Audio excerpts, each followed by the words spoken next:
Shake up the ground, shake like an earthquake, quake up the ground, play the mega sound, play the mega sound. All right, thank you all for joining us for our virtual California conference. We are super excited to see everyone and have everyone in the space. A big shout out to a lot of the folks that put this together. So we for the sake of time, we want to make sure that everyone can have an opportunity to present, and so we're gonna jump in right away. So this meeting is being recorded, just letting you know. All right, so ignore the timer here, but we have our schedule. You can see right over here. Feel free to take a screenshot of that. We're going to be going over a little bit what we have to expect. So feel free to check that out, screenshot that. You can also see the schedule on the Eventbrite. A quick thank you to the folks that are helping sponsor and put on this event. A thank you to State Farm, Office of Traffic Safety, Substance Abuse Mental Health Services Administration, Alcoholic Beverage Control, and Communities Talk. And of course, all of the folks that are speaking and sharing their knowledge today. So we want to do a quick shout out to those folks. All right, and now a short message. A short message from Aaron Medina, who is our program manager at SADD.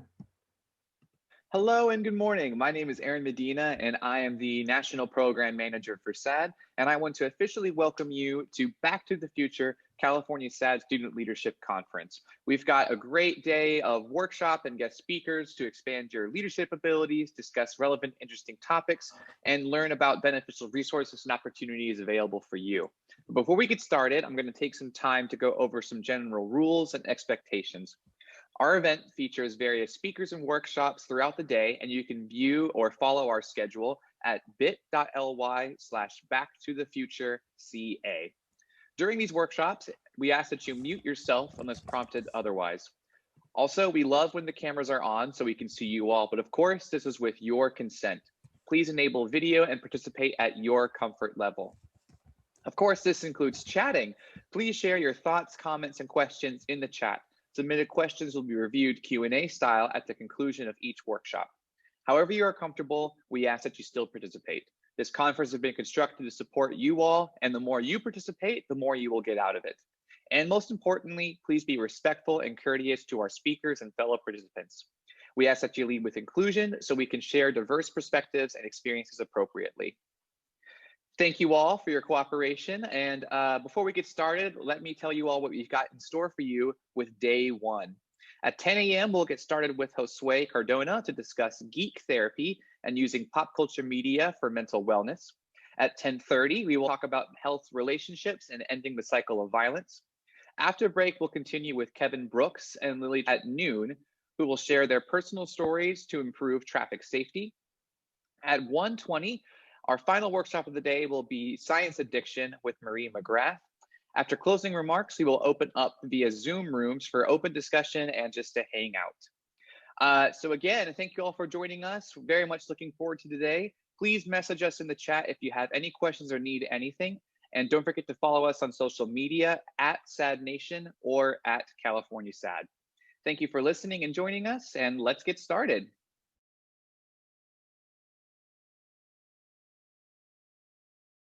Alrighty, without further ado, I will allow Riley introduce yourself and also introduce our keynote speaker. Hello, I'm Riley. I'm a member of the California Student Leadership Council helping to run the event. We are honored to have our keynote speaker, Josué Cardona, here with us today. Josué Cardona is a mental health professional and educator who believes that the best way to understand each other and ourselves is through the media we care about. He is the founder of Geek Therapy, a nonprofit organization celebrating the meaningful use of popular media in mental health, education, and community practice. Thank you for being here, Josué. Take it away. Thanks, Riley. Can you hear me okay? Thumbs up? Yeah, cool. Awesome. Yeah, thank you so much for having me. Like Riley just said, the nonprofit that we started, Geek Therapy, that's what that's what we're all about. We believe that the best way to understand each other and ourselves is through the media we care about. So what does that mean? So let me show you a picture real quick. This is the same picture that's been up on the promotional material. And to some of you, that picture may not mean anything, but when I see that picture, it brings back a lot of memories about a few different things. That's my favorite version of Batman. It's called, the person in that suit is called Azrael. It's from the 90s. That day I was at a pop culture comic book event in Chicago called C2E2. And so this picture in particular brings a bunch of thoughts and memories to me. So for example, when I think about that particular version of Batman and that comic book, I think back to when I was, I don't know, 12, 13, and I used to, I may have been younger than that, and I used to be very close with my dad, and we would go buy comic books at the mall. And I remember that particular Batman issue. That was like the first ever time I got a graphic novel. I don't know if any of you are into comic books, but I still remember that was like my first ever graphic novel. So it's like meaningful to me in that sense. It reminds me of my dad. My dad and I always connected over superheroes and things like that. And many years after that, when we were a little older, I had a falling out with my dad, and for a long time I didn't talk to him anymore. And it wasn't until there was a TV show called Smallville that was about Superman when he was younger that we reconnected again. It was one of those things where it was like, it was so hard for me to talk to my dad because we just weren't in a good place. But like the fact that this new Superman TV show is coming out made it so easy to connect over something that we both cared about. It was like I didn't have an in. Like I didn't know how am I going to get to talk to my dad again? What are we going to talk about? It was just so hard, but that did it. And I built upon those relationships that I had and those connections that I had with this media and stuff that we cared about. And when I was little, like Batman's really important to my dad as well. Like he used to watch old like black and white versions of Batman when he was a kid. So it's something that we connected over, and and over time, superheroes still right before coming here today, I was talking to my dad about a movie he had watched recently, and he asked me like, what are you gonna talk about at this conference? I said, well, Dad, like you and I just had like a really meaningful conversation. You were telling me about this TV show that you watched and how it reminded you of your brother who had died a few years ago, and it gave you like really good memories, and you don't talk about him often. And it was great that you used that to bring him up and talk about that. And so that one picture, right? Like there's a saying, right? A picture is worth 1,000 words. I think that's absolutely true. If you take the time to reflect kind of on what's going on, but it just doesn't have to be a picture. I teach people how to do this with video games and movies and comic books, and music is a big one, because sometimes there's a song that just, it hits you in a certain way at a very specific moment. Maybe you've heard the song a million times. Maybe you misheard the lyrics. Like you probably have friends who sing a song and you're like, I don't think you're singing it right. Like the lyrics, those aren't the actual lyrics. But sometimes just like one line can be so meaningful and help you in a moment, either to understand something or just feel a certain way and then bring you to something else. So I teach teachers and therapists how to do this type of thing.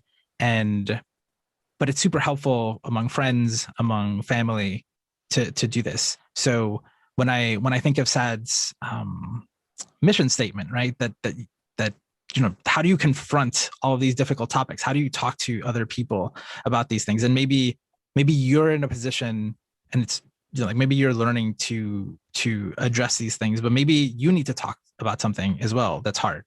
So like in my example, right, that picture with Batman, like it leads me to so many different conversations that I could have that are meaningful and important to me. And so I ask people like, oh, like what did you watch recently, or what do you care about? Like, what's your favorite movie? What's your favorite song? What video game are you playing now?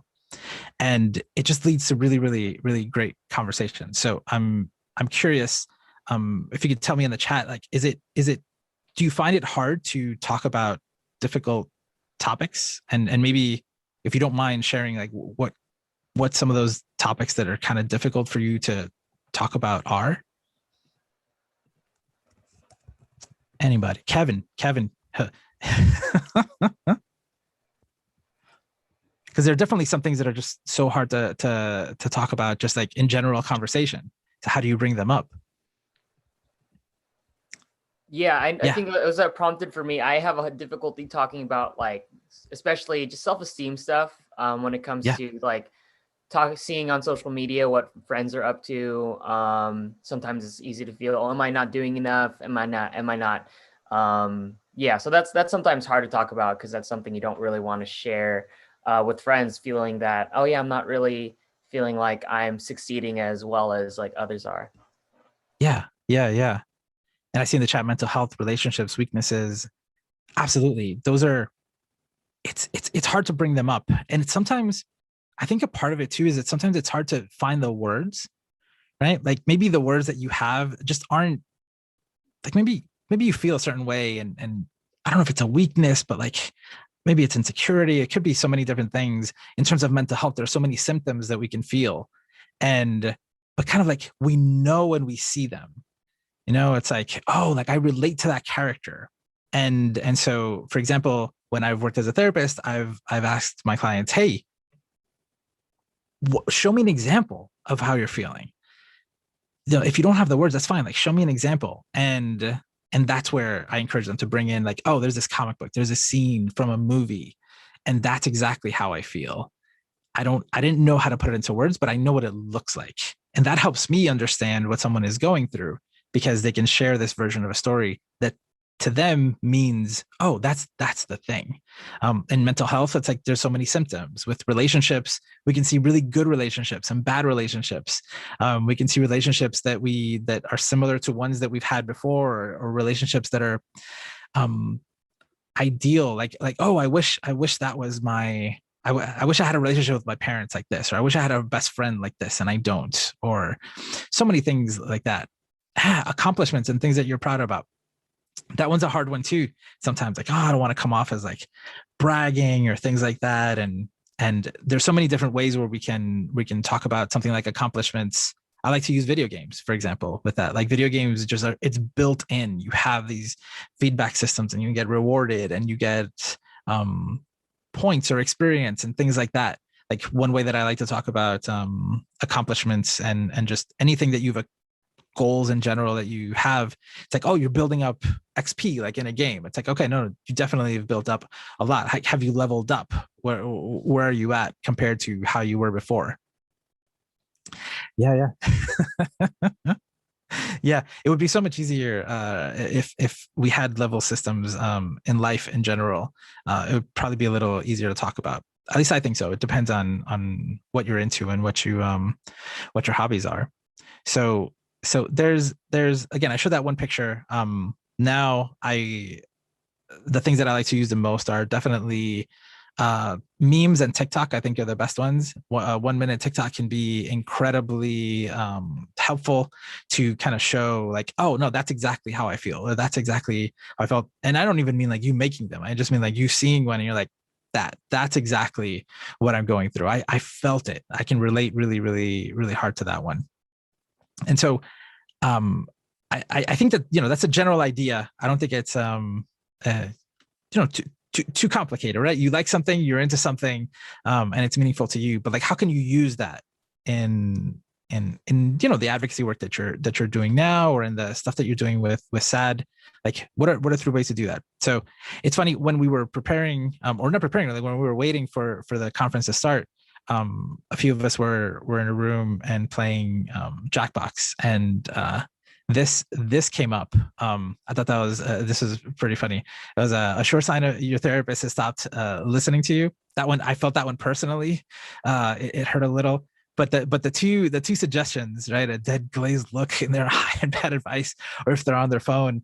What it made me think of is just like when you ignore people, right? When you feel ignored, and there's this feeling of, it sucks to feel like someone's not listening to you, to feel like when you share about something that you really care about and people don't aren't supportive or just like very dismissive, we have a saying at Geek Therapy where we say, I mean, I don't know who made this up, but definitely don't yuck my yum is this thing that we talk about all the time, right? It's like, if I'm talking about Batman and how meaningful it is to me. And if Kevin comes and says, I hate Batman, he sucks, he's the worst superhero, I'm like, man, I just gave you like a story about my dad and how meaningful this is to me. And it's so important to me.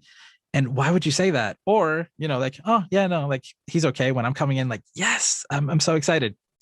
So one tip I would share with all of you to do this kind of stuff or to get started is, it's that inclusivity. Just be open to it.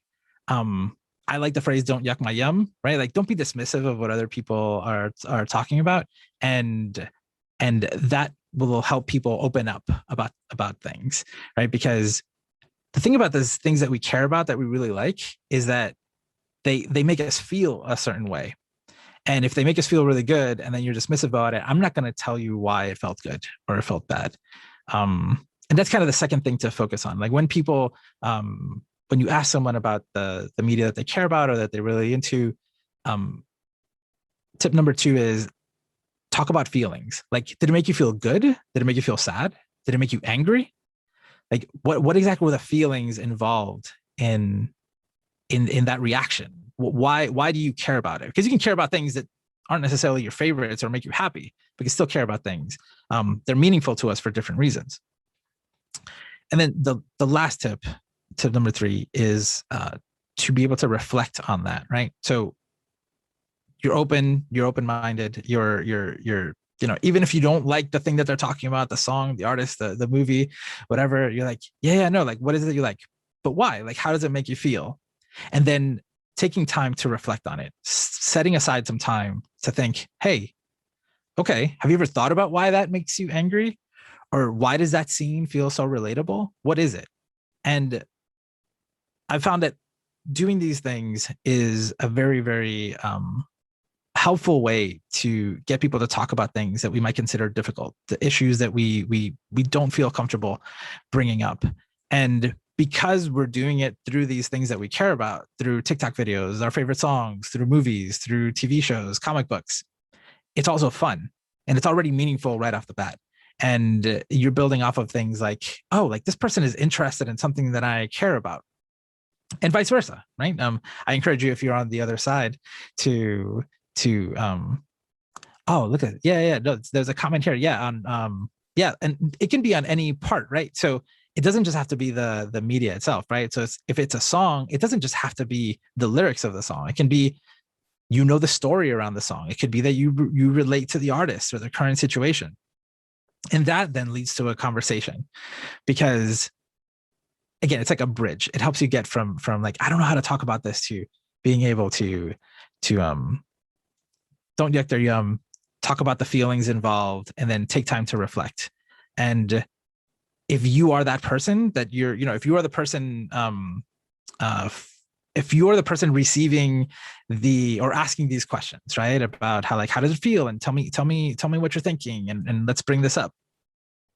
It's up to you then to allow for kind of that space for reflection. But maybe it's not you, maybe it's not your position to do that, or maybe you don't feel equipped to do that. You can encourage people to do that with a teacher, with their parents, with a therapist, with someone who might be better equipped to talk about that thing, and then tell them, like, do the same thing you did with me. Tell them about your favorite movie or that song that you really like. And we've been doing this for lots of years. We teach therapists and teachers how to do this, and it's been really effective. And I hope that this kind of thing is helpful for all of you in terms of helping people talk about things that are difficult. And if you're having trouble talking about something that is difficult, maybe starting with these things that you really care about would be, I say, give it a shot. Try it out. I think it works. and that's kind of what I wanted to start us off with. A way, like, I love the fact that we've got a Back to the Future theme. That's like one of my favorite movies. I saw them recently. I think they're a lot of fun. Oh, one thing I didn't say about that picture from before is actually let me make it small. Like the person in that suit is actually a clinical psychologist and friend of mine here in Chicago. Like there's all of these things. Like he's a member of the community. Imagine your therapist, you know, seeing your therapist at a at a Comic-Con in dressed like that. Although it's very possible, considering where y'all are located. It's probably something that is very possible for you. And yeah, and so I'd love to answer any questions if you have any questions about this, and maybe for some examples, like before. Let me see one of the examples that came up before, like relationships. I'll tell you one while questions come in through the chat. I once met someone who said, you know, I was having a lot of trouble making friends, and I was angry at people, and I didn't really understand the value of being nice to people and making friends. And he said, until I played a game called Persona. It's an RPG video game. And he said, in that game, I had to talk to people and build relationships in them. And then through those relationships, I was able to advance the story. I had opportunities to help people. I had, and people also helped me. And I learned a lot about why why it would be a good idea to talk to people and ask them about their day and like build relationships within these places with people that I see all the time. And it was one of those things where that was just that clicked for them, right? It was something that they were playing, and at that moment it was just meaningful. And they shared that story because I asked them. I started off like, what do you like? What's your favorite game? Or what have you been into lately? They're like, oh, I've been playing this game. Like, oh, why do you care about it? What was so great? It's like, oh, like I felt like this realization, you know, and I felt really good, and I learned something from it. And that's an example I like to go to for relationships. Just a question in the chat: when did you start this journey in media and connecting people and teens? Yeah, when did you start Geek Therapy? Thank you. This was so we're celebrating our 10th anniversary right now. I was an intern. Like a therapist intern about 10 years ago. And I was working with kids age, it was like ages 6 to 11, just about at a hospital. It was a mental health program. So I'm working with these kids, and we have board games and things like that we used during different activities. And one day, like I opened like the closet where all of the board games were, and they had a Nintendo Wii in a box. And I go to my supervisor. I'm like, oh, that's awesome. Like, can I use this for an activity with the kids? And they said, no, absolutely not. Like, you know, it was, I don't know, like video games rot your brain. Video games are bad for you, blah, blah, blah, things like that. I was like, whoa, wait a minute. Like these kids are all talking about video games. They're all connecting over video games. That's the language that they speak.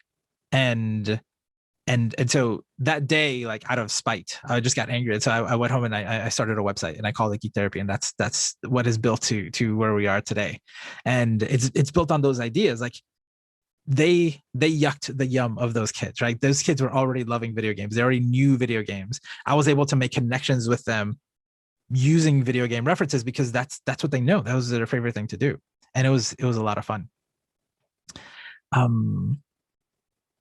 Yeah. So another question here is there an activity that our students can do in their clubs or organizations? Yeah. I think if you follow those 3 tips, right? I think just opening up, well, actually a book club is a good version of this, right? Like a book club or an anime club or something like that is one version of this. Even if you have a game club, I would say activities that you already have where people are connecting over things that they really enjoy. If you don't have time for reflection, I would build in time for reflection, meaning, you know, ask those questions like, oh, like we have our club, we watched an episode, but then we talk about it afterwards, right? Like book clubs are generally like that, but making sure that there's time to do that. And then if everybody's kind of quiet, ask about what feelings people felt there and what it reminded them of is a really good question. That's something that you can do.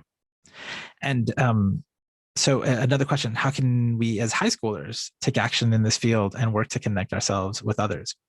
So I think, for example, there's so much that you can do with your friends and with your family, like making sure that sometimes we care about these things. There's our favorite hobbies, and adults in our lives aren't supportive, or even sometimes other people who are around us, whether it's a sibling or a friend, they're very dismissive of it. And if you can work your way up to coming up with a way of explaining why the things that you care about are meaningful to you, because something that I've a discussion I've had with parents a lot is that they're like, oh, my kid just plays video games all the time, and I'm really worried about that. I'm like, but why are you worried about them? And then I'll go through like, oh, wait a minute, they're playing with friends, they're doing critical thinking, they're strategizing, they're getting rewarded, they're, and then I'll just go through all the positive things that are the reasons why people play video games most of the time. Most people who play video games, if they're playing a lot, it's because some other part of your life isn't that great, and you want to do something that's more fun, and something that is more, those accomplishments that sometimes we have in real life that nobody congratulates us for. Video games do that, and we get a lot from games. How can we? I'm sorry. Let me see. Study. How can we, as high schoolers, I read this question before, take action in this field and work to connect ourselves with others? So I think the first thing is just seeing what people are into. Like graphic tees are a good way to start, a good conversation starter. Sometimes I like to talk about Comic-Con and different conventions and things like that, because everybody that's there is a fan of something. So if you know that somebody's a fan of something, that's a really good way to get started and connecting with people. So it's as simple as that, like building off of something that's a celebration, or that's something that we really, really like, that we're just super into. So yeah, no, this would be great. Please, in the chat, if you can, just like, what are your fandoms right now? What are you really into? What do you really like? And so, and there was one question about, are there any internships or programs for high schoolers in this field? That's a great question. We are building out different programs. Right now we have like some online educations. We actually do a lot of the conversations and teaching and modeling these types of things through different podcasts.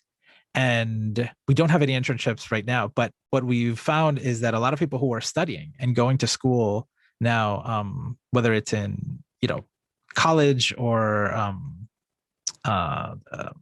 like going to college or grad school afterwards, what I tell people is focus on what you want to do. Like if you want to be a therapist, learn to be a really good therapist, and then you can use these things within that. If you want to be a teacher, learn to be a good teacher. Learn to be a teacher and then do that. Parenting, friends, same thing. I'm sure you've been to many workshops that are like how to talk to people, or like how to not be a jerk and be a good friend, things like that. And then those are basic things. And then on top of that, you can build some of the stuff that we teach and we're explaining, because it's really something that I think can help you do this better. Like I'm sure SADD teaches you really, really well to do, to talk about difficult things and get to that point. And then the stuff that we teach at Geek Therapy is a little, right? It adds to that. It's just a way to do it. Are there any high school or college classes you recommend? So actually here in Chicago, where I'm located, we had a class, a college class called Geek Culture in Therapy. And depending on the colleges, there's different things. I have a friend who teaches a Batman and psychology course to teach psychology. So there's a lot of great opportunities out there. You can reach out to us at any time. I'm sure, my information is somewhere on the SADD stuff. And thank you for those questions. I hope that some of this has been helpful and gives you an idea of just a new way and kind of a simple way to just engage people. We've kind of broken it down to its simplest components. If I had more time, I would riff off of Invincible, which is my favorite comic book, and the series is really good. And anime, we have an anime podcast because of all that stuff. Grey's Anatomy. We have someone on our team who is very into Grey's Anatomy. We bring it up all the time. Yeah. So I guess that's it for me. I think I'm at time. So thank you. If you want to reach out to us, you can go to geektherapy.org and ask questions. Reach out to us anytime. We're at Geek Therapy on social media. And if now or in the future you have any questions and or something comes up and you're looking for a good way to, we have a library of resources where you can not only look up different types of media, but we encourage everybody, and including all of you here, to add to that library by, sharing what your favorite things are and what ideas you have about how might you use them to connect. Well, thank you so much, Jose. I definitely gained a lot of insight into connecting with others, and we're honored to have you. Now, our next workshop is Healthy Relationships and Dating Violence with Jenica Morin Pascual. She is a domestic violence expert in her role as a training specialist and intern supervisor for the YWCA San Gabriel Valley. She has been providing domestic violence education for over 21 years. She facilitates the state-mandated domestic violence training, and she also provides extensive training to athletes, law enforcement, schools, doctors, hospitals, medical personnel, churches, service clubs, and other community organizations. She's highly involved within the community, and it is an honor to have her here to present. Thank you so much for being here. Go ahead, Jenica.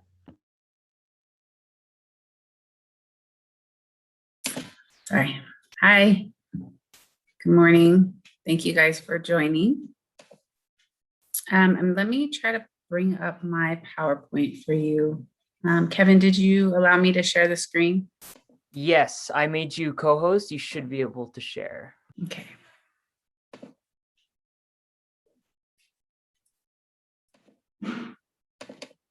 Okay, let me see. Okay. So as Riley mentioned, I work for the YWCA, and I work in our domestic violence program. So a lot of what I do is work with individuals who are leaving abusive relationships. And part of our program, we offer a actual domestic violence shelter, which we are able to hide families from their partners. So we basically bring families in who are fleeing for their lives because they feel that themselves and their children are at risk of being killed. So it's a pretty high crisis situation when they're coming to us. And so we pick them up at a secret location, and then we bring them back to our shelter. So like she mentioned, I've been there for about 22 years, and we do offer a lot of different services for the community. So we do a lot of teen dating violence workshops. We have teens that come into our shelter with their parents. We also have a 24-hour helpline. We offer support groups and counseling. So our agency offers a wide variety of services, but specifically the program that I work in is our domestic violence program. And so just with the conversation that we're going to have today, I really want it to be interactive. I want you guys to take advantage of opportunity to ask questions and really just kind of get some information about this, because I know this is a very sensitive topic. And so also if at any point this becomes too hard for somebody, because there's not really an easy way to talk about unhealthy relationships, and I'm going to be as real with you as I can. And so I want to make sure that everybody is in a safe space. So if they feel that they need to, step away, or this is, triggering anything, please feel free to do that. Just based on, we have about 14 people in the audience. And so 1 out of every 3 women have experienced abuse, and 1 out of every 4 men. So just looking at the people in the room, I'm sure everyone here may know somebody, have a family member that maybe has been in an unhealthy relationship. And 1 in 7 high school students have experienced a teen dating abusive relationship. So I know all of you guys are in high school, and so maybe you have had friends that you've seen maybe go through unhealthy relationships. And so I want to take this time to really let you guys share with me, being in high school. I know you guys, there's a lot of different pressures and things that you guys deal with, and relationships can just be an added So what do you guys see when you have friends that you kind of are noticing aren't in the best relationships? So why do you think they stay? What would be a reason that somebody might stay in that relationship?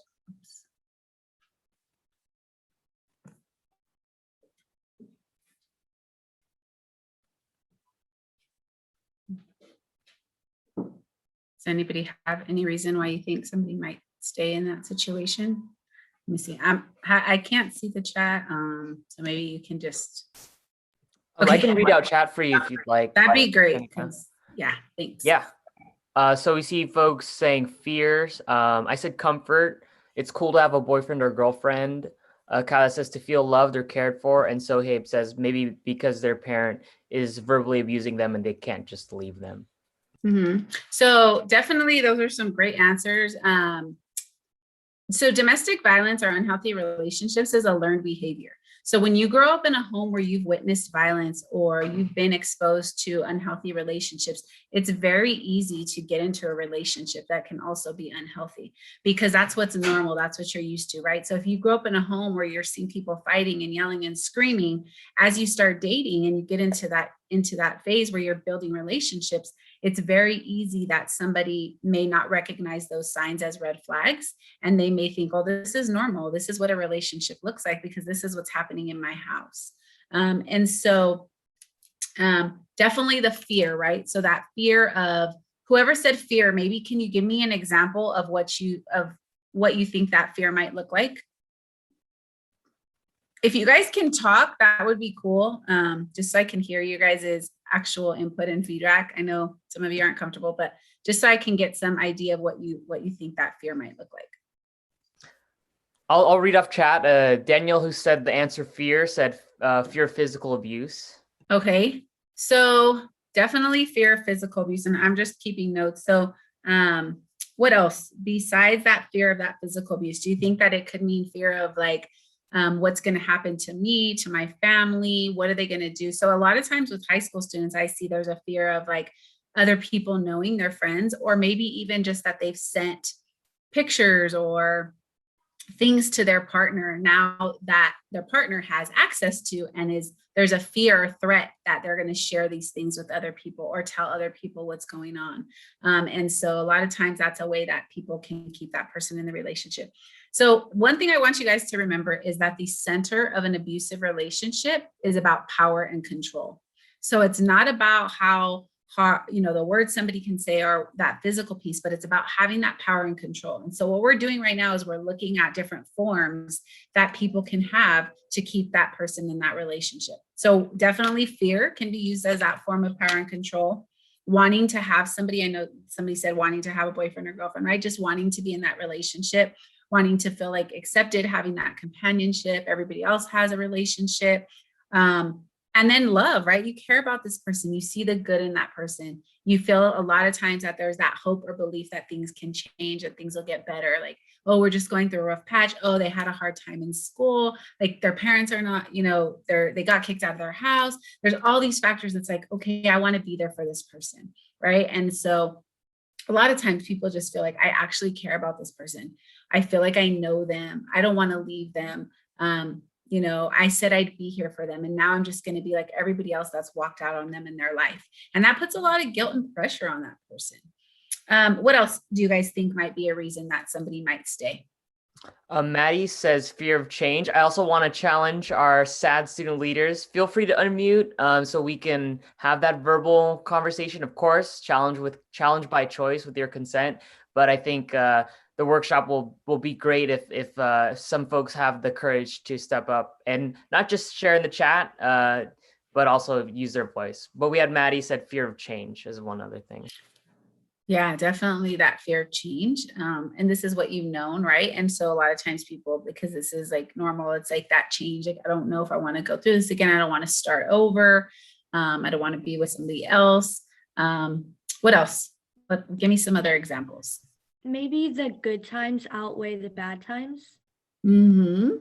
Right. So the good times outweigh, and a lot of times people will look at that like it's not bad all the time. And we're going to get into that a little bit later, but it's not bad all the time. And so that's a big portion of that is called minimizing, denying, and blaming. So I minimize it. No, it's not that bad. No, it doesn't happen that much. Oh, if I just did these things, maybe it wouldn't be as bad. If I just listened, if I just, did the things that I needed to do, then my partner wouldn't get as mad at me. And we see that domestic violence doesn't just affect women at all. It affects men. We work with the LGBTQ community. Like, it does not discriminate against anyone. Domestic violence affects everyone, and not just the person involved, but it affects the entire family, because if you're in an unhealthy relationship, it's affecting your family as well. They're seeing how, these things are affecting you. They're also maybe in fear for you.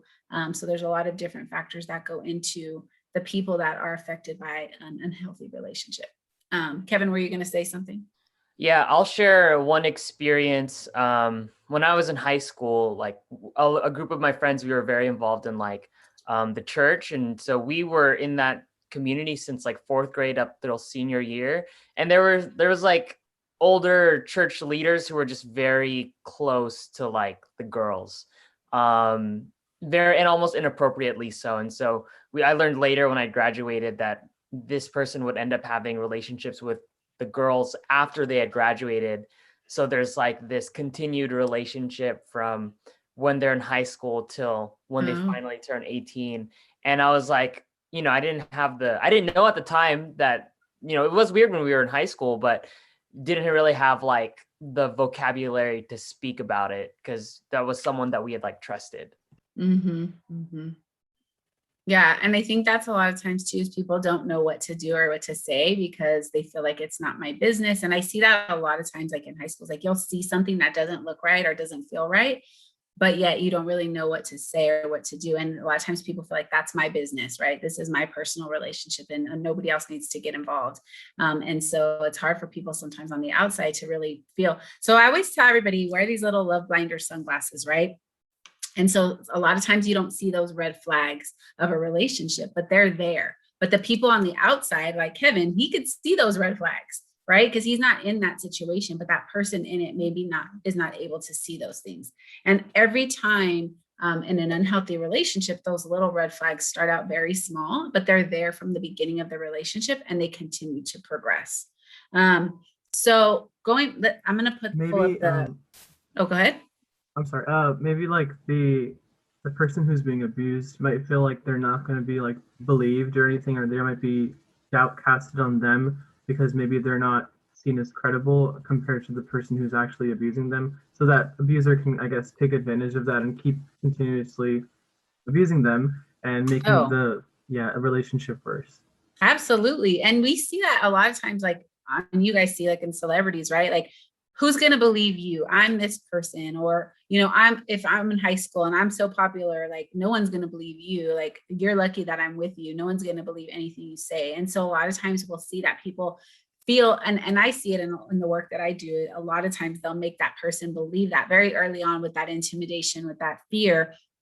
No one's going to believe you. You're crazy. And they'll put them down. Right. And so they'll make them feel like I have all of this control because I'm above you and I have more power and control than you. And so no one's going to believe anything you say. So what's the point of telling anybody? And so sometimes people really feel like I felt like I couldn't even say anything because no one was going to believe me. What about with emotional abuse? What comes to mind when you think about somebody who's in a verbally or emotional abusive relationship?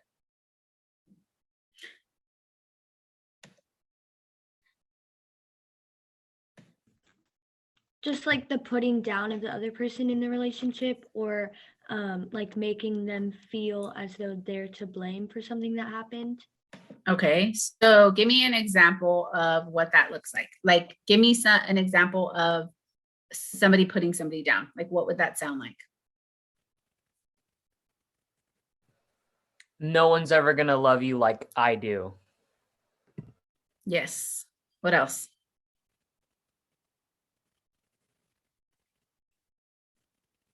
You're dumb, you're stupid, you're ugly, I'm the best thing that ever happened to you.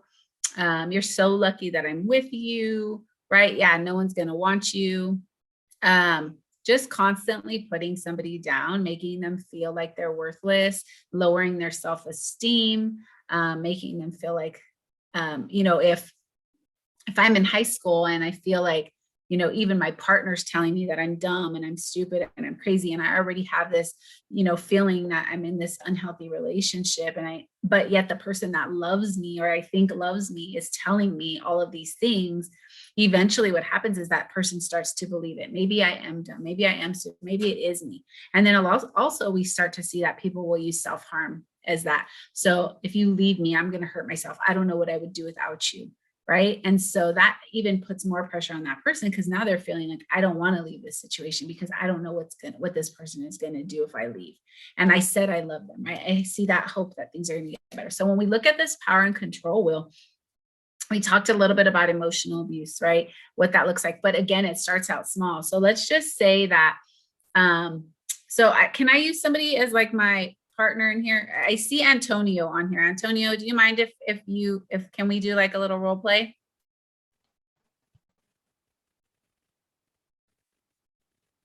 Yeah. I can't hear. Yes. Go for it. Okay. So let's just say that we're in a relationship, Antonio, and I'm telling you like, oh, I don't like what you're wearing. Like, I don't think it looks good on you. And so I'm putting you down. Like, why are you wearing that? Or who are you trying to look good for? Why are you all dressed up today? I don't like when you wear that. Right. And so those little red flags, and you like me a lot, right? And you have these little love blinder sunglasses on. So you think like, oh, it's okay. Jenica's she's looking out for me. She wants me to, she really cares about me. And so you don't see that really I'm trying to put you down. And I'm not saying anything super mean. I'm just like, why are you wearing that? Or I don't like what you look like today because that outfit, looks stupid on you. So I'm starting out small by calling like little names, but eventually it's going to increase, where maybe next time I see you, I'm like, I told you not to wear that. Like, that looks really bad on you. Like, you look really ugly wearing that. Right. So now I'm increasing that emotional abuse and that those words. Right. And I'm constantly putting you down. Like, oh, Antonio, you're so lucky that I'm even staying with you because I could do so much better than you, but I stay with you and I don't know why. Right. So I'm constantly putting you down. So what do you think about isolation? What comes to mind when you think about somebody who's being isolated in that relationship? Their partner doesn't allow them to hang out with anyone else, or like they're the only person they can be with.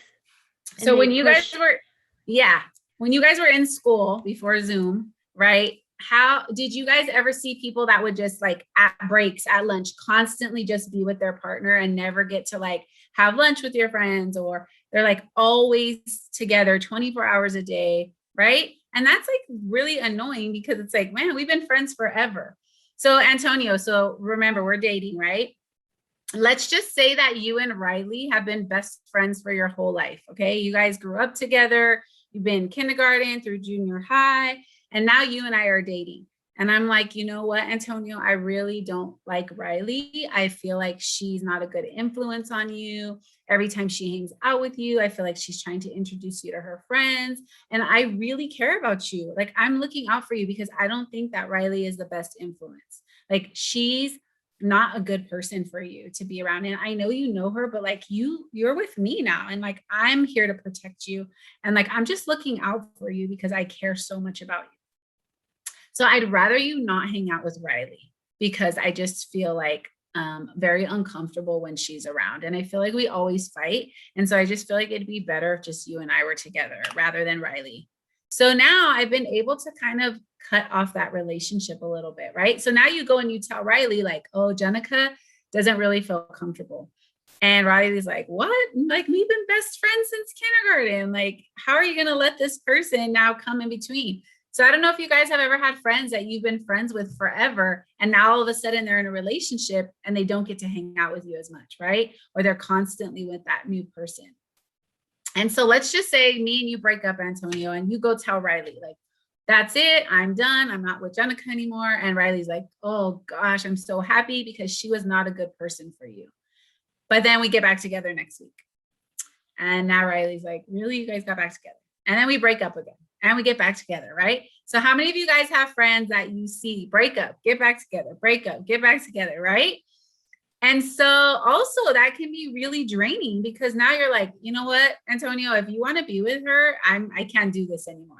And that's also that form of isolation where people feel like, oh, I can't even go and tell my friends anymore because they're so tired of seeing us coming and going and like getting back together. And like, I know Janica's not good for him and she keeps hurting him, but he still wants to be with her, right?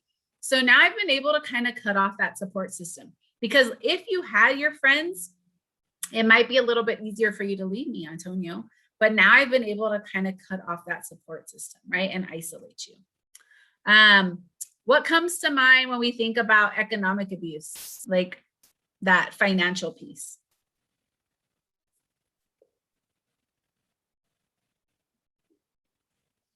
Any ideas of what you think might, maybe like, oh, if you come out with me, I'll buy you lunch. Or like, if you don't go out with me, I just won't pay for anything anymore. Absolutely. Right. Putting like, using that like, oh, I'll pay for this, or buying that person things, maybe that they weren't able to buy for themselves as like that form. So I dealt with a young girl the other day. She was 16 and her boyfriend bought her a phone, like the brand new iPhone or whatever, and would buy her gifts all the time. And so he would kind of say like, here, if you need money for lunch, but he kind of controlled all of that. Right. And then when she told me that he bought her the phone, it actually escalated to the point where he tried to kill her. So he tried to shoot her, but she said every time we would break up, he would know where I was at. And he had bought that phone really to be able to track her. So when he bought it for her, it was his way of knowing where she was. So he put a tracker on there. He was able to see everywhere she was at. So, you know, a lot of times with teens, when, you know, people are giving them these gifts or buying them things that are super expensive, it's kind of that way to hold that power and control. Like, really, I bought you this and now you're going to leave, or give it back to me. Right. And so I see that a lot with teens is they'll use that as that form of power and control to keep that person in the relationship, like making them feel so guilty and bad because I bought you all these things. I buy lunch for you every day. I pay for this. I put gas in your car, whatever it is. And then they'll use that as that form of power and control.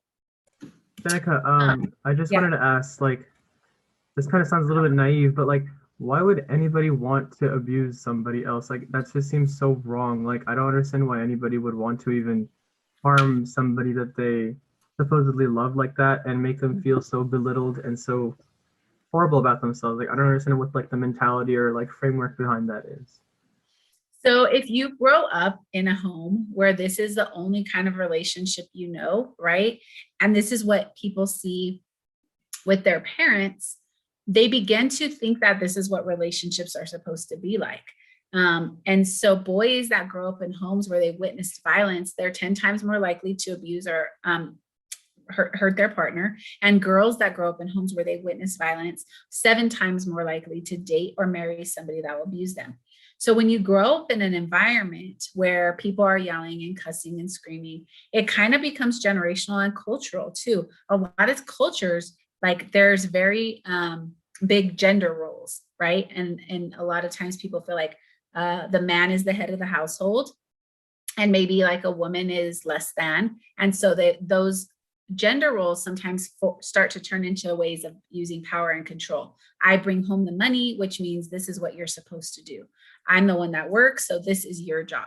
Right? There's things that have kind of occurred over time in society. And if you look at just movies and TV, and if you guys think about some of the songs that you listen to and the music that's out there, I mean, just Taylor Swift's, right? She has a song that says, I took a Louisville Slugger to both headlights, slashed all 4 tires, and next time he'll think before he cheats. So we're kind of perpetuating that violence to think like, oh, well, somebody cheats, I'm going to do all of these things, right? It's okay.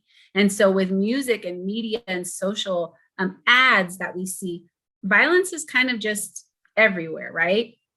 And so in relationships, if you've grown up in a culture, you've grown up in an environment where this is kind of normal, as people start dating at that very early age or establishing relationships, they just think that this is what's normal. So it's important for us to talk about what's in a healthy relationship so that people can understand that those things are unhealthy, right? So if you've never learned what a healthy relationship looks like, and it sounds like, I'm very happy to hear, it sounds like you have some foundation and understanding of what a healthy relationship looks like. And you're very fortunate that you were given those tools to not hurt people, not put people down, but not everyone has had those examples. And so, you know, I think that's why it's so important for us to provide this education, because there's people that just like you are like, why would anybody do this? There's people that are on the other end that are like, well, this is just normal. Like, why wouldn't you do this? This is what a relationship's supposed to look like, because that's all they know. And so we have to kind of change that frame to show people what an actual healthy relationship looks like, because they may think what they're in is healthy. Like, that's what a relationship is supposed to be. You're supposed to ask your partner every day, who are you with? Where are you at? Where are you going? Let me see your phone. I want your passwords. That's what they're used to. That's what they think relationships look like. Maybe the people that are in their environment, that's how everybody has a relationship. So trying to understand what that healthy relationship looks like is really important. Maybe you guys can tell me, what do you guys think would be like a red flag for you? What would be something that you feel like this is something absolutely I would never want in a relationship? So yelling, screaming, looking at this wheel, putting your hands on somebody, jealousy. You know, yesterday I was doing a presentation and somebody said like, they wouldn't want somebody who doesn't respect their family or their space and their time and their independence. So give me some examples of what you guys think like a red flag might be in a relationship for you. Like, what would be something that you would not tolerate? If like someone is dishonest and constantly lying. Great one, right? So that dishonesty and lying, because it could be from the littlest thing, but eventually what's going to happen is that builds that distrust. If you couldn't just be honest about this little thing, like, how can we have this trust? And trust is so essential in a healthy relationship. So what else would somebody say would be a red flag? Suri mentioned in the chat, it's also hard when the actual community around you is also experiencing violence because it sometimes bleeds into relationships. And for your question, she mentioned a partner who is trying to control who you see, what you do, and what you wear. Absolutely. Like, where are you going, right? So if I'm like, Antonio, where are you going today? Well, who are you going to be with? Well, can you send me a picture? I want to see who else is there. And I want you to FaceTime me when you get there. Oh, well, you didn't tell me they were going to be there. How come they're there? I thought you were just going to be with your guy friends. How come there's girls there? Or vice versa, right? And so that escalates. And I see so much with technology, how especially you guys now have like, you can see that I read the text message, right? And if I don't respond, you're like, I saw you read it. How come you didn't respond? So now it's like escalating. Where are you at? Who are you with? What are you doing? How come you haven't responded to me? And over and over and over, right? So definitely that is a huge red flag. So thank you for saying that, because I do see that a lot. Like, where are you going to be at? Who are you going to be with? Why are you wearing that? I don't want you to wear that. Really trying to control every aspect. What else? Controlling, like, this kind of goes along with what I think Sri said, but like controlling my friends, because I have a lot of guy friends and I enjoy hanging out with them, but it doesn't mean that I want to be in a relationship with them. Yeah. And I think that's really important, because I'm not just talking about like intimate relationships right now. I'm talking about friendships. Like, all of these things are things that should be stuff that you look at in friendships as well, any type of relationship, because you should be able to have friends of the opposite sex. And I can't tell you how many times I go and I talk to high school kids and they're like, well, why do they have to have girlfriends? And why do they have to have guy friends? Like, they shouldn't. And I'm like, no, it's so healthy to have friends of the opposite sex. And that's a great red flag. If you are dating somebody, and let's just say, like you said, Riley, you have a bunch of guy friends that are your best friends, right? And now you're dating somebody. How is that person going to feel about that? And if they're okay with that, and do they trust you enough? And do they feel comfortable and confident that you're gonna make the right choices in your relationship, right? And so being able to have a partner that's gonna be understanding and accepting of who you are and the things that are important to you and the people that are important to you is very, very important, because you don't want somebody that's going to come in and try to change that. Oh, I don't feel comfortable. Like I was doing to Antonio, right? Like, I don't feel comfortable. Well, if you really care about me, if you love me, then you won't do these things. What else do you think might be some red flags? maybe like not in the beginning, but like little like insults or like belittling of the person, or like saying like you don't look very good, or oh you're pretty stupid, or oh you're dumb, or like kind of putting like when the abuser puts themselves above the abused and kind of makes it seem like they're much better than them, and Yes. like holding power over them, that kind of I feel like is definitely a red flag. Oh yeah, definitely. So just like we talked about that, like emotional abuse or verbal abuse, right? Starting to put people down, but very early on in the relationship, and then eventually it will escalate. So that's a huge one, and it doesn't always come out it's very subtle, right? So I'm going to be saying little things. So like, let's just say, Riley, you like to wear makeup, right? A lot. And now your partner says, like, I don't like if you wear makeup. Like, I just rather you be natural. But maybe you feel comfortable wearing that. So it's like those little things that somebody might use to just start to like try to control how you look. I mean, whether you wear makeup or not, it's just that way of that person being able to kind of say what they want. And then if you don't do it, it's like, well, why are you wearing makeup? Like, I told you I don't like when you wear makeup.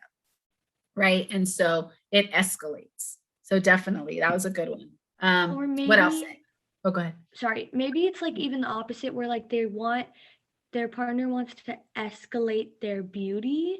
So like they always have to look amazing, just so they maybe like they can show off their partner to their friends. Definitely can go both ways, right? And we didn't even kind of touch on like sexual abuse, but even with sexual abuse as well, right? So making anybody do anything that they don't feel comfortable doing, any unwanted touching, kissing, hugging, grabbing, like anything that makes that person feel uncomfortable. And I see so much right now with technology. Again, it's like it starts out very small, right? These little, oh, just send me a picture. Oh, well, why don't you feel comfortable? Like everybody does it. Like if I just want to have a picture of my girlfriend or my boyfriend on my phone, but then it escalates. Well, can you send me this kind of a picture? And then a lot of times it's used as that threat and intimidation. Like I'm going to send this to everybody at school, like everyone's going to see. And so with that, you know, a lot of times, and I see all the time that it escalates.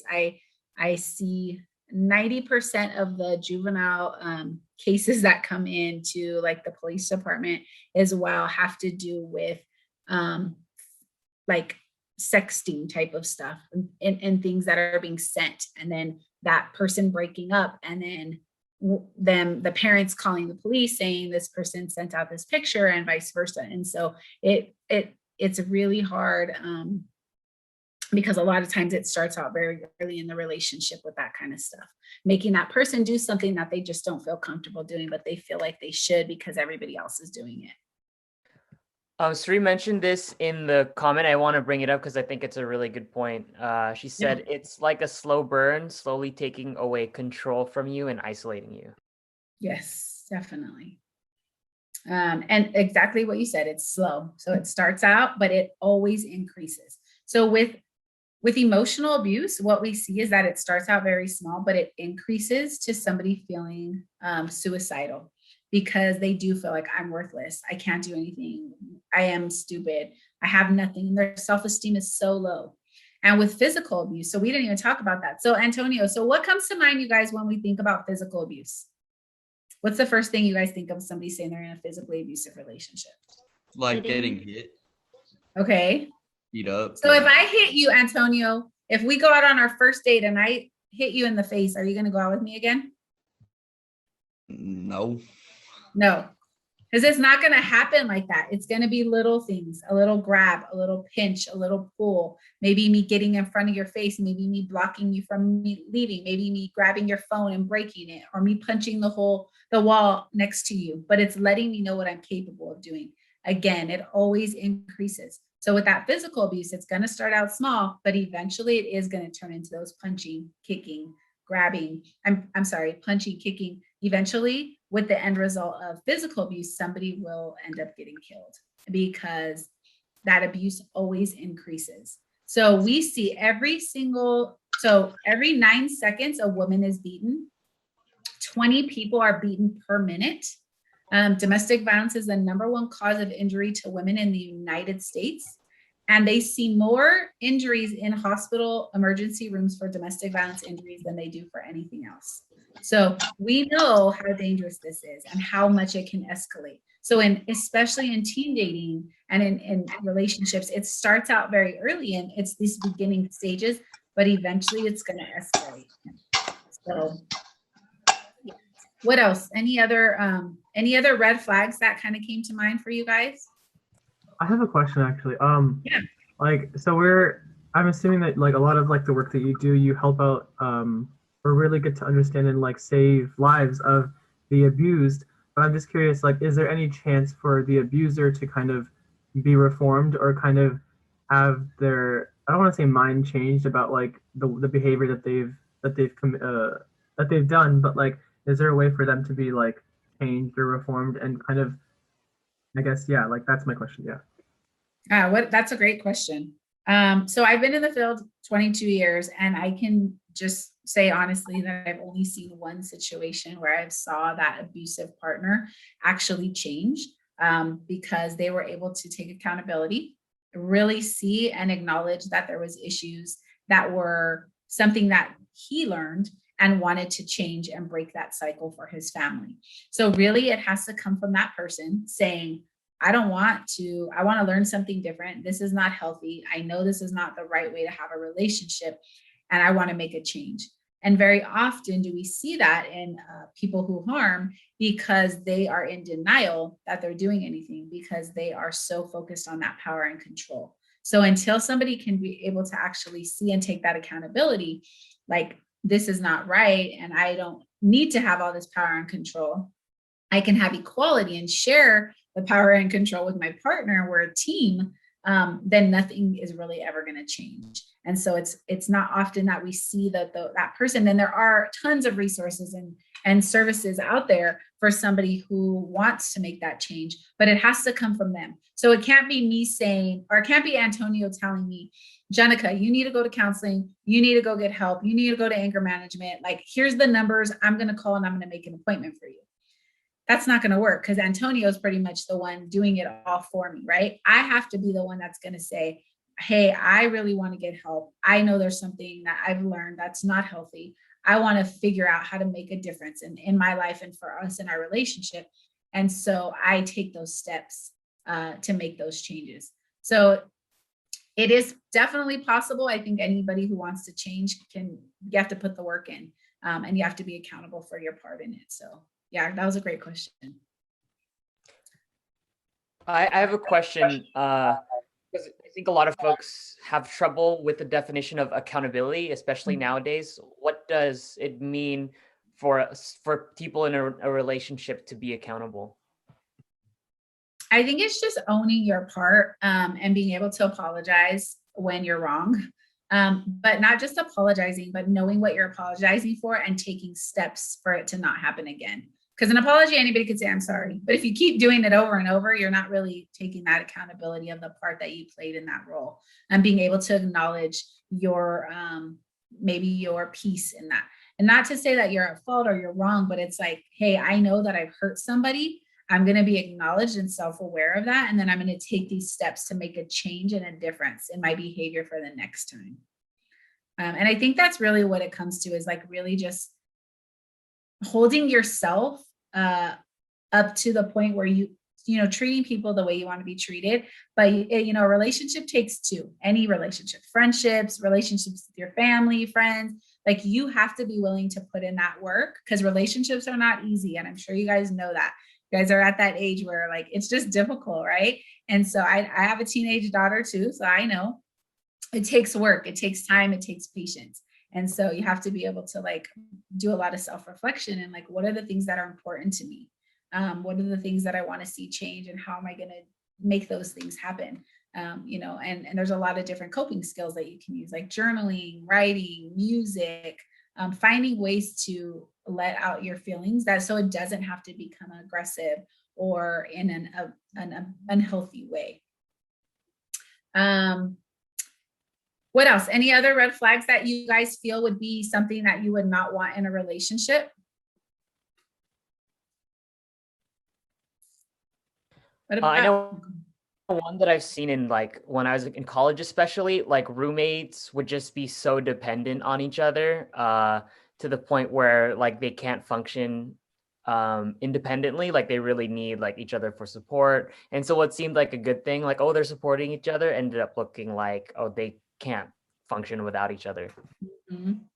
So yeah, we're going to talk a little bit about that right now when we talk about healthy relationships, but having your own independence and not being codependent on anyone and being able to just have your own time, right? So being able to do your own thing. So like Riley, let's just say for you, you on every Friday night, like you hang out with your girlfriends, right? And so doing that. And then on Saturdays, maybe you hang out with your partner. Being able to have that balance of still doing the things that are important to you and having time, but not always having to be with your partner 24 hours a day, all the time. That's a huge red flag because, you know, a lot of times I see in unhealthy relationships, it's like, okay, we spend break together, we spend lunch together, we're after school together, then we're on the phone all night, then we go fall asleep, we're constantly together. And then it's like, well, I'm going to hang out with my friends on Friday. Well, it's like, what? Well, we're always together. We're, you know, and that person starts to feel like they're losing that control because they're usually with that person 24 hours a day. And you don't want to have that. You want that space to be able to still be yourself and do the things and the hobbies and the interests that you have, while still being able to share that with your partner or have that time you spend separately with that person. So having that independence is really important. So I know we talked a lot about these, and I think this is what I really want you guys to remember. So a lot of times people say, like, I don't understand why somebody stays in this situation. Like, why can't they just leave? It's not that easy. If you look at just some of these factors that we talked about on this power and control wheel, you're afraid, you care about the person, there's fear involved. What if there's kids involved, right? There's a lot of different things that can go into play. And then it's not just that simple. So usually within the first 72 hours that a person leaves an unhealthy relationship is when they're at the highest risk of being killed. So it's also very, very dangerous. So they have to leave. A person has to leave when they feel it's safe for them. So it's not always the easiest situation. So when we look at all of these factors that go into why people might stay in a relationship, we know that it's not just simple to walk away. And on an average, it takes a person 7 times before they actually leave a relationship. So Antonia and I break up, we get back together, we break up, we get back together, we break up, we get back together 7 times on an average. And every single time that violence is increasing, right? So our fights are increasing, the emotional abuse, the verbal abuse, the physical abuse, it's constantly increasing. Let me see if we're going to, I'm going to go to the next slide. Just to let you know, Jenica, we're at 11:12 right now and 11:30. Okay. Yeah, just want to give you a heads What up. time are we done? 11:30. So around 20 minutes. Okay. Yeah, Okay. So I want to just kind of make sure we cover this part of the healthy relationships and what a healthy relationship looks like. So the center of a healthy relationship is that equality piece, being able to be equal. Nobody has more power than the other. So basically for me, Antonio, I wouldn't say, well, let me see your phone, Antonio. Why do you have a password on your phone? I have the right to look at your phone because I'm your girlfriend. No, because now guess what? We're not equal anymore. I feel like I have the right to do it because I'm above you. I have more power than you and I'm more control. So we're not equal.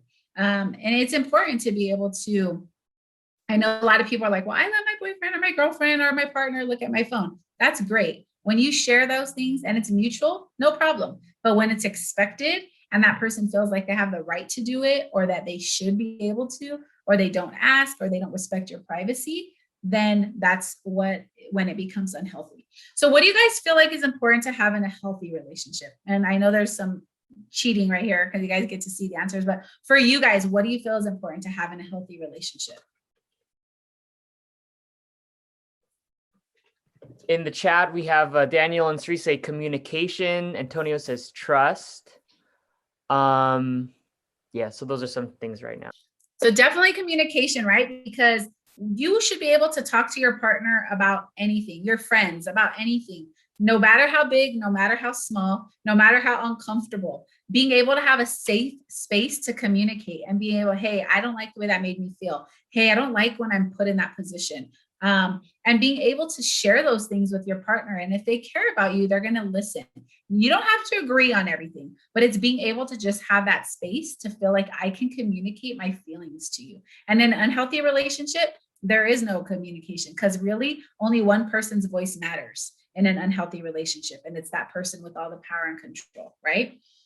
Trust, absolutely important in a healthy relationship. It takes more energy for me to be like, Antonio, where are you going? Who are you with? Where are you going to be at? Who's going to be there? Let me see. Text me when you get there. It takes so much more energy for me to do all of that than for me to just trust you. Because at the end of the day, you're going to do whatever you want to do, right? I can't control what you're going to do. I just have to hope that you're going to make the right decisions and that you respect me enough that you're going to, you know, be honest with me, and faithful and loyal. Because I know that's usually a big insecurity that a lot of people have, like, oh, my partner's going to cheat. Oh, there's other people, and that infidelity. And so really I have to just trust my partner, and not worry about everything that they're doing when I'm not there. What else? Anything else that came through about what you feel is important in a healthy relationship? For me personally, oh, sorry, Riley. Go ahead, Riley. Are you sure? Sure. Yeah, I'll go after you. Okay, sorry. I would say like mutual respect. Absolutely. Mutual respect, right? So it definitely, everything goes both ways. In a relationship, friendships, it's a give, it's a take. Like, both people are working together. We're a team. We want each other to be the best that we can be. We're supportive of each other. We're supportive of each other's goals. We're supportive of trying to push each other to really just be the best. And so I think that's what's really important, is making sure that, you know, you have that mutual respect for your values, your beliefs, and being able to respect that of each other. Definitely. Anything else? For mine, personally, it's the balance between space, because I like having like my own space, and then at the same time, like having supporting, showing them support at the same time. Yeah, So definitely. I have my own space, but I'll also gonna support you, but respecting that between us. So I think that's extremely important, is supporting each other. It goes both ways, right? So I'm supporting you, you support me. So, hey, guess what? You want to learn how to play the guitar on Thursday nights? Cool. I'm going to support that. That's something you want to do. And I know it's going to make you happy and push you to be better. I'm not going to be like, oh, Thursday nights, that's the night we usually watch a TV show together. Like, I want you to do the things that are going to make you be the best, because ultimately, if you're the best and I'm the best, we're going to be the best together. And so you're constantly wanting your partner to just elevate, because you're working together to be a team. I think another thing is, I was thinking, like, if there's some sort of like financial or like, you know, personal like hardship or something like that, rather than having like in an unhealthy relationship, the abuser would say like, oh, this is all your fault, you know, we're in this because of you. I think in a healthy relationship would be more so like, you know, we'll get through this, we can do it, like the together kind of aspect where you're working against, or you're working to fix a problem rather than blaming each other and kind of making it like almost borderline violent and verbal abuse. Yes, definitely. Yeah, thank you for that example. That was really good. Does anybody else have anything that they feel is important to have in a healthy relationship? Being able to both sides respecting each other's boundaries. That goes like emotional and physically with like, triggers and stuff. Very good. I think that's really good to be able to, first of all, you have to be able to communicate that, right? You have to be able to have that space to say, these are my boundaries. This is what I'm okay with. This is not what I'm okay with. And that person being able to respect that. And also patience is important in a healthy relationship. You want to be patient. You want to be able to take the time. You got, if there's one thing I can stress, is to take your time in getting in a relationship. There is no rush. There's no time frame. You have to be in a relationship in a week or a month. Take your time. I see people rush into relationships all the time. You want to take this person into different environments. See how they are. How are they around your friends? How are they around your family? How are they around you by themselves? Do they act different in these scenarios?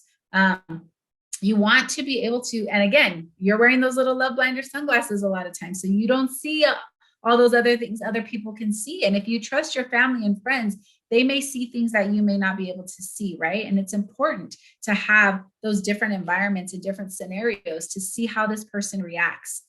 Because if you're only with them all the time by yourself, you may not see how they handle different stressors. How are they around different environments? Because they may react different. And it's important to really take your time and build the kind of relationships you want. Thinking about the things that you said were red flags, thinking about the things that you said are important in a healthy relationship, being really able to look at all of those different factors and remind yourself when you're in that situation. I know this is important to me. I said I wouldn't tolerate somebody yelling at me, or I wouldn't tolerate somebody putting their hands on me or not respecting me or not respecting my family. So when you're in that situation, you can really remind yourself that those things are important and that you don't just let those little red flags like, oh, well, it was that. Oh, but they're going through this. Oh, we're going through that. No, really being able to have those boundaries, like you said, and really keep those standards of the kind of relationship that you want to have, and develop that, because it takes time, it takes effort. All relationships do, with anybody. Is there anything else in the chat, Kevin, that I'm missing? Just Cerise said, part of feeling safe, I think, is having the freedom to actually communicate boundaries. If you don't feel safe with someone, how can you feel comfortable sharing where your boundaries are with someone? Absolutely. Yeah. And that's exactly what I was saying. You have to have that space to communicate. And that comes with a healthy relationship, right? Being able to establish that. Do you guys have any other specific questions that maybe I didn't answer and that you want to know about before our time runs out? I want you guys to be able to ask me whatever you want to ask me. Take advantage of our time together. How is a healthy way to handle your partner cheating?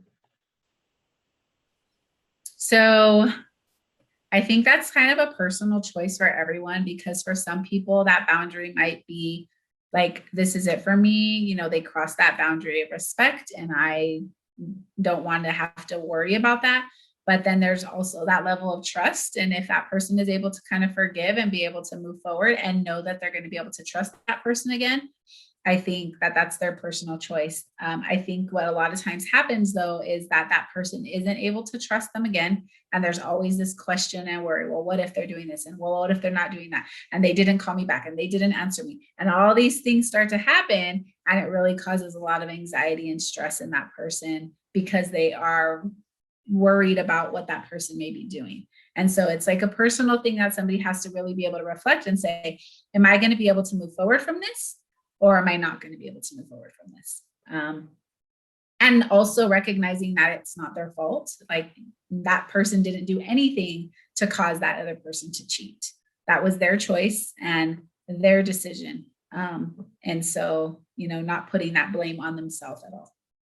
Hi, Jenica. We have a question / affirmation from Sri. Sri says, hi, Jenica, completely off topic, but I love your shirt and would like to know where to get it.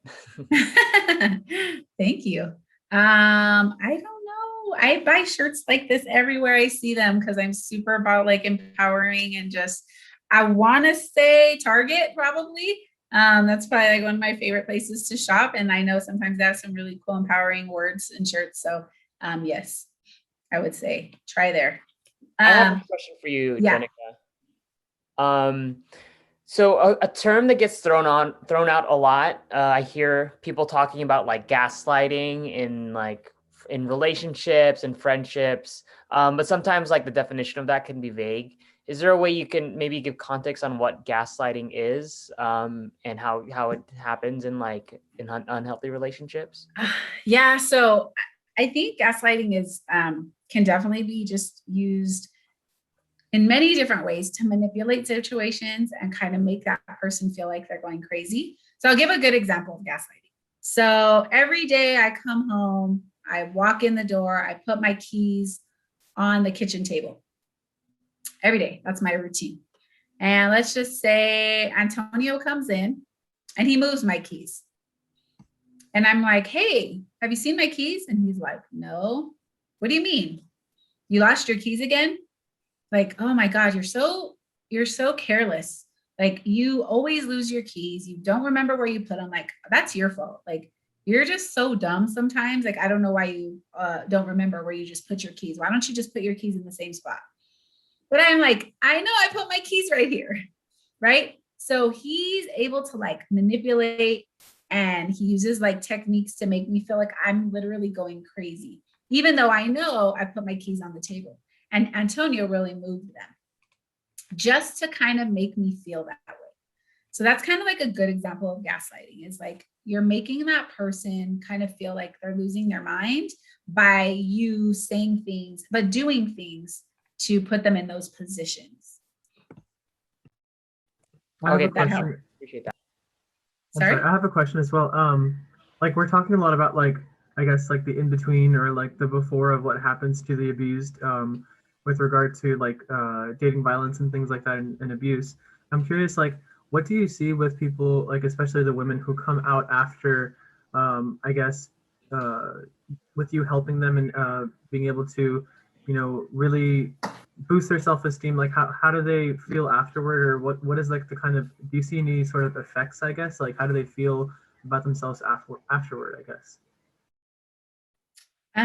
It depends, because it's kind of like the work that they're willing to put into it. So are they willing to really make this change for their life and like start over and like get all the resources and support and counseling and help to kind of help them get to another place? Or unfortunately, sometimes people are just not ready and they may go back to that situation. So my goal is to just try to give everybody, you know, I always say, you never know the amount of time you have with somebody.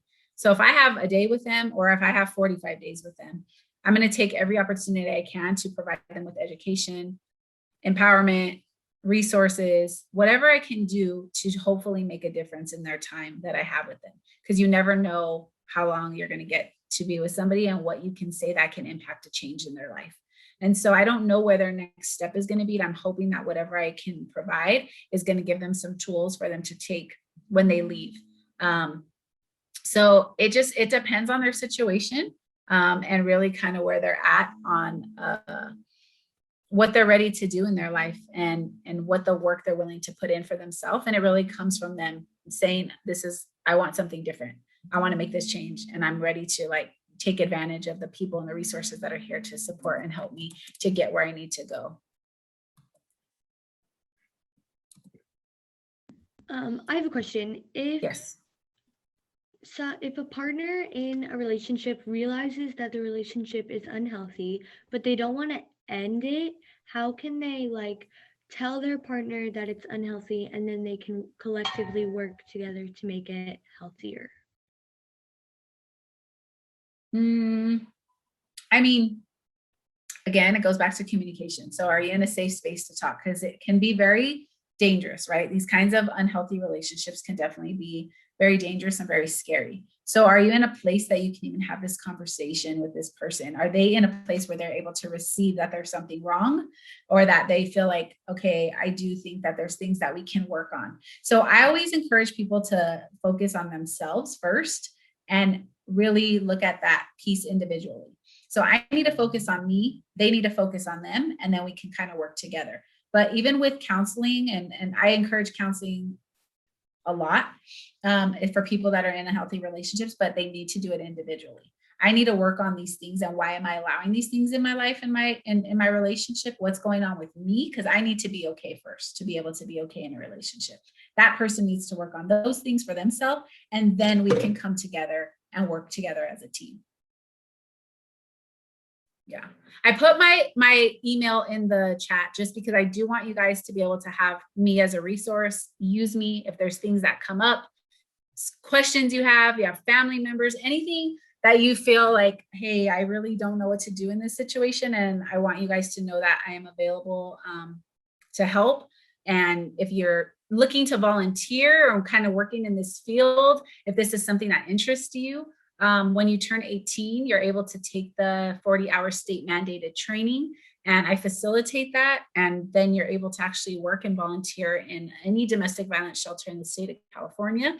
So it's a state certified program, and you can actually volunteer and work with different families and kids and teens who are in or going through a domestic violence situation.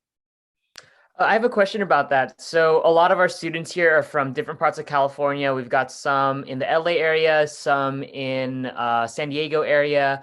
Where can they find like places to volunteer? Say they do get certified when they turn 18.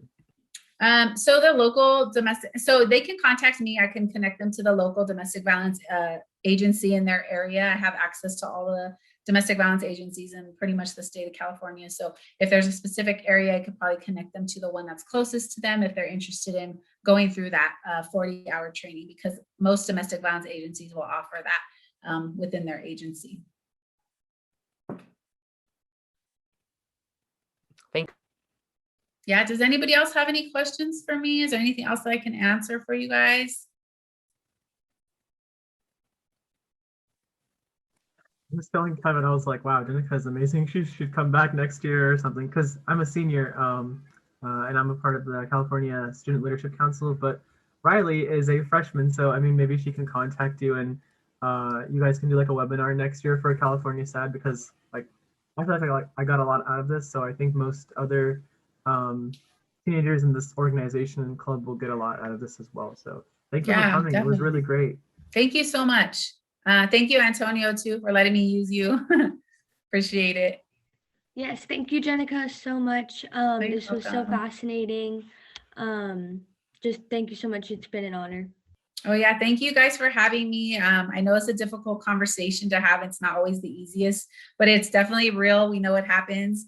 You guys know people, see people. And so I want you guys to have the tools and the resources to help recognize those red flags and connect people to the right resources. So that's why I want you guys to be able to have me, my information. If there's something that you guys need, I can help direct you to those people in the areas that you guys are at. Awesome. Thank you, Jenica. So we are going to go into. Thank you, guys. Are y'all ready to get this started? Yeah. All right. Great. I will. Yeah, we'll kick this off. Welcome back, everyone. Let me real quickly. Just give me. I want to make sure I got the share. Yeah, go ahead and test it out. I will spotlight the two of you too. Welcome back, everyone. Hope you had a good. You were able to grab some lunch. I had a nice little bacon and egg and avocado situation happening. Hopefully, y'all had some nice nutrition during your break. And welcome back. We're really excited to announce our next panel. So, without further ado, let me go ahead. So I've had the pleasure of meeting Kevin Brooks in San Diego just before the pandemic. Kevin was that teenager who drove fast, partied hard, and made reckless decisions. One night, it all caught up to Kevin and his childhood friend Brendan after leaving a party in Kevin's car. From his wheelchair, Kevin now shares his story with youth across America. His presentation will make you laugh, cry, and leave you wiggling your toes and remembering his story. So first off, I'd like to introduce Kevin Brooks. Kevin, go ahead and take us away. Thank you. You're welcome. Thank you, Kevin. Thanks for having me. And thank you, everybody, for joining in during a Memorial Day long weekend. I'm up in Canada. We had our long weekend last week, sorry. We always have it a week before you. So, good for you for signing in. I'm going to share a little bits of my story here, and then I'll be showing you a video. Then we go over to Lily. She'll be sharing her powerful story and do a little Q&A after that. Kev, it doesn't seem I've got hosting, sharing privileges yet. Let me take care of that. Okay. My apologies. But no worries, dude. I'm just gonna start my thing though. So we're gonna go fast. We're gonna move fast with this thing. Be good to share. Okay, cool. Okay, dope. Sweet. All right. I'll do it when I need to. It was, beautiful weather, and it was a weekend, and a lot going on that weekend. My sister Allison was graduating from high school. I'd already graduated a few years before. My younger sister Haley was 5 years old. She was in a dance recital, so that was a big event for her. My girlfriend Robin, my high school sweetheart, she was in a horse show all weekend. And I was hanging out with buddies, partying when I wasn't at all those other events. It was a great June weekend. And Saturday night, leaving a party, I was hopping in my car, not smart, about to drive impaired, something I'd done often in those days, or did often in those days. And my friends were smart enough, at least, to call a taxi. We're all legal age to be drinking or whatnot, but still, I mean, they made that good choice to call a taxi. Of course, we got Ubers and Lyfts and many other options now, but we didn't have those then. So they're hopping in a cab. And I look back, I'm like, I could have stayed at the party. I could have walked home. I could have called for a ride from my parents. They were calling me, offering me that ride, but I never wanted the ride. I wanted to drive. And as warming the car up, my buddy Brendan, who we grew up playing all kinds of sports together, I guess last minute he decided he was jumping out of the taxi, and he hops in with me, and away we go. And my last memory of the night is an intersection. Right would have been going home, and left was partying some more. And it's just like, it's a crossroad in life, another choice, another bad choice. We went for a party, and we were not driving slow. We never made it to that party. I essentially woke up in a hospital, not knowing how I got there, what had happened, anything. Weeks later, I was drugged up because of all the painkillers, meds they'd given me, that they pumped into me. So I didn't know what was going on. And I just remember doctors or nurses, somebody saying, we're going to be pulling this breather out of your throat, or out of your mouth, your throat. This breathing machine, it's pumping air into you, but where it's sitting, if it stays any longer, it's going to do damage. So we're going to cut a hole in your throat. And I just remember freaking out, like, what? You're cutting a hole in my throat? Like, what's going on? And they're like, you're not going to feel it. You're on a lot of medication. And then I was out again. And it was like in and out of those hallucinations and all kinds of stuff with the meds, where I'd have like little glimpses of what was going on. And through that time, my family hadn't shared what had happened with me. They were worried if I learned anything that, I might give up or stop fighting for my life, because every day I was fighting for my life. And one day I just started to ask questions. And I'm coming down off these meds they were giving me. There's tubes and machines, and just, there's obviously something has happened. And yeah, I asked my mom why I couldn't move. And I didn't even have a voice at that time. Like, my voice had been blocked off by the tracheotomy, the thing they put in my throat. So my mom's there, reading my lips. And I remember I asked what happened. Or asked why I couldn't move. And my mom said, you're paralyzed. Kevin, you're paralyzed. And you're looking at me right now, I can see me from here up, so that, I don't know if that came as a surprise, or I think there's my profile picture. I was in a wheelchair, so maybe you kind of saw that coming. I will tell you, one person who was so surprised to hear that I was paralyzed, no one more, it was me. Like, I never could have ever imagined anything, though I was making bad choices and taking risks, could have ever, happened. There could have been such consequences that I'm paralyzed. And if you don't quite understand what being paralyzed means, our brain sends messages down our spinal cord. Your body moves according to those messages. But if you damage your spinal cord, the messages don't get through. So that's a game changer. That is a life changer for someone who's young, healthy, active, living life, having fun, family, friends, future ahead, things I want to do, which I imagine, sounds familiar. I don't know if you can just imagine you wake up one day and boom, there's a loved one saying, like, you're never going to walk again. You're never going to run again. You're never going to jump again. For me, it was like never going to skateboard again, snowboard again, play hockey again, stage dive at a concert again, cliff jump again, run down the beach, run a frisbee, football, skateboard, wakeboard. The list goes on and on and on, and that is my list. And I'm sure every one of those things you love to do, you plan to do, maybe you're going to do, this Memorial Day long weekend. But yeah, imagine just boom, one bad choice, and it's all gone. And my mom said, Kevin, it's why you can't move your legs. So I tried to move my legs, and my legs didn't go. So I tried to move them again, and I tried to move them again, and I'm freaking out, and I'm panicking because my legs aren't working. And I remember thinking a little simpler than maybe I could just, wiggle my toes, because that's easier, right? Like just wiggling your toes. Very simple.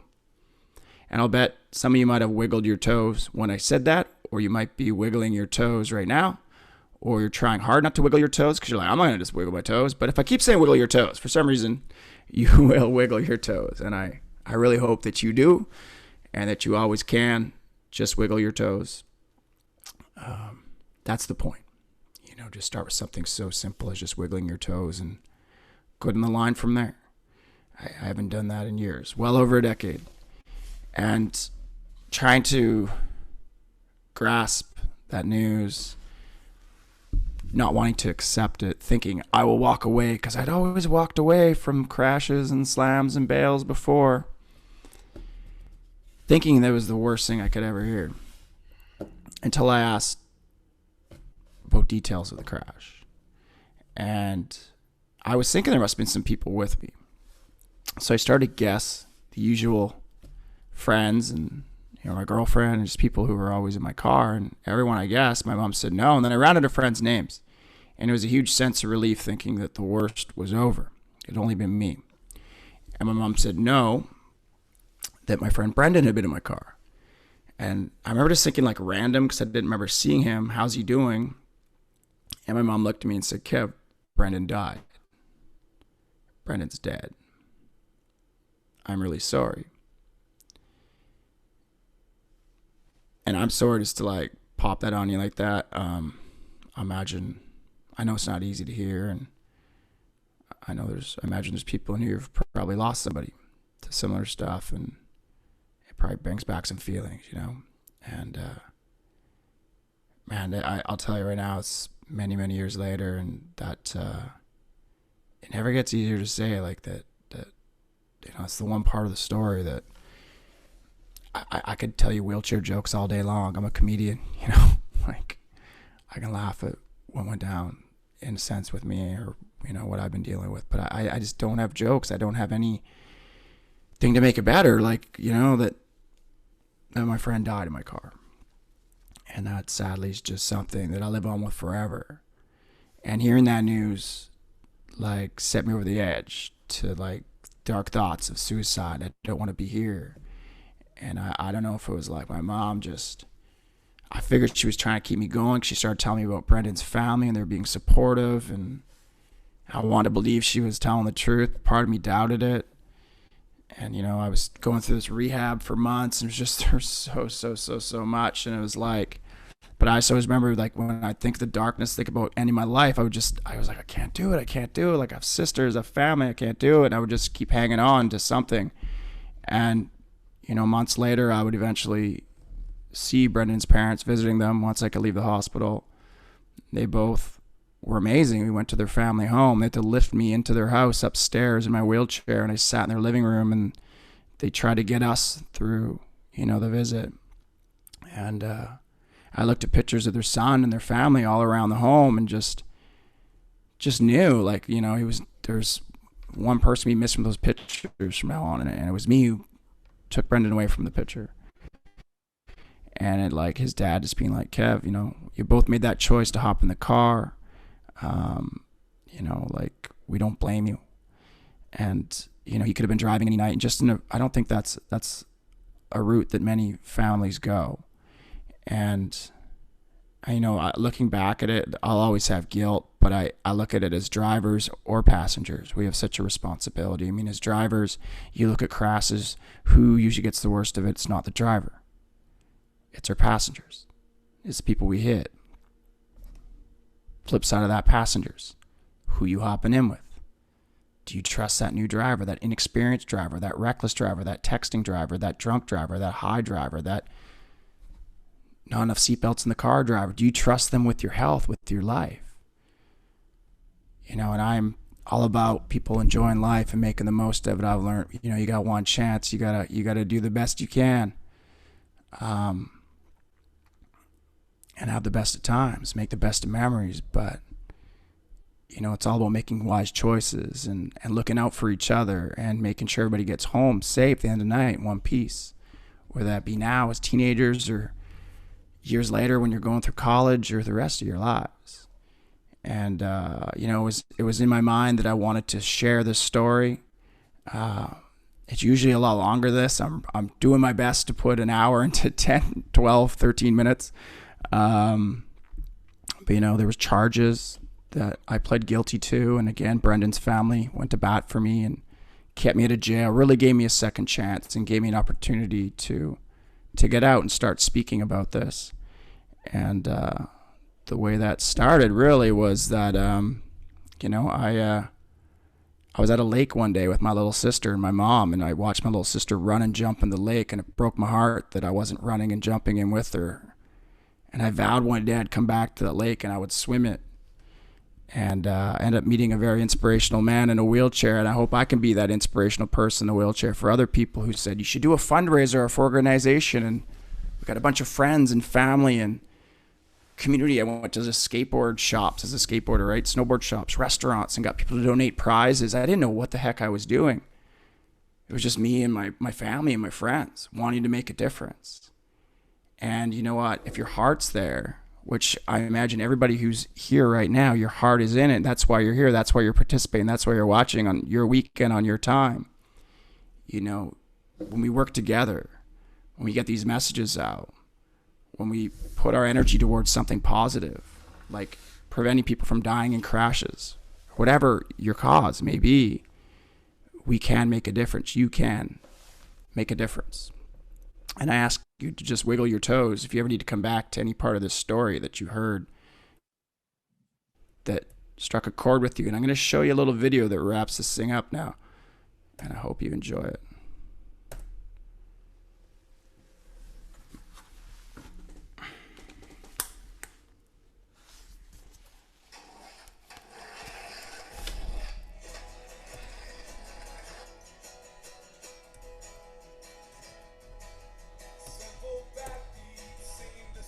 If I could hold them, I would, let's see, take some rest, as if not wicked, and walk around, enjoying silence, a world away.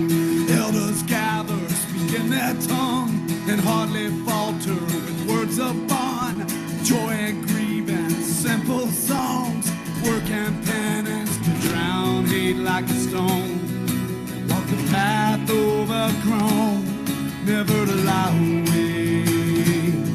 If so, for goodness sake, down the road, deer are crossing, the grass is greener where they're walking, rattling beasts in heavy movement. Mark them now, son, before we lose them. Bear your arms ever so wisely, burn them all if you have no need. Dressed to kill, but kill so kindly. Hollow hearts, too weak and weary to drown hate like a stone. Walk the path overgrown, never to lie away. So for goodness sake, call me crazy, but all these old ways of living, simple are simply fading on me by this time. Before we die, lay on down, sense of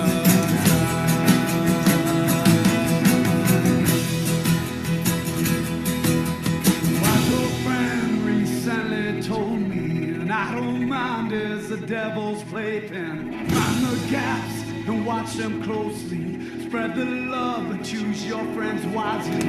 Love yourself to love your family. Find the difference.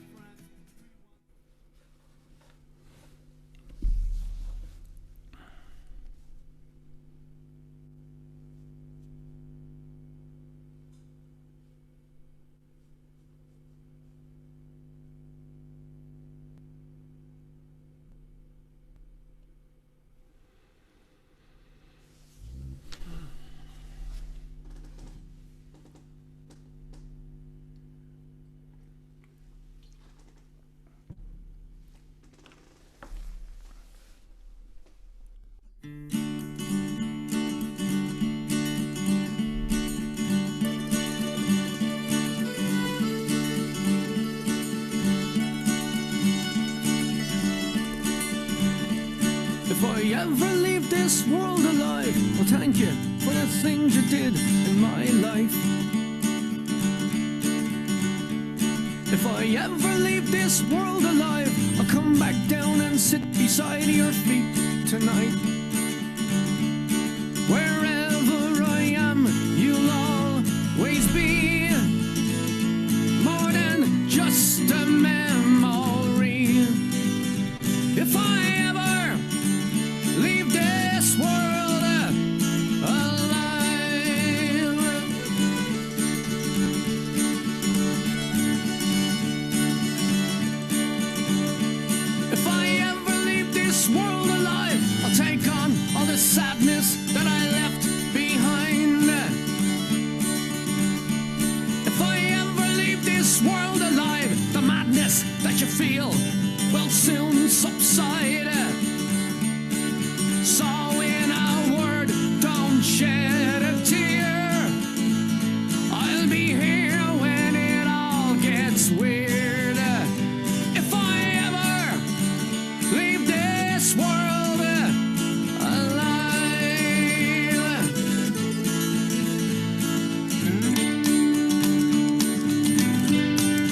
She says, I'm okay, I'm alright.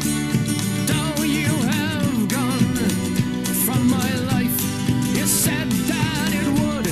Now everything should be alright. She says, I'm okay, I'm alright. Though you have gone from my life, you said that it would. Now everything should be alright. Yeah, it should be alright.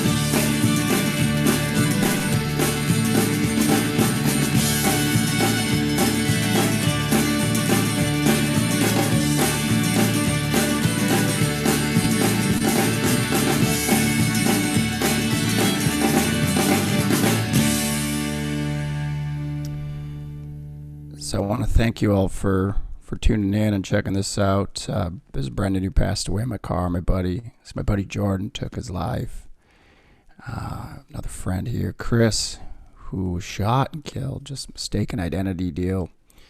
And Chris here OD'd fentanyl. So I've lost, sadly, a number of friends, and I do this in their name and their memory, and I truly hope their stories and their lives can inspire you and others to make a difference in your communities and stop, help prevent these kinds of deaths and these kinds of tragedies. I'm out of time, but I do want to just say this little video here of me walking would have never happened if it wasn't for a student. I actually met a student who I'd seen at her school. Years later, she connected me with this organization that got me walking. All good. So, if there's times when you wonder if you're able to make a difference in someone's life, you're a student, you're young, you're one person, I can say from experience, you definitely can. A student just like you got me up taking my first steps in 17 years. A student just like you helped make my little sister and my family's dream to see me walk again one day come true. So I truly hope you're inspired to make a difference by today's conference, and I thank you for your time, and I apologize for going a little over. So you're doing great, Kevin. Thank you so much for sharing your story. I definitely recommend checking out chat. There's a lot of great affirmations there. Folks want to continue to share affirmations for Kevin. Please put it in the chat, and also put your questions in the chat too. We're gonna get another chance to talk to Kevin and Lily together as we ask them a little bit more about their experiences and how we can really honor their stories and the stories that they carry with them in our own lives. So thank you, Kevin. I'm gonna go ahead and introduce our next guest. They are Lily Trujillo from Street Racing Kills. I know some of you are familiar with Lily, that they were a guest at your school this year, so we're excited to bring them back. So Lily is creating awareness regarding the dangers of illegal street racing and traffic safety among the youth. Lily founded Street Racing Kills in 2014 after her 16-year-old daughter Valentina was killed by a young man who was street racing and crashed while giving her a ride home. So without further ado, Lily, we're honored to have you here. We're honored that you're here carrying your story and for us to really listen and share. So I will go ahead and give you the platform to share. Thank you very much. Hi everyone. I'm Lily from Street Racing Kills. I am the founder. Thank you. I think I see some familiar faces here. Not familiar, some names. I'm gonna go ahead and share my screen so we can get started. Let me see if I can see it.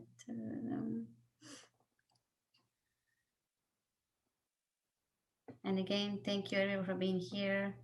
Kevin, my heart goes out to you and I commend you for everything that you're doing. And now it's hard for me to start seeing I'm all emotional. But okay, let's get started. Let's start with this video. A lot has changed.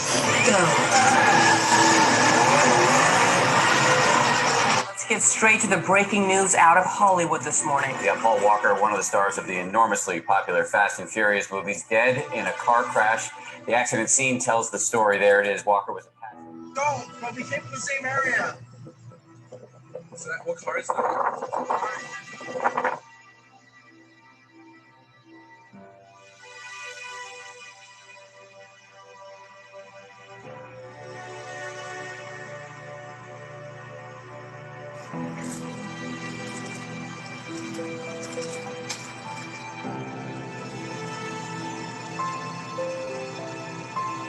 Teens are dead and another is in the hospital after a horrific crash in San Jose. This is one of the victims, 18-year-old Oscar Gonzalez. The Honda lost control, spun out and struck a light pole and sheared it off its base. The damage in the thick, heavy pole gives some indication of how fast they were going.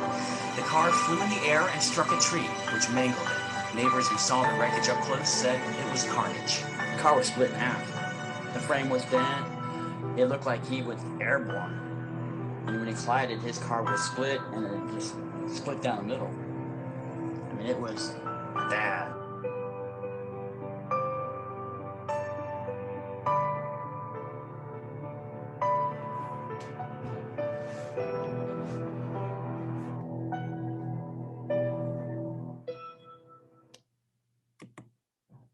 So, what is street racing kills, and why did I found, what is SRK? So SRK is a non-profit organization. I founded Street Racing Kills in 2014 after my 16-year-old daughter Valentina was killed by a young man who was street racing while giving her a ride home.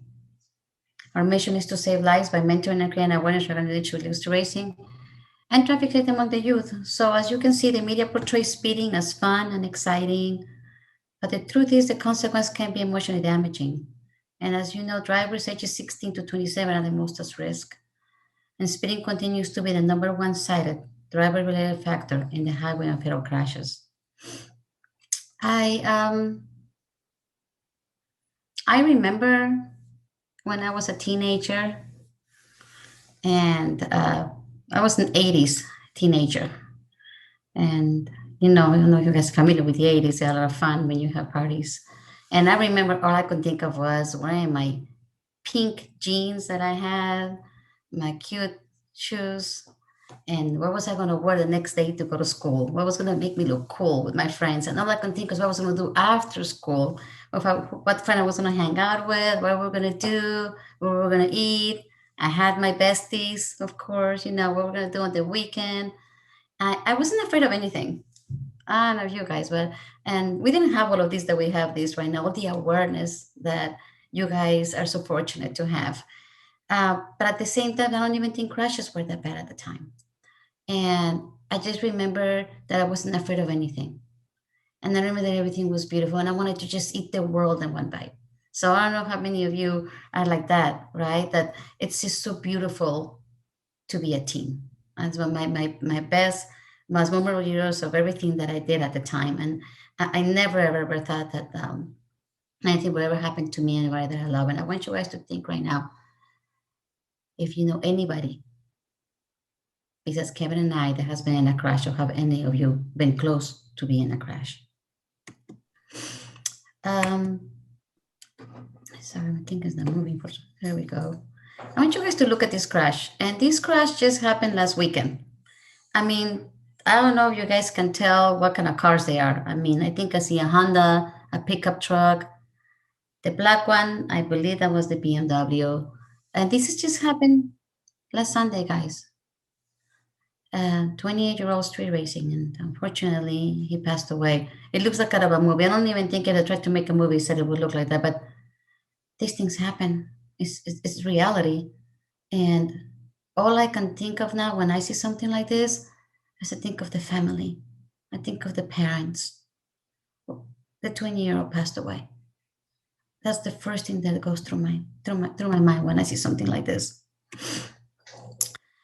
But let's get to meet Valentina, my baby girl, my daughter, my 16-year-old, my chunky punky, everything that I call her, my little monster. That she didn't like me calling her that. Valentina was 16. Yeah, forever 16, because she forever be 16 for me, forever, and to her friends. A lot of her friends always tells me, they tell me, well, I feel bad growing up. I feel bad getting older because she's frozen at 16. We're 23, we're 24. And as you can see here right there, this was Torrance High School. And she was a junior. She had her little friends, as you can see right there, her clique. They would hang out with her every day. The ones that would come to the house. At the time I was a single parent. They destroyed my room. They called her the woman cave. They would spend the night there. You know, summers. I would come back home and I would go to sleep and I had nacho cheese on my bed. You know, I would call him, hey, what do you want to eat?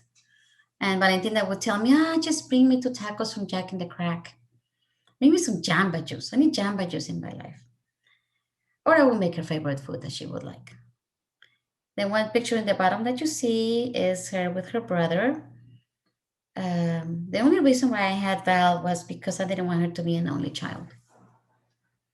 You know, I didn't want Luca, my son, that's 29 years old now, to not to have anybody after I would leave this world. I want him to have a sister or brother. And now my son is still an only child. But, you know, Valentina had a lot of friends, but I never thought that her life would be cut short at 16. And everything started December 7, 2013, and street racing killed my daughter. I didn't know what street racing was, to be honest with you. And I was thinking, how did I go from here to here? How did I end up like that? She was 16 years old. That's the Mustang that crashed. And on the right, as you can see, there's me on the worst moment of my life. That's the funeral. And on the left, it's 4 months prior to that, going to Panera to have her favorite pasta. And she wanted to do a selfie. I never thought that something like this could happen to her. Forget about me, just to her. She used to go to kickback parties, as you call them, and she used to go to different basketball games, bonfires. She was really enjoying being a teenager. So that particular day, we're talking about Friday, December 6th, I dropped her off at her best friend's house. She was with another friend. She was going to spend the night. But one of her best friends called her and said, hey, before you guys go spend the night, can you come to my house? I'm upset at my boyfriend. I think he's cheating on me. I don't know what he's doing, but my cousin invited me to a party and it's close where you guys going to go spend the night. Can you guys just have my back and come with me? And Valentina was like, of course we got your back. We're going to go spend the night. Let's go. So I dropped off Valentina. When I dropped her off, I got teary-eyed and I didn't know why. And I saw her standing there with her little unicorn backpack that she used to like. And believe me, guys, that little unicorn backpack had so much stuff inside. She could put her combat boots, her pajamas, or everything. It was like stuffed and she would always wear it. And she looked so pretty there, and I got teary-eyed when I saw her. And I said, what a beautiful life she has. I was raised in Mexico City, and I was basically her Uber driver, taking her everywhere. And as I'm driving away, I said, what's wrong with me? Why am I getting so teary-eyed? Little did I know that was the last time I was ever going to see her alive. So I'm telling you guys right now, if you ever get that kick, that little feeling, maybe I shouldn't go here. Maybe I shouldn't get in this car. Maybe I shouldn't go to that party. Or things don't give. For some reason, you keep pushing and pushing and pushing. It doesn't give. Don't push it. And follow your heart. Follow that thing that you have. I had that feeling that night. But I went home. I still text her and ask her, hey, don't you want to come back here instead? Which I never did. She wanted to spend the night. I would let her. She wanted to go to a party. I would let her go to parties, but I would just pick her up, or she would tell me, you know, I was trying not to be that a strict parent, but I was also trying not to be too lenient. I thought I was doing really good as a parent. I thought I was doing my best.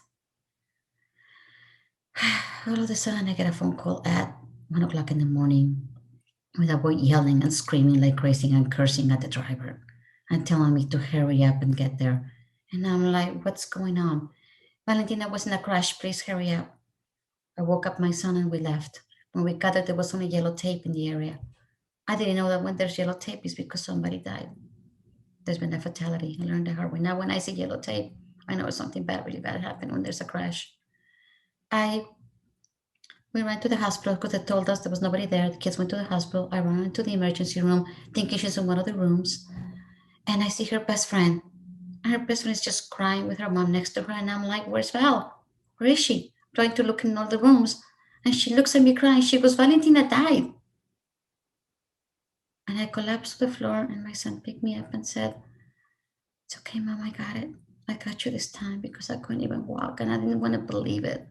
They told us to go to the house. The police was going to be waiting there for us. And when I got there, they just, they told us, your daughter passed away in a crash. And it was the worst moment of my life. And I literally thought I was in a movie. And I'm like, why her? I'm not want to be one of those moms that lost a child. I'm not going to be one of those. I never thought I would be. But I knew, even while laying in bed, that I will do everything to make sure that this will not happen to you or to anyone. It's not normal for us to bury our children. They're supposed to bury us. So one day I sat down, I went to work, and I heard this whoosh, whoosh, whoosh, whoosh. And I look. Have you guys ever heard the term dragging your feet?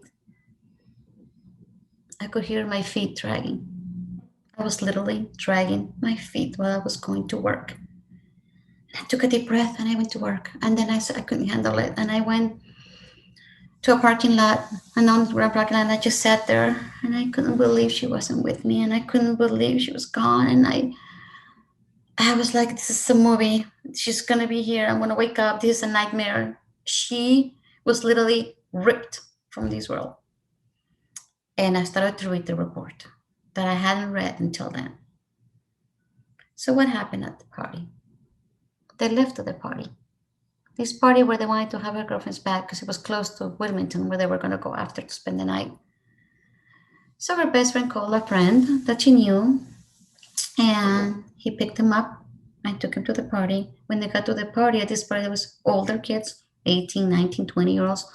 These three girls were 16.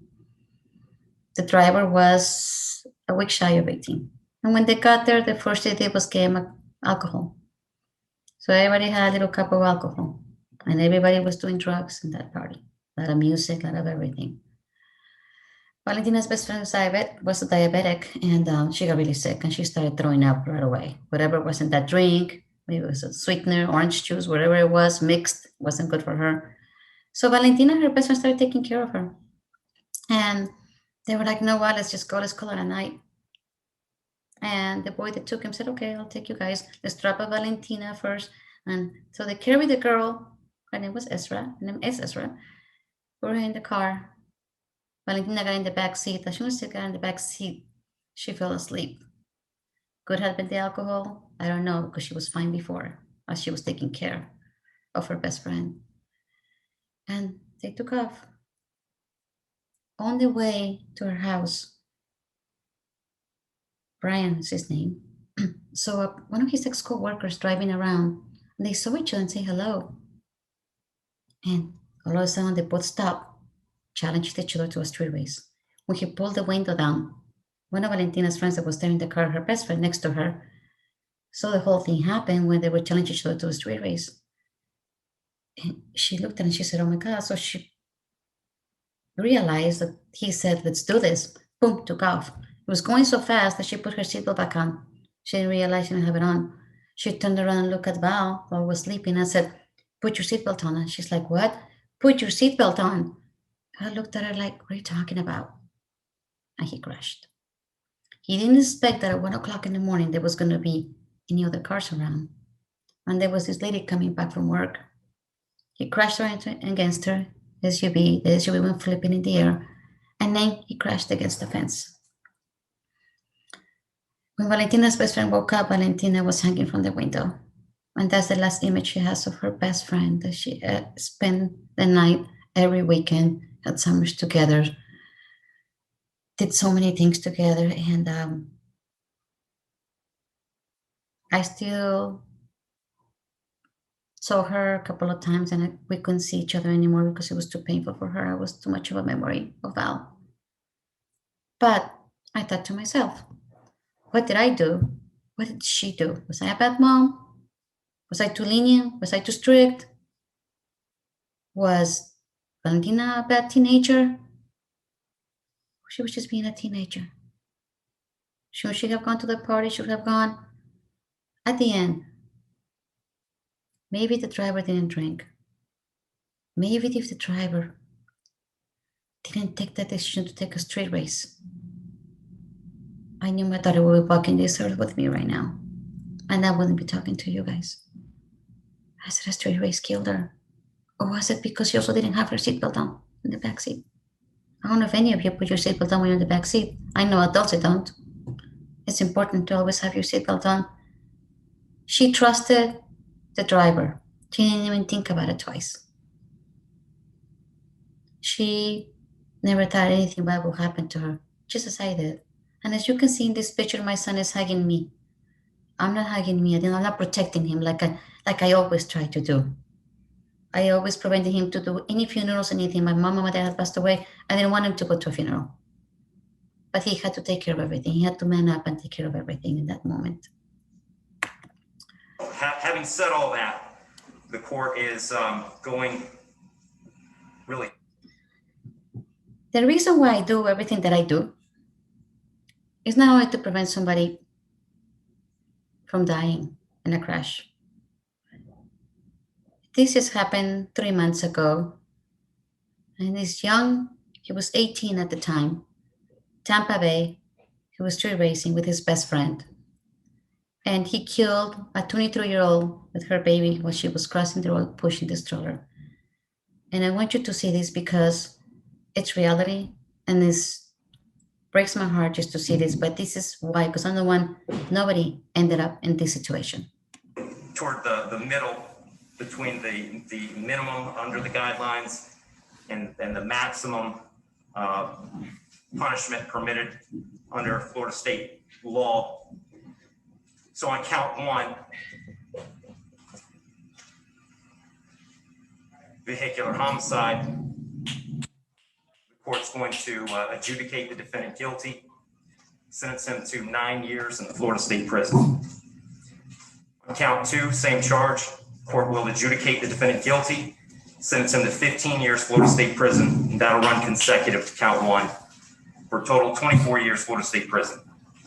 Count three is a misdemeanor, unlawful racing on a highway. So the court will adjudicate the defendant guilty, sentence him to time served. Give credit for time served, I believe 2 days. Court will impose mandatory court costs.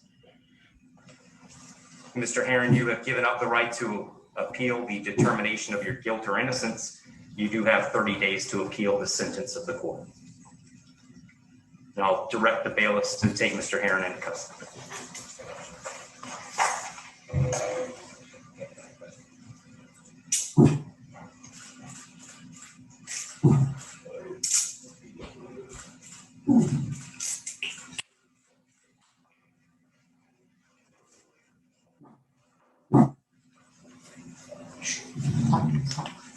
Wish you well, Mr. Herron.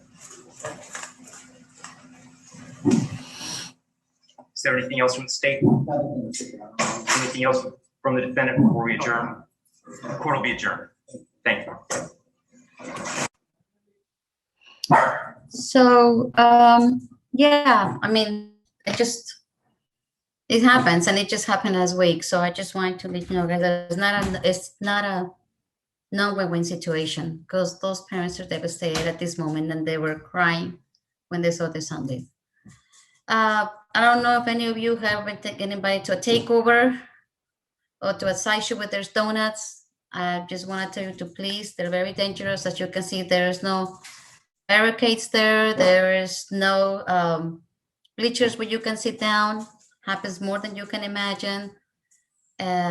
So please, if you ever get invited or they have the curiosity, you can save it for the track. You don't have to do that. You can see there's a funeral. I want you guys to think of every time you see flowers. You know, in Mexico, we bless ourselves, but every time we see flowers, why? Because you know somebody passed away. So behind there's court fees. There's a whole family devastated. Their friends that lost someone. There's a mother, a father, a brother. So I want you guys to think about that. And you guess what, you guys? This is completely 100% preventable, right? Because you guys are our future. You guys have the power now when you start driving to be at the wheel and prevent all of this from happening. And now look what I do, guys. I have all these programs. I invite you guys to join this. To if you need a program, you need me to come to your school, I'll be more than happy to go there. We have a scholarship now, and it's in honor of Valentina. And I always wanted to do something in her honor. I'm still trying to, pass some bills through legislations, whatever I can. This is my life now, making sure nothing happens to you guys and making sure her dad is not in vain. And we give, driving scholarships. If you cannot afford it, if your parents cannot afford it, if you're a foster child, we're more than happy. We're going to be having it in October in Teen Driving Safety Week.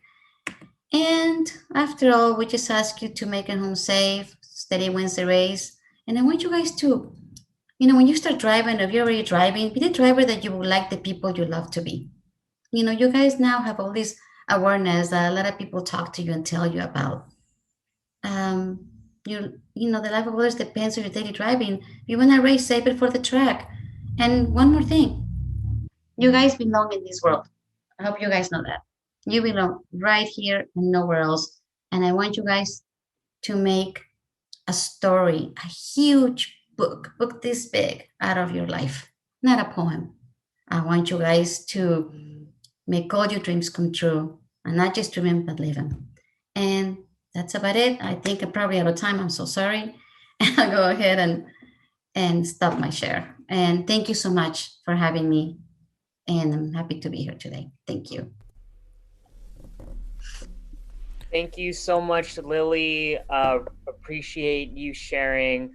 We're gonna go ahead and bring Kevin back. We're gonna do a little bit of a Q&A with them.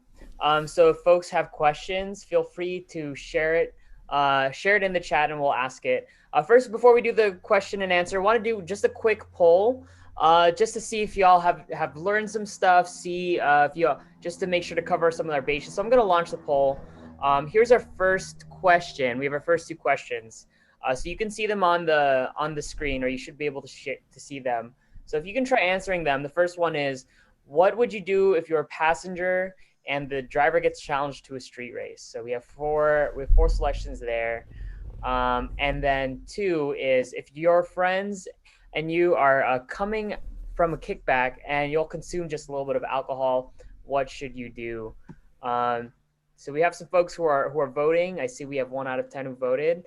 While we're having folks answer those questions on the poll, I do have a question for both of our panelists. So one of the questions we have here, so we have a lot of young students here who are working towards making sure that they keep their community safe and empowered. We know that during COVID, like California has observed a lot more speeding, and now traffic and people are getting back on the road. This is Memorial Day weekend, so we're launching the 100th deadliest days for teens when, because teens are on the road, they're out in summer. This happens to be the most dangerous period for teens. What's one piece of advice you can give to the students who are going to be out on the road, going to be out with friends? What's one thing that you can give them and share with them? Do you want to go first, Lily, or do you want me to go first? You go first. One piece of advice. They say a good defense, a good offense. So I mean, drive safe, be cautious, and be a friendly driver. I feel like, I'm out on the roads. I'm driving with the hand control now, and it's just like people are so aggressive on the road. They don't let you merge in. They tailgate you. They don't give signals, and it's just this and it frustrates other people. And then they drive with aggression, and it just creates this, I guess, network of vehicles who are driving aggressively. So I think we can all do our part in just being kind, courteous drivers, and just try to be that driver who lets people merge in at traffic and give yourself a little bit extra time when you're going somewhere so you're not rushing to get there. And don't always give the best. Well, I've made it there 20 minutes before, so I can make it there. Well, you know what? Maybe there's traffic today. Like, what's the longest time it's taking you to get somewhere? That should be the time you're shooting for when you're, looking at getting somewhere and giving you that time. So very hard to just give one piece. I think that all kind of goes in together. But what I really like what Lily was saying is, and I can speak for that, is that we never think this kind of thing's going to happen to us. We never think it'll happen to me. And I can tell you myself, I would have never made those bad choices if I thought this would happen to me. And I'm sure I can speak for my friend Brendan, who's not here alive, that he would not have hopped in the car with me that night had he known that would be his last ride. So we're both people who never thought it would happen to us. And Lily and her daughter, same thing. And I'm sure even that drive, nobody ever thinks it's going to happen to them. So hopefully this just lets you know that it can happen, and the best way to avoid these things happening is to make smart choices all the time and drive safe and drive kind. Go ahead, Lily. I mean, that's what we're about here at Students Against Destructive Decisions. Lily, do you have any comments to add? Oh, no, same thing here. I mean, I would say be careful who you get in the car with. Make sure you trust the driver. And if you are the driver, remember that you're responsible for them putting their seatbelt on. Always, everybody has to, even the people in the back have to have their seatbelt on. Just make sure that if you are a driver, that whoever's in the car with you, is doing the right thing.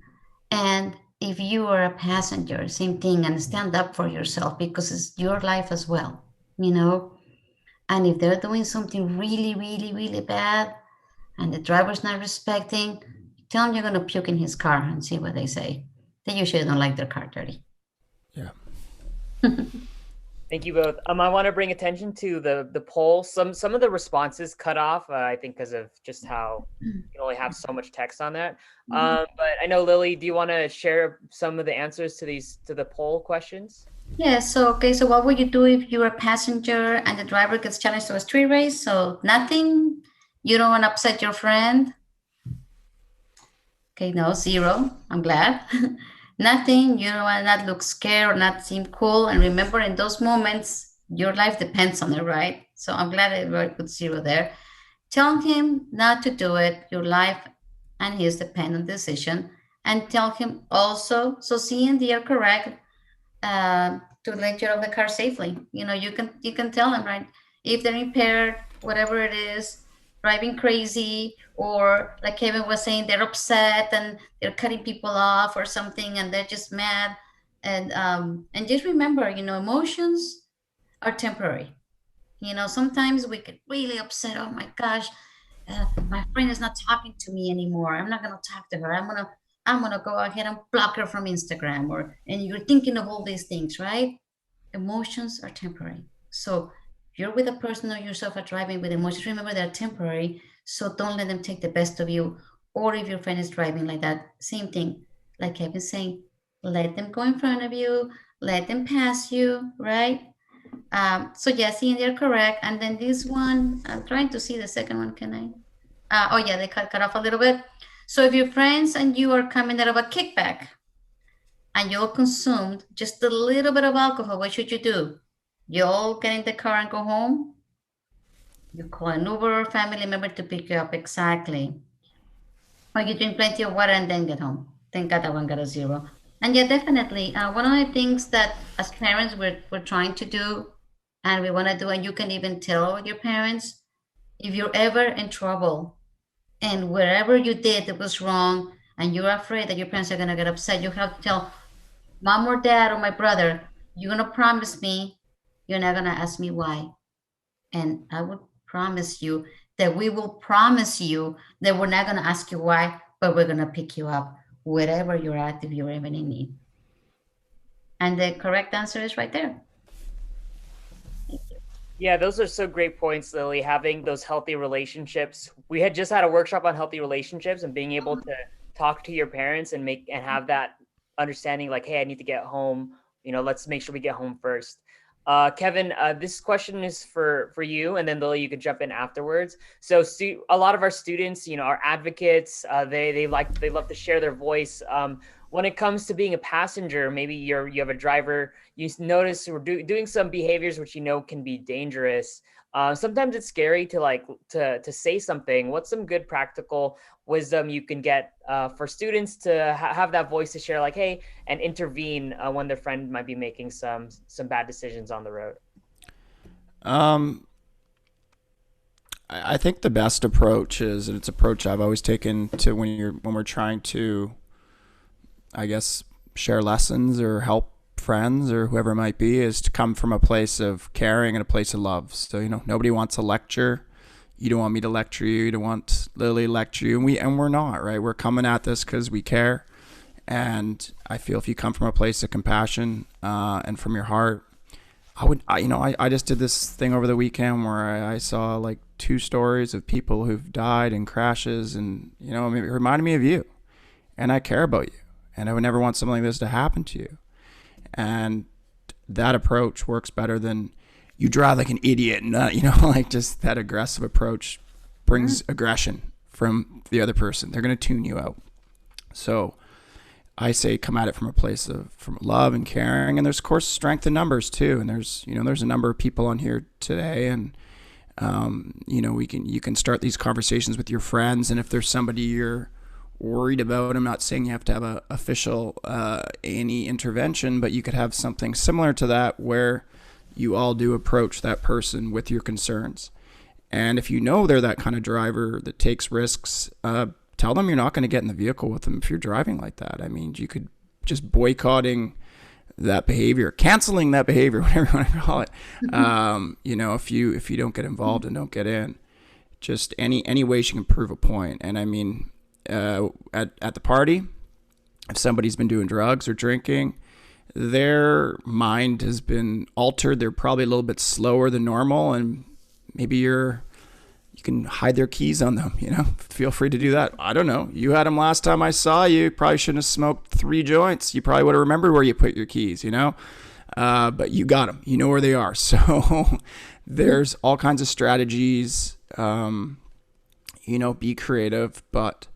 Yeah, I mean, I just to reiterate, just to come from a place of caring and love and concern, and you've got 2 examples today of stories that you can refer to and share as examples, to your friends and anybody that you wouldn't want that to happen to them. And of course, Lily and I both can be found online. There's a lot of resources and all that stuff. You can look at you can share our stories there. You can show them. Thank you, Kevin. How about you, Lily? Any other practical wisdom? Like, we love what you mentioned earlier about saying you might vomit in the car. Like that's a great example. You have anything else you'd like to share?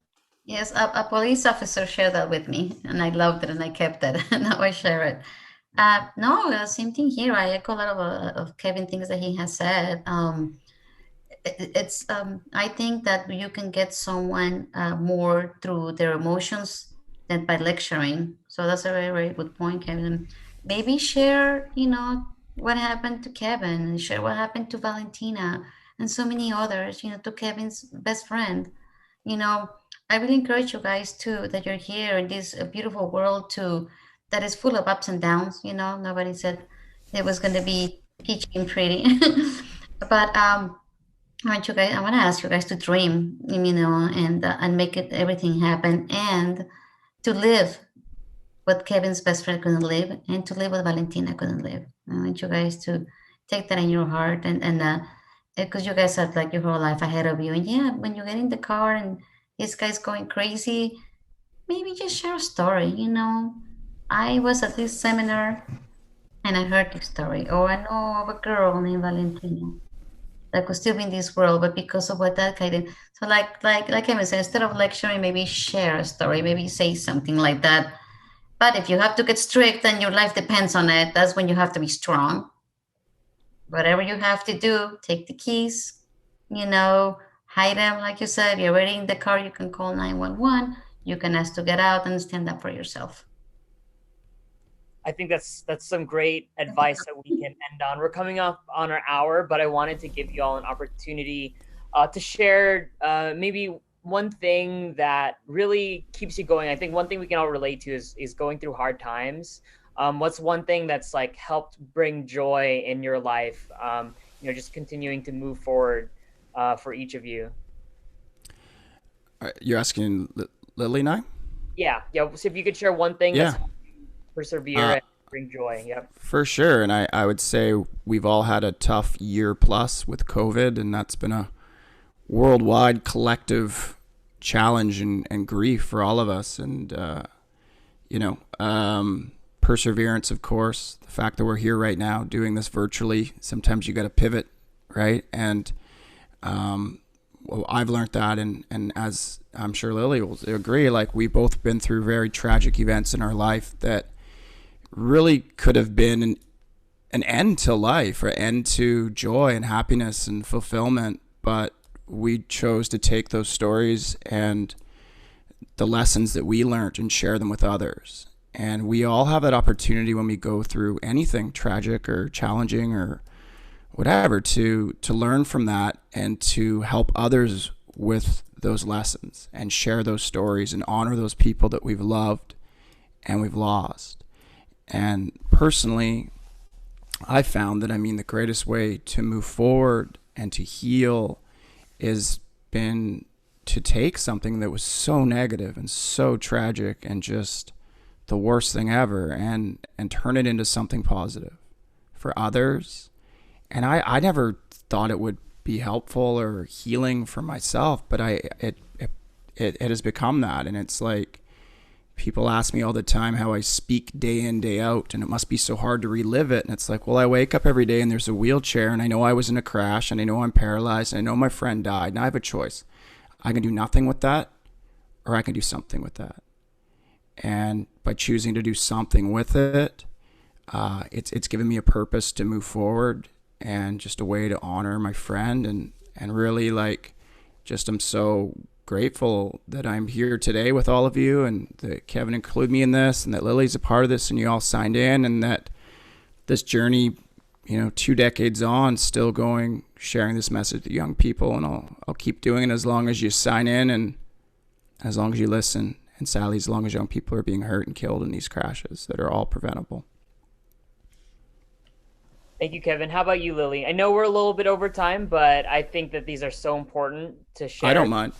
Yeah, if you, Lily, you want to share that too, share a little bit. Yeah, can you repeat the question again, please? So one thing that helps you, that brings you joy in your life. Oh, yeah, just being here with you guys today. You guys have no idea how I was so excited just to think that I was going to be talking to you guys today. It really, I want to make sure that Valentina's death is not in vain and that she's saving lives with me. When I started Street Racing Kills, which I know the name is pretty bad, but that's what happened. And I wanted to be real with it. And I had a lot of trouble getting into schools at the beginning, but unfortunately it started happening more and more and more. And instead of not helping me, helped me. However, I found a way by having these organizations to have her with me selflessly, have her with me at all times. So every time I'm talking to you guys or doing anything related to Street Racing Kills, I have her with me. I know she's with me. And this is my way of keeping her in this world and making sure that everybody knows who she was, who she is, and what she's doing in this world now. So to me, this is what makes me, it warms my heart every time. And I love teenagers, guys, because she was 16. So every time I say teenager, I love how you guys are. I love your personalities, whether you're grumpy, whether you're happy, however you are. I just love seeing all of that. So this is talking to you guys and always carrying the torch for making sure that her death was not in vain and creating awareness and trying to prevent something that is completely preventable makes my day, makes me happy. So that's what keeps me going. Thank you too. Now we have one last question. I know we're over time, but I want to include this because I think it's a very impactful question from Sri. She says, sometimes it's a parent or adult who is drinking and driving and their kid, who is my friend, defends his behavior because his parents do it all the time. And sometimes a parent has explicitly said it's not a big deal. What do you say to an adult who's leading their son and my friend to make not so great decisions? I think that's a great question. Very good question. That is a great question. And that's a hard one. I get asked this all the time. It's so hard to, when you're, if it's your parent, you go and tell your parent they're making a bad choice and they say, shut up, you're grounded. How do you, it's really unfortunate that sometimes that happens. But at the same time, you've got a parent who's making terrible choices and being a bad example for, the friend and other people. And I don't blame anybody for my crash, but but other than myself. But I will say, living proof that I grew up with both my parents saying, always wear your seatbelt, always wear your seatbelt, always wear your seatbelt. And that night I was wearing my seatbelt and it saved my life. And both my parents always wore their seatbelt. They still do. Same time, both my parents said not to drink and drive. Me and my dad would get off work and we'd have a couple beers on the drive home together. Now, I don't blame my dad that I copied those lessons I learned from him. But, it is kind of that thing where it's, if we see our parent do it, that we might do it ourselves or not think it's a big deal. So I don't know if you could share a story like that. I often ask people to go online. I have a website, kevinbrooks.ca. It's CA because I'm in Canada, or you could just think California because you're my favorite state. What's up? Not just saying that. Love your state. Because it's the best, obviously, but you could check that out and maybe just to show that video that you just watched. Maybe the friend could just happen to have that video up on the TV when dad comes home, because it's a hard thing too when people make these choices. They don't want to hear that. They don't want to hear this kind of stuff. Nobody wants to have their stuff thrown in their face, right? So sometimes you got to be creative that you just kind of pop that thing on that it might be playing when they come into the room or whatever. But I'd say, an example here that of watching family drink and drive and then doing it and it having severe consequences. And you can always call the police too. And sometimes it takes a hard lesson like that. You can do it anonymously, but it might save a life, right? And that goes for your friends too. Sometimes we are put in situations where we don't want to betray our friends, or you might piss off your friends, but it's better than them being dead. We'd rather them be mad at you or them be dead. So, it's a tough choice you have to make as a youth or as any person. But as people do get older, they realize that you were making the right choice and you were being a true friend. And if this parent ever wants to talk to somebody who's probably close to their age, sitting in a wheelchair from drinking and driving, I'd be very happy to talk to them. And I wouldn't be rude. I would just hang out and chat with them like I'm chatting with you, and hopefully could talk some sense into them and help them out. Thank you, Kevin. How about you, Lily?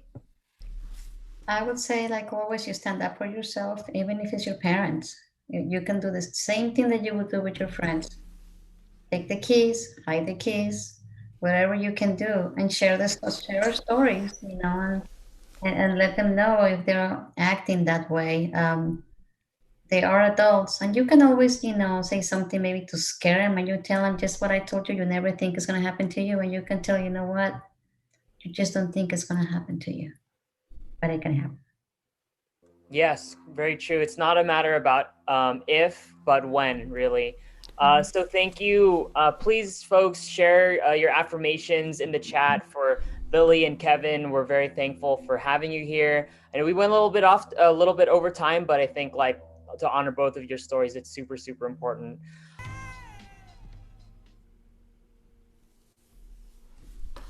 Alrighty, we're excited to jump in and get started. So we're joined today by a very special guest. Marie and I will be talking a little bit about the campaign Textless, Live More. So I'll be going to a short little engagement with y'all. So I encourage you to communicate however you can. Utilize the chat feature.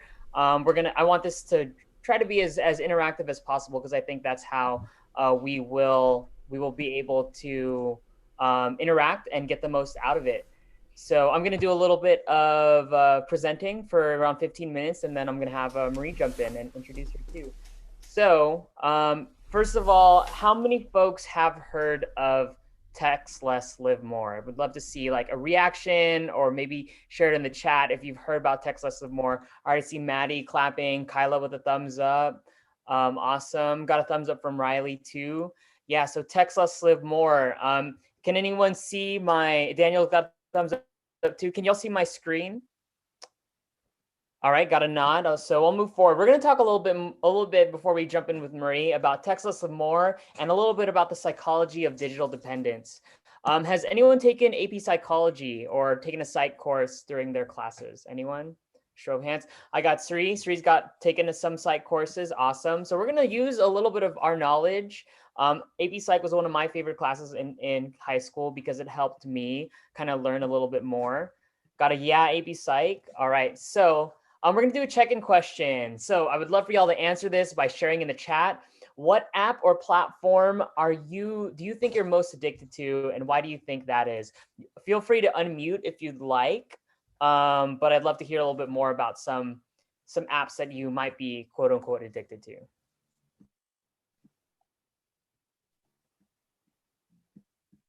I'll share mine. One app that like I have a love and hate relationship with is YouTube. The algorithm is just so good with like the autoplay that I can spend like a couple hours a day on YouTube. I can let it play like while I'm working and just letting the background noise filter. So what I don't like about it is sometimes I end up watching stuff that like I didn't really care for. It's entertaining, but it doesn't really help me out. And it just makes me on my phone a lot more. So that's kind of what I don't like about it. I see some on chat, I'll read. Riley says Instagram, it's the only social media. Marie says Instagram. Kyla says Instagram. Sri says YouTube, definitely because of dog videos. Antonio's talking about Snapchat. What's one thing that you all don't like about the social media platforms, or maybe how you use it? What's one negative emotion or behavior that sometimes you run into because of these apps? And feel free again to put it in chat. Like I shared mine, sometimes the algorithm just keeps me watching like all day videos that I'm not really too fond of, but somehow they've got me addicted. I also enjoy Reddit. That's one other thing. Riley says just keep scrolling. Yes, we see that a lot. The doom scrolling or the endless scrolling. Kyla, how unrealistic and potentially dangerous it is. That's true. There's a lot of differing things that we have, especially with filters. Easy to get into a rabbit hole and fall 44 hours later. Very true.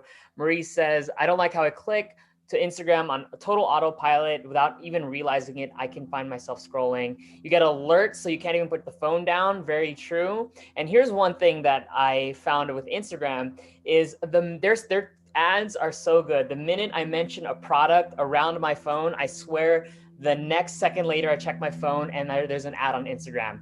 And now I can't stop getting ads about like nice fitting shirts. And I'm just like, I just mentioned one time, and now, you know, the algorithm is always listening. Madeline says that she agrees.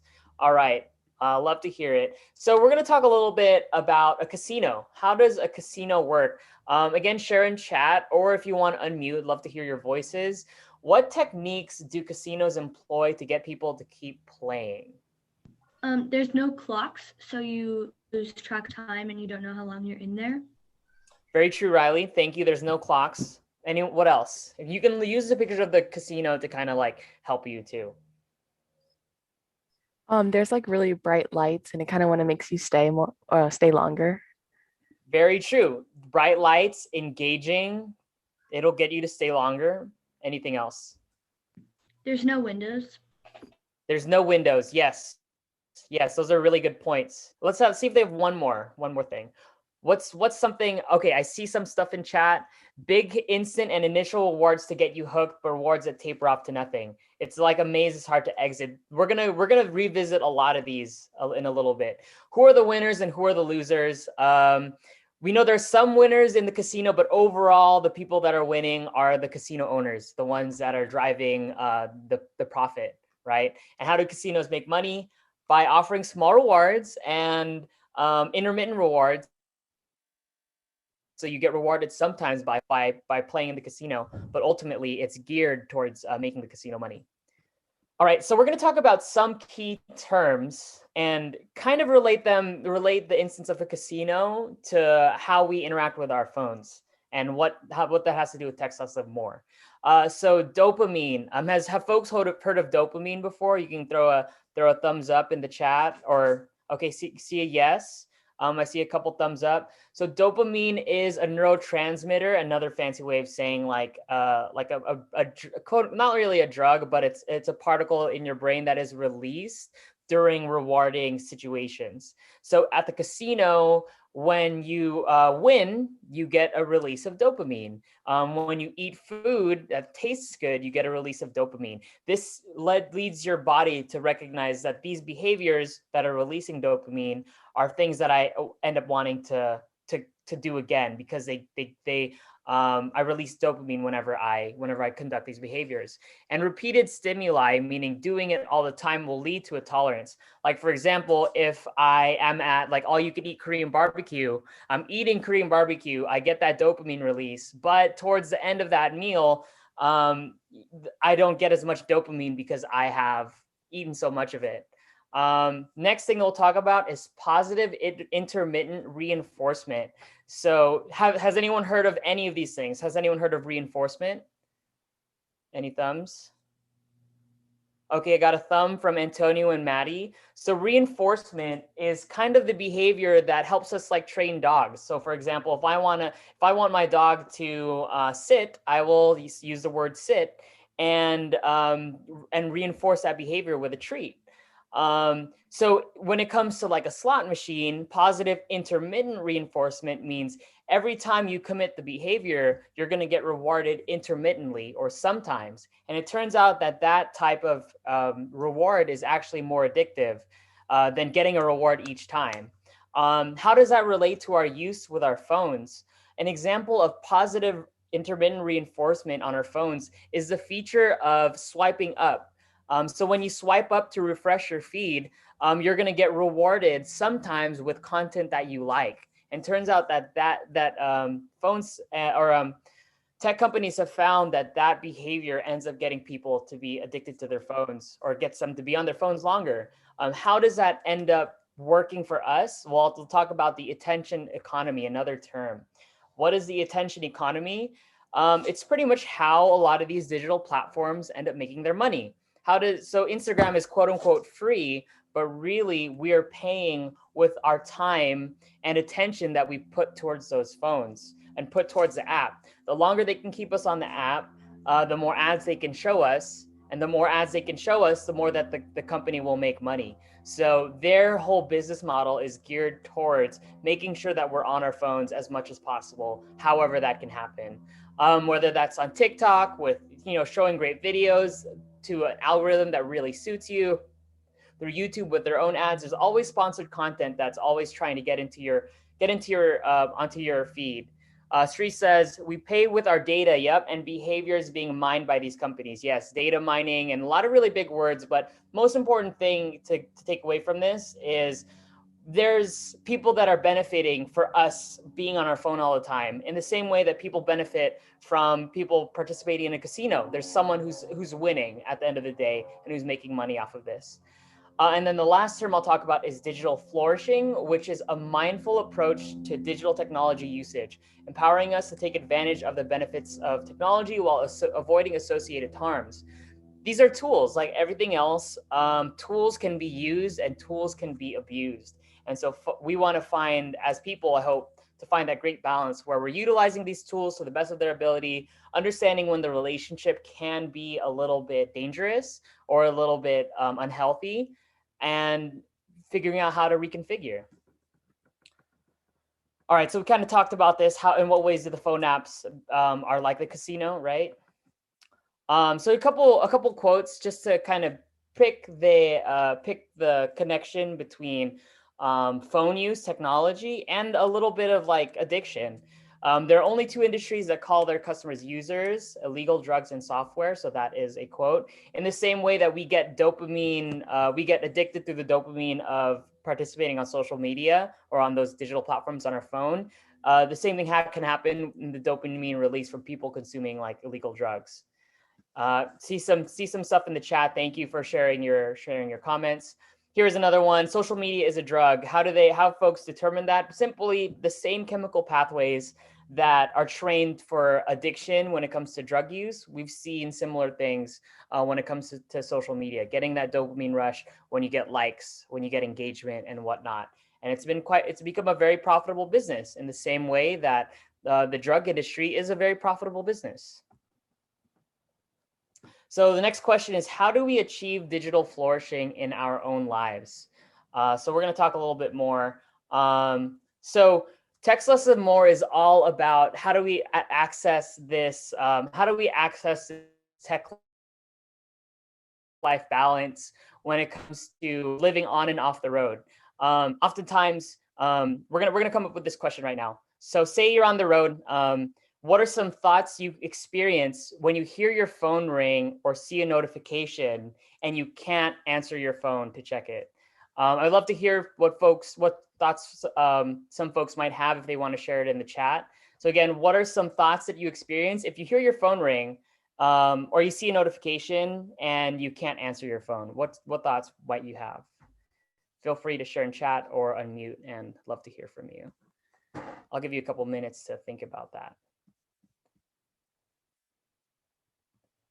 Anxiety. So Diane says anxiety, like, oh shoot, maybe you're thinking, oh man, someone's messaging me, like, what is it?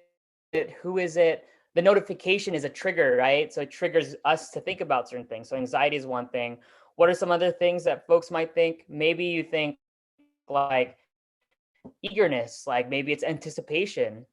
Riley says, ooh, what if that person that texted me thinks I'm purposeful ignoring them? That's true. We have this expectation nowadays that like, because we're available on our phone, that we should be very responsive. And it's hard oftentimes to establish that boundary. So we have anxiety, anticipation, maybe excitement, like, oh, someone messaged me or I got a notification. And so this kind of thoughts kind of jumps into emotions. What emotions can you feel when you can't answer your phone or when you get a phone notification? These kind of tie into it. So the thought of maybe, oh, I need to answer this phone, like I need to see who it is, that can lead to the feeling of anxiety. Or maybe the thought that Riley said, oh no, what if the person texting me thinks I'm purposefully ignoring them, can lead to feelings of like shame. So these thoughts and emotions are very much connected.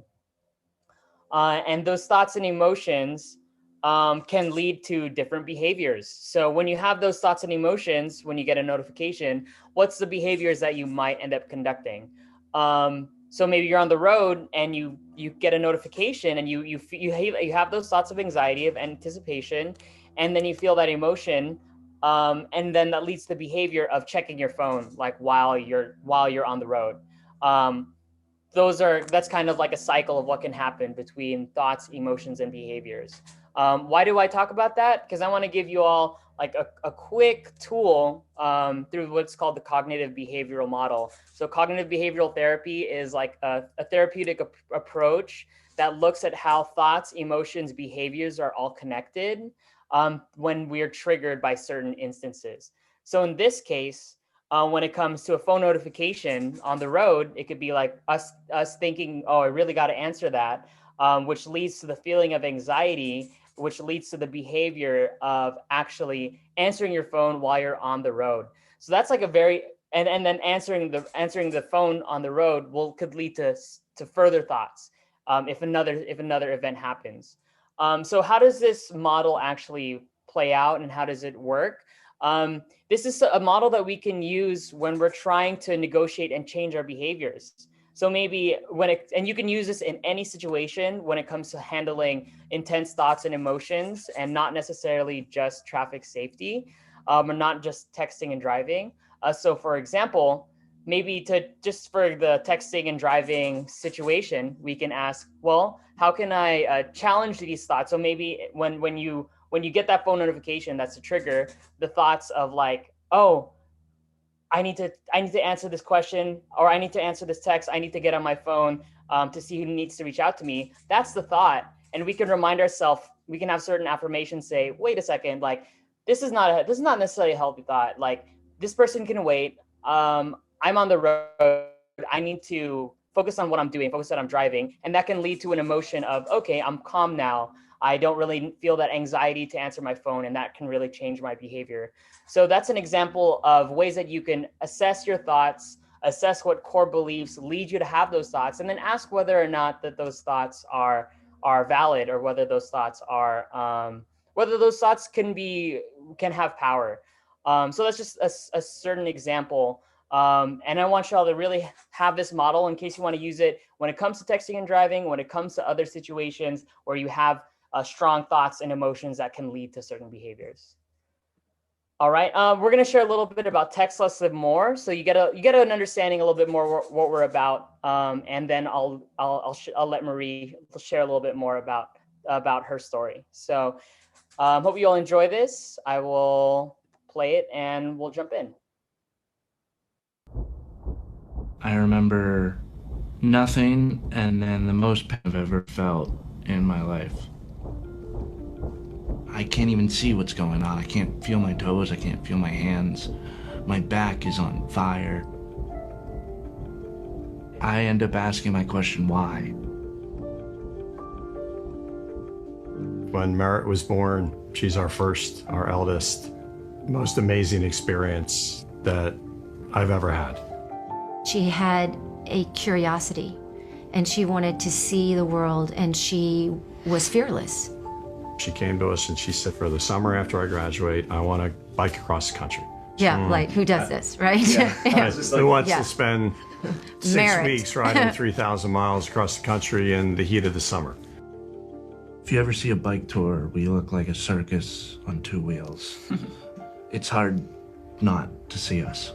Or you hear Merritt singing Yeah. and Jeff cracking jokes. I was in my driveway and I got a call from somebody who was a part of the organization that there'd been an accident with the news that Merritt's injuries were really severe. It was a gorgeous, gorgeous day. When we lifted from the scene, I remember looking down and thinking, how could someone not see that large of a group of people on bicycles? There were no skid marks. There were no other cars on the road. We didn't even know that. We just knew that they all had been hit by one vehicle. By one vehicle. Merritt was in the ICU, and Jeff was in the ICU until we were told that she was on life support, and then shortly after that she was being taken off life support. And that we had the option of saying goodbye to her if we wanted to. The gentleman, the young driver, the 21-year-old, had been having a series of texts. I believe it was 401, 402, 403, 404, 911. And so we knew then that she had been killed by a distracted driver. Would wish this upon no one, ever. They said they have 2 options. They could either keel over and let the grief and the sadness take over, or they could do something. Textless Live More is a peer-to-peer national awareness campaign to end distracted driving. We had never had a chance to even meet them until they walked through the door. It was, I don't know. Very emotional. I can't even talk. And they knew exactly who we were.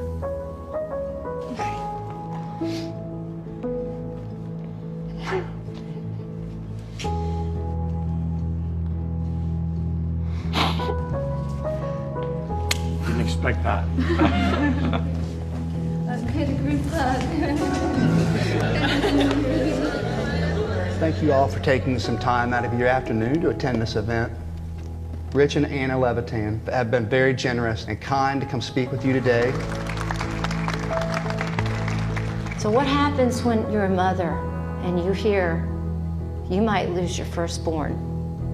Time stands still. I love the saying, text less, live more. And what I love about it is the living more part. That's taking someone's memory and making it a legacy. They want Merit to live on.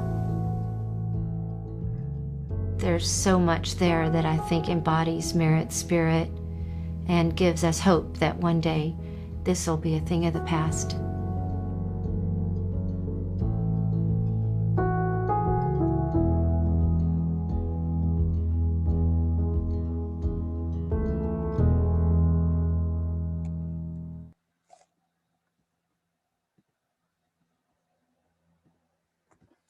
All right, so that's a little bit about what Textless Live More is. I want to real quickly just share from my last portion, just share some things that you can do to continue to flourish digitally. Just remember that when it comes to digital flourishing, some things you can do: turn off notifications, delete unnecessary apps. That way you don't have those triggers that lead to emotions and behaviors. Try the cognitive behavioral model to challenge those thoughts that lead to those emotions and those negative behaviors, so you can really achieve some digital flourishing. So I don't want to take any more time because we have a really special guest with us. I'm happy to introduce Marie McGrath, who is the Textless Live More Executive Director for the campaign, also great member of our SADD national staff. So Marie, without further ado, love to welcome you here. Thank you very much. Thank you so much for having me. I'm really excited to talk to you guys. Sorry, I have sort of a weird lighting situation. It kind of looks like I'm being lit up from like angels or something. So hopefully that's not a problem for everyone viewing me, but I'm going to share my screen now. If it will let me, let's see. Give me a second. I'm having a little bit of technical difficulties here. But I want to say, Kevin, I think it's really exciting to have the conversation start with this digital wellness piece, because I think it's just so important and crucial to the conversation that we're having surrounding Textless Live More. And I saw in the beginning of when you asked if everyone had heard of Textless Live More, lots of familiar names and faces in the chat, and lots of folks saying that they had heard of Textless Live More, or maybe they knew a little bit and they wanted to learn more. So very, very excited to talk to you guys today about what we're doing. You know a little bit about our story. I'm going to talk to you a bit about that. I'm going to talk to you about our mission, and then I'm going to give you all some ideas for actions that you can take in your chapters or in your homes or individually to implement the Textless Live More mission in your daily life. So that video, I think, is the perfect introduction to us and our story. Obviously, it's a hard story. It's a story of loss. And you know, from that loss came this really important, really beautiful thing. And so I think something really, really important to take away from Merit's story and the origin stories of Textless Live More is that, you know, you all as high school students, as young people, have a lot of power to affect social change. And actually, Textless Live More was started by Merit's high school friends. So she had graduated from high school, and her friends who were a grade below her really wanted to do something meaningful with their grief in the wake of losing their friend. And so they started Textless Live More at their school, started the pledge, started Textless Live More days where everyone would put their phone away for the day. And that was the beginning. And now we have a national movement. We're involved with helping to get laws passed to make roadways safer. And it's really, I think that the takeaway from the story is that you all really can make a huge, huge impact, and you have a lot of power. And, you know, not to quote a little bit cheesy here, but with great power comes great responsibility too, right? So I think that the most important thing that I would love for you to take away here is, number one, feeling super empowered and feeling really, really capable of taking this mission forward into your communities and making that impact. and also feeling empowered to make that change in yourself. And Kevin really talked about the digital wellness piece and thinking about your devices, thinking critically about your relationships with your devices. But of course, we also have our primary focus. I'll talk a little bit more about the digital wellness side in just a second, but our primary focus is to end distracted driving and to prevent tragic crashes associated with distracted driving. So I always like to start with the facts. I know many of you are probably super familiar with these. I think that one of the most interesting ones is that we have mental distractions with our devices that can last up to 27 seconds after a text or distraction occurs. And of course, one of the biggest dangers about distracted driving with your device, because there are lots of different ways to be distracted behind the wheel, right? You can be distracted by your passengers. You can be distracted if you're eating your lunch or messing with the radio or Spotify or Google Maps. And you can be distracted by stuff going on outside of the car. So there are lots of different ways, but the danger with your device is that it employs all three types of distraction that you can have on the road. So there's visual distraction. So if you're looking away from the road, there's cognitive distraction if you're thinking about something else. And then there's physical distraction. So your hands are not on the wheel. And often when you're looking at your phone, all three of those things are happening, right? You're holding your phone, you're looking at it, and you're thinking about it. So that's why it's really sort of like the ultimate distraction. We know that texting makes a crash 23 times more likely, and that now distraction plays a factor in 14% of all crashes, which that's a lot. Unfortunately, there are tons of crashes on the roadways every day. We know that drivers under the age of 20 have the highest rate of fatal crashes related to distraction. So I always like to say this is not a young people problem. I'm sure that all of you have been in the car with an adult, maybe a parent or a friend's parent or teacher or someone who's driving you who's distracted. So it's definitely something that affects everyone. However, we know that the fatalities are highest in the demographic of under 20. So that's why it's so important for us to really mobilize you all as youth leaders in your communities about this cause, because you guys are the ones who have the highest risk of a fatal crash, which is obviously, the last possible thing that any community wants to suffer. We know 9 people die every day and 1,000 people are injured because of distraction crashes. And then 2018, that was almost 3,000 people. And the thing that is really so staggering about this is that it's so preventable. It really is just as easy as putting your phone in the glove compartment, putting it in the console, or turning the notifications off and leaving it out of sight, out of mind while you're on the road. So this is all the stuff that we are working with and working against at Textless Live More and with you as we pull you into this mission. So you might be wondering, we're talking about our phones, we're talking about social media, we're also talking about distracted driving, like what's the connection, right? And we really believe that we have this twofold mission, right? We have the literal definition of text less, live more, which is if you text less, you don't use your phone behind the wheel, you can live more. Literally, you will be safe and you can keep other people safe. But then there's this sort of bigger piece, which is if you take a step back and you think about your life outside of the vehicle, if you text less, if you are not always involved in the digital world, then you can live more. You can be more connected to the people that are around you. You can be feeling like you're present in the current moment and not sort of escaping into the digital world. And, in the world now of many Zoom things, like, right, we're currently engaging with each other on Zoom. I think it's really important to recognize that digital spaces are spaces. So like right now we are in a digital space together. We are together in the same place, but because I'm in this digital space with you, I'm not paying attention to this blurry background of what's going on around me here. And that happens when you're, sitting around with your friends and you kind of like disappear into Instagram. That's a different digital space. You're exiting the present and going into the digital. So we're really trying to prevent that as well as distracted driving, because we do believe that if you are capable of setting boundaries with your device while you are eating dinner with your family or while you're studying or while you're hanging out with friends, if you know how and when to ignore the device and remain attentive in your regular life, then you are practicing that important skill that is all the more important when you are behind the wheel of a car.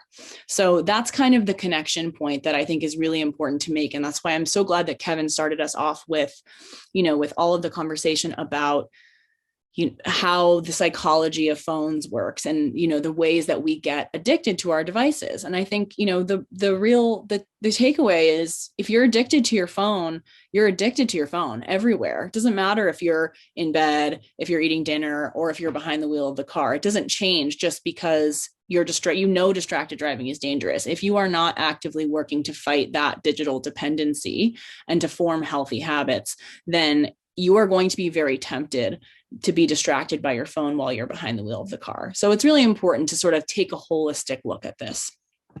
So all that being said, I want to talk to you guys about some of the things that you can do right now. Really easy. You can engage your chapters, you can engage your family, you can engage your friends, or you can just sort of take this journey solo at first and see how it makes you feel. So we've got 3 things going on here: the pledge, get living, and different ways to start the conversation and sort of elevate that conversation a little bit. So you can host a pledge event. This is probably, we consider this sort of step 1 in the Textless Live More journey. You can actually also take the pledge online right now. So I'll drop the link to the pledge in the chat in just a little bit, so everyone here can go and take the pledge as your good step 1. Once you yourself have taken the pledge, then you can kind of give the pledge to your community and have an event where you have a banner or you have pledge sheets. You can download everything on our website. And just introduce the people at your school or in your chapter to Textless Live More, have that conversation about why our mission is important. And everyone takes that first step together. You make the promise that you're never going to drive distracted. And this is also a really good moment to give out bracelets and stickers for Textless Live More so that you guys all kind of can show your support as you walk around school or as you go about your day. The second thing is the Get Living campaign. The Get Living campaign is a monthly initiative program. It's actually in its 3rd year right now, and it's designed to battle distractive and destructive habits caused by our cell phones. So the feedback that we got from students just like you was that the pledge is great and that we want more ways to get involved sort of repeatedly, right? And you can't just do the pledge event over and over again. So we designed 12 months of habit forming actions. Each month has a different theme. Some of them are really closely related to driving. Some of them are more focused on digital wellness and healthy habits you can form outside of the car, just to help you sort of try on lots of different strategies that are helpful in having those boundaries with your device and see what works for you. Because really, I think something super important to take away here is that it's not a one-size-fits-all solution. There's no perfect answer for how to have a perfect relationship with your device, how to have a healthy relationship with your device. What that looks like for me might be really different than what it looks like for Kevin or for anyone on here. So that's why the Get Living campaign is so special, because you really do get an opportunity to try all these different habits and all these different strategies and take what you like and use that in your daily life. So I'm just going to show you the calendar here. This is what it looks like on our website. These are some examples of the themes, and the Get Living campaign is actually created by the engagement board, which I'm going to talk about in just a little bit here. And we actually have an engagement board member on this call, I think, who I may or may not put on the spot in just a few minutes to talk about her experience. But you can see, Just Drive January, no Phone February. We're just finishing up Mindful May, and we're moving into New Jam June. And each one of these monthly initiatives comes with sort of a lesson plan that explains exactly what it means. This is all written by the engagement board students, and it has a little event idea, a little action idea. So you can do this action yourself. You can loop in your friends and family, or you can do it with your chapter or your school. And there's also a monthly webinar that you can join that is related to the theme and that brings in experts in the field of traffic safety and digital wellness to talk about these things so that we can all connect from all around the country. So last thing, I know that we are coming up on the end of a school year. Maybe some of you are thinking about, what you want to do next school year, how you want to get more involved in your SADD chapter or get more involved just in your community in general. We have 2 awesome student leadership opportunities, the engagement board and the ambassador program.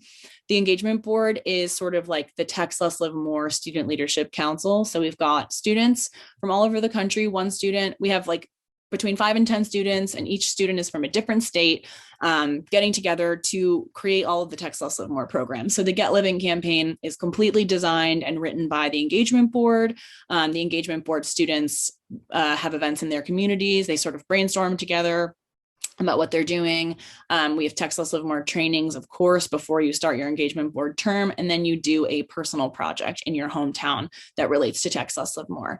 And Maddie Lee, I believe she was on here before. I don't know if she is still here, but she is a member of our outgoing engagement board. She's about to move on, finish her term, but I don't know, Maddie, if you're willing, I would love for you to speak a little bit. You can come off of mute and talk about it, or you can put it in the chat if you want, about your experience on the engagement board. I don't want to put you on the spot too hard. I actually don't even know if you're still there because I can't see the chat since I'm on full screen, but I'm not sure if you want to share some thoughts. Yeah, of course.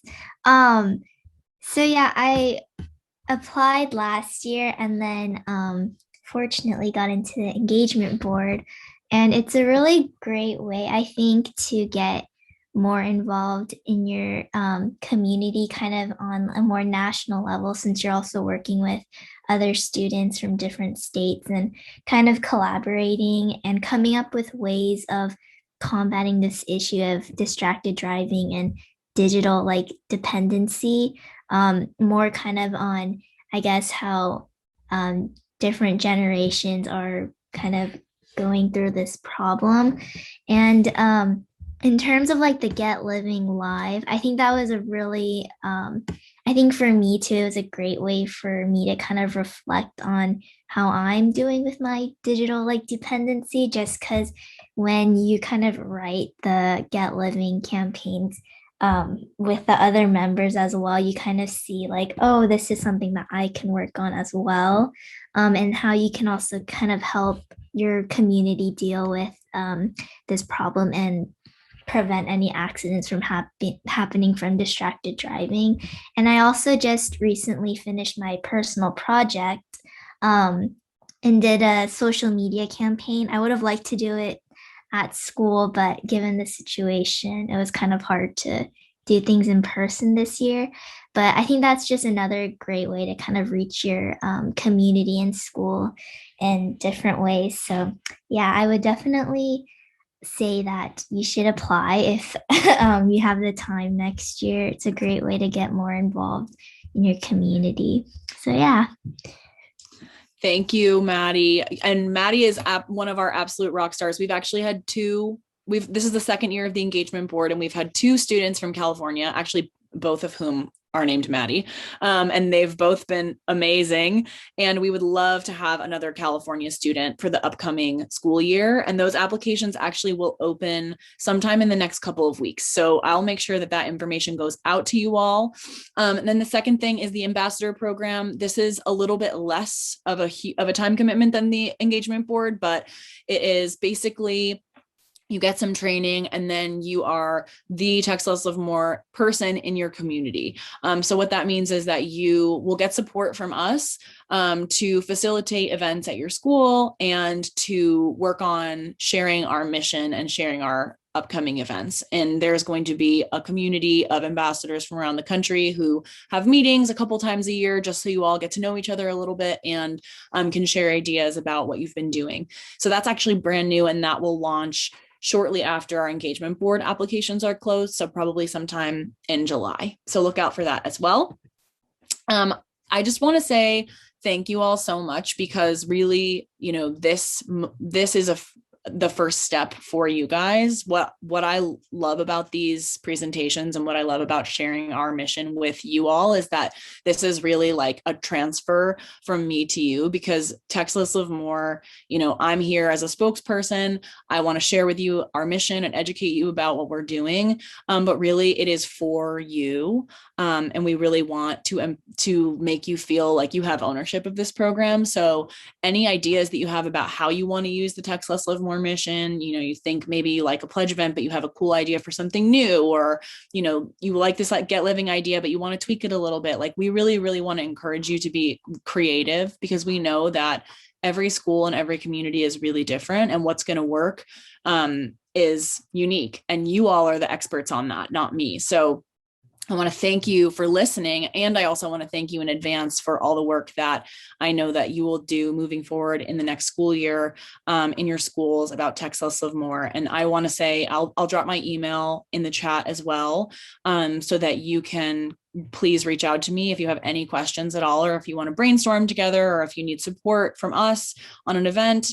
More than happy to help. That is my job, to be sort of your springboard and your reference point as you move forward with the Textless Live More mission. So please reach out. And I'm sure that if you have any other questions, Kevin also is a Textless Live More expert, and we work together a lot. So if you have questions, he will also be happy to answer those as well. So I'm going to stop sharing my screen now, and I guess open it up to questions. I haven't been monitoring the chat, but Kevin, do we have any questions in there? Yeah, we've got one really good comment from Sri, who's been absolutely on top of chat. So thank you. Love it. Oh, Sri, I'm seeing it now. Yeah, so talking about revenge bedtime procrastination, I'll talk about that real quick, because yeah, that happened a lot, especially when I was in school. Like when I was in college, I would be spending up really late doing whatever, studying for school, or even just getting on my phone because I don't want to study for school. I end up procrastinating, and then I just feel really, really guilty in the morning. And sometimes I'll have to drive on the road. And now this is not only when texting and driving becomes problematic, but now I'm also sleepy and driving. And that is another form of impairment. So that's a really good connection about the revenge of bedtime procrastination, which a lot of students do go through. Yeah. And I think it's so important when we're thinking about, what is the effect and the impact that our devices are having on us. And how is that, either positively or negatively affecting our mental health, our physical health when you're talking about distracted driving. So yeah, I'm really glad, Sri, that you brought that up. I think that's an awesome point. And I've been seeing some conversations about that floating around online that I think are super important and interesting. So I've got a question that the both of us can answer. Us being involved in the Textless Live More sphere, are there any techniques that you've tried to employ? Maybe if you've ever had to be like, okay, I need to break this hold that devices have gotten me. Has there anything that you've tried maybe that's worked or not worked? Is that a question for me or for the room? For you, I'll answer it too. And then if folks in the room want to respond, maybe they've done something Absolutely. I mean, I'm always interested to hear what everyone does, because I think that we all kind of, as we navigate, I think that relationships with devices can feel really insular and really personal. So as we're all kind of alone trying to navigate how to make ourselves feel better while still using these things, we kind of come to a lot of the same solutions on our own, which is why I love to share things like this in a group, because I think everyone's, like I said, it's not a one size fits all solution. So what works for me might not work for you, but what works for Maddie might work for you. So I would love to hear what everyone does. But for me, the most meaningful, and honestly, one of the easiest things that I've done is just to turn off push notifications for everything except for text messages and phone calls.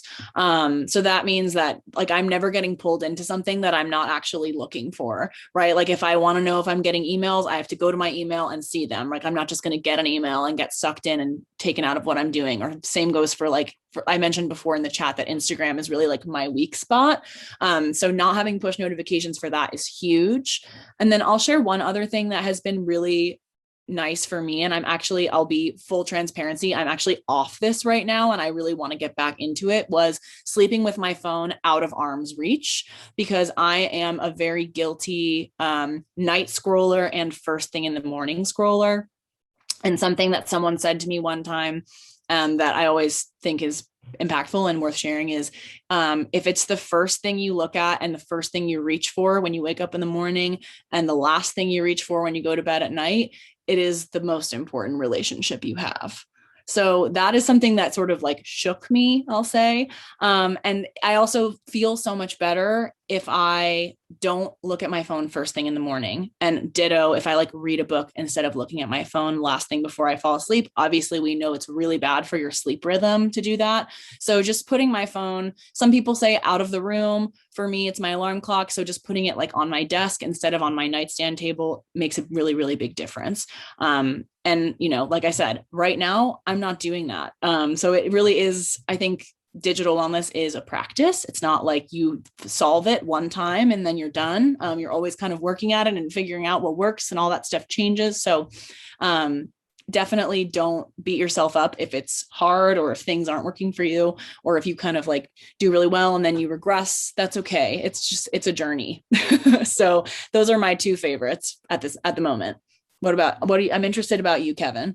Yeah, I 100% agree about like digital wellness being a practice. While we might be experts at Textless Live More, it doesn't mean that we're always like on top of digital flourishing 100% Totally. of the time. Like if I were to share some of my like screen time hours, sometimes, oh man, at a worst point, sometimes I was like 7 hours on my phone. Mhm. And while like, yeah, I have to do social media for a part of my work, like still 7 hours off my phone plus 8 hours of like sleeping, that doesn't leave a lot of time for anything else. Yeah. For me, I also agree with the phone out of the bedroom or phone out of arm's reach. For that particular reason, I'm sometimes good at it, sometimes bad at it. I do have an alarm clock in my room, so I put my phone in my bathroom and I charge it there. So when I wake up in the morning, I'll go into the bathroom, I'll like throw water in my face to like get up, and my phone won't be like the first thing I grab to stay in bed. And I found that's helped a lot. This one was a little more extreme that I did recently. I was just like so overwhelmed. I was like wanting to get rid of like the addiction that I have towards like the YouTube algorithm. So I like deleted all my liked videos, deleted all my watch later, deleted my like history. I didn't want to delete the app because I have some videos that I enjoy, like that I've posted myself, but I tried to make it such that my algorithm, like I can't even find like liked videos anymore, or when the homepage doesn't even have like any great video suggestions, which has helped a lot. I'm not on YouTube as often. It's not playing in the background as often. So those are some of the things that I've done recently. Yeah, those are good. And I think I have to say, make a recommendation. There is a book called, if you're interested in like, I think that a lot of us are in this space, like immediately as we're exiting COVID, hopefully things continue this way, that we're like, wow, I'll speak for myself. I have a lot of bad habits that I've picked up during COVID with my phone. There's a book called How to Break Up with Your Phone, and it basically has like a detox plan. And I think it's really, really good because it's not like a cold turkey, like throw your phone into the river and like disappear into the wilderness, right? Like it's like, here's how you take control of your digital life. And so you're running your phone and your phone isn't running you. So I recommend that for anyone who's kind of like, I don't know where to start. I think it's really helpful. And it made me feel very like I'm not alone in my journey of trying to figure out how to have a healthier relationship with my device. And you all should, I mean, like Kevin said, like this is our job and we are not perfect. So like the standard is not perfection. Like the standard is practicing. So yeah, that's all I'll say about that.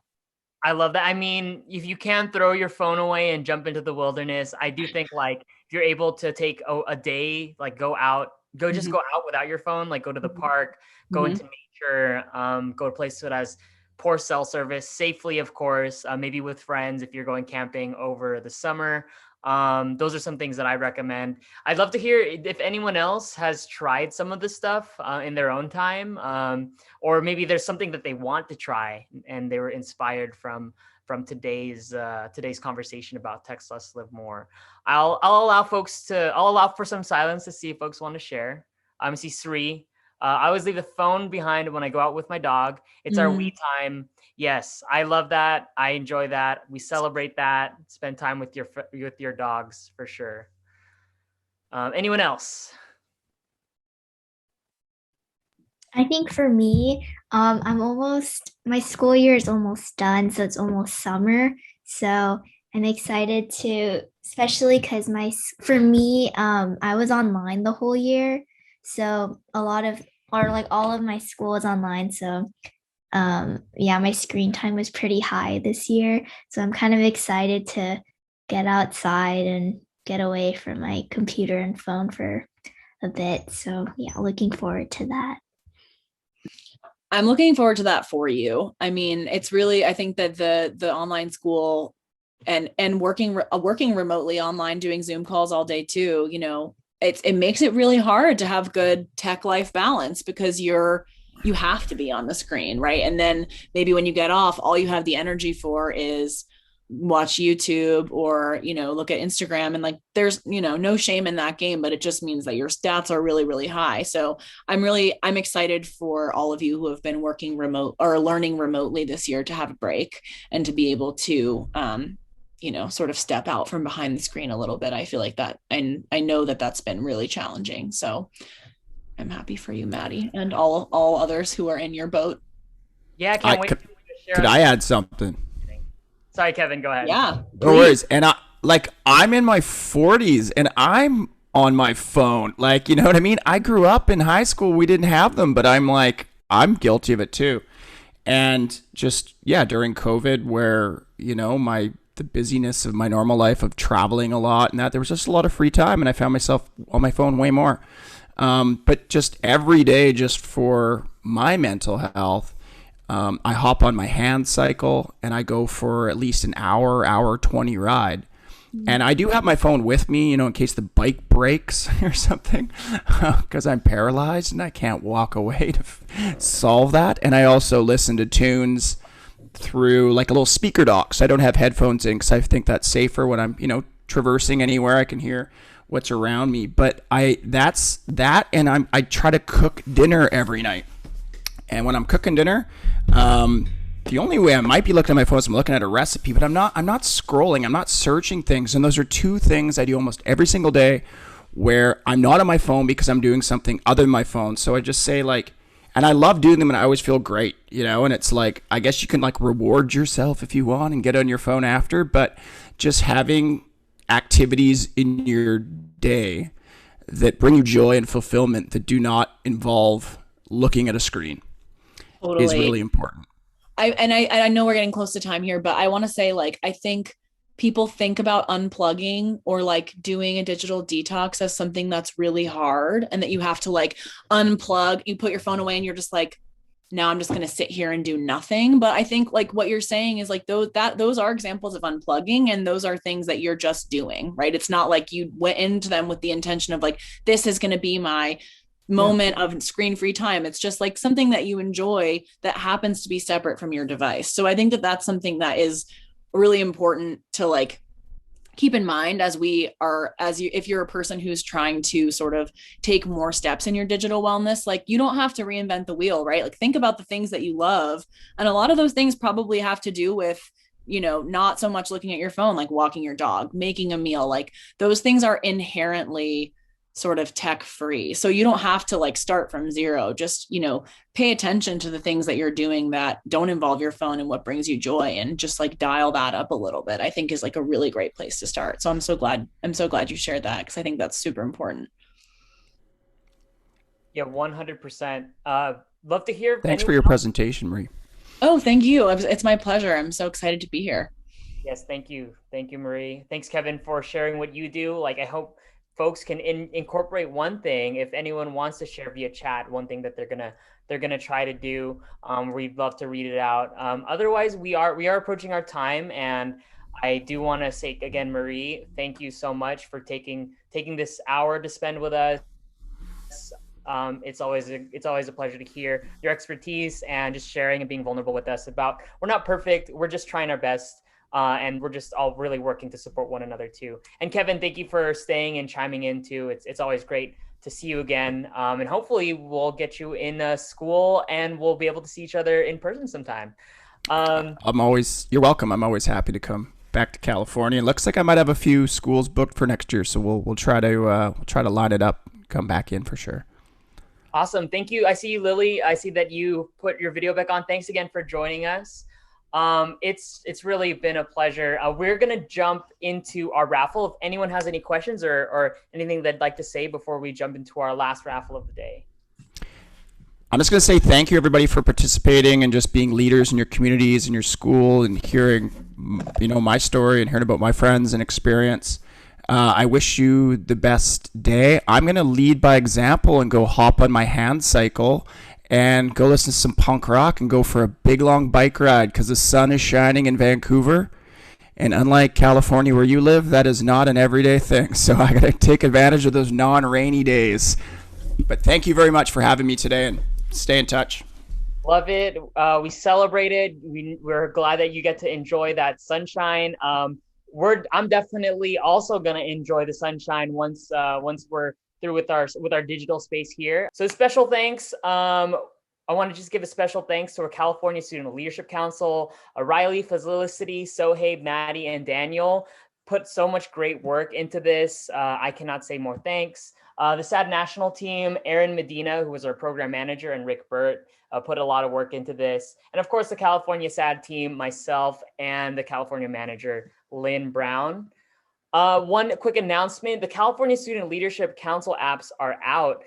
So if you're interested in participating, kind of seeing how Riley helped lead some of these workshops, if you wanted to be a part of putting something like this together next year, or just being a part of driving the initiatives at the California level, please, I do recommend you apply. June 27 is our due date, so that's in little less than a month. You can use the bit.ly link, and I will throw it in the chat too, to register. Make sure to apply. Maddie, if you wanna ask Maddie about her experience, you can definitely do so. We're actually having a little info session. So you can find the registration link on the app. So I'm putting the app in the chat right now. Whoops, let me get that going. So go ahead and use that link to look at the application. All you really need to do is answer like 5 short questions, a couple paragraphs each, and then fill in demographic information. Otherwise, a letter of recommendation is optional, but it doesn't count against you. It doesn't matter if you're an incoming first year, a senior. We had Maddie, who was a senior, and even Riley, who was a first year, and they have contributed equally and very uniquely to our organization. So please apply. Ask me if you have any questions. The info session is June 3rd, Thursday. So a little bit before graduation, June 3rd, Thursday. It will be recorded and broadcast in case folks can't make that. Last thing about closing remarks for today, I just want to say thank you all very much for participating and joining.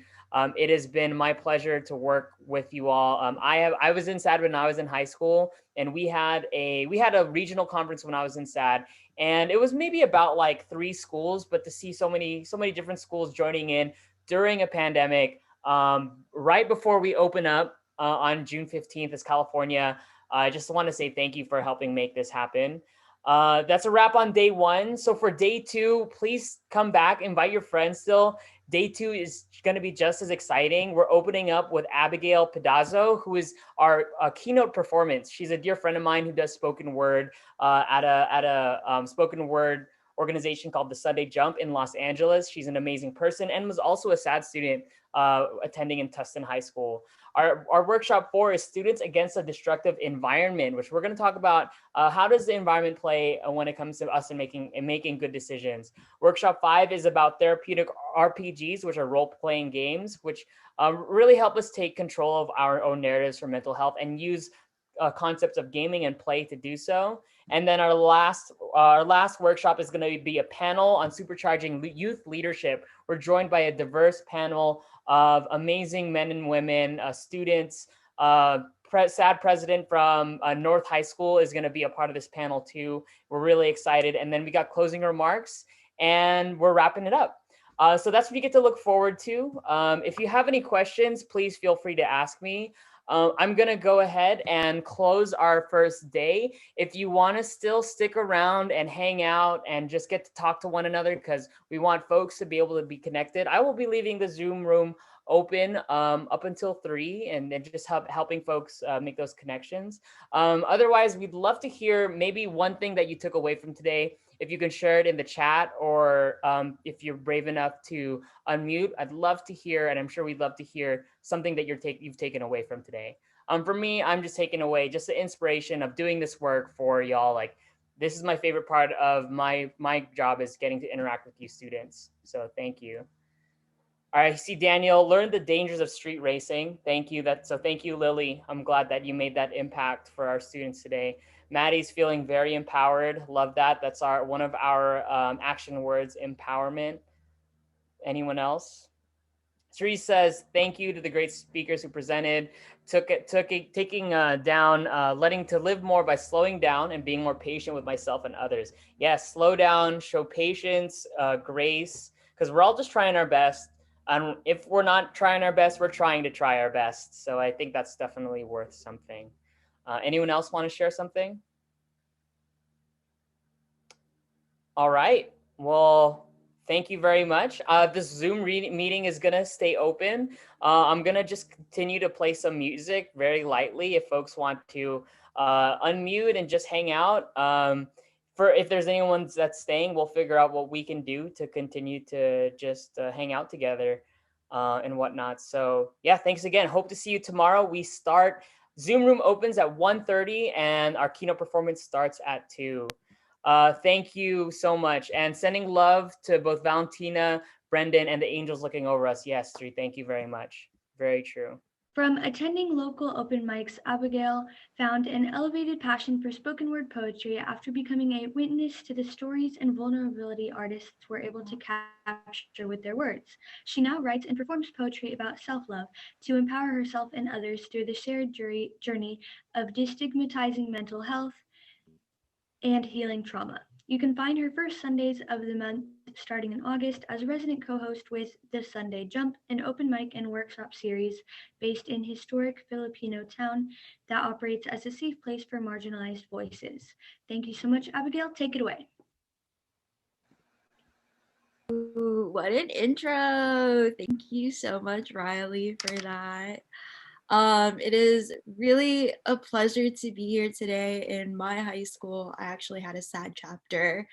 And I remember signing up as a freshman because it was really the safest place for me to really get to talk about mental health and understand the importance of it. So just being here today, it makes everything come full circle back to me. So I'm just gonna go ahead and start myself off with a self-love poem to honestly kind of get myself comfortable with you guys. I'm a little bit nervous, not gonna lie, but here we go.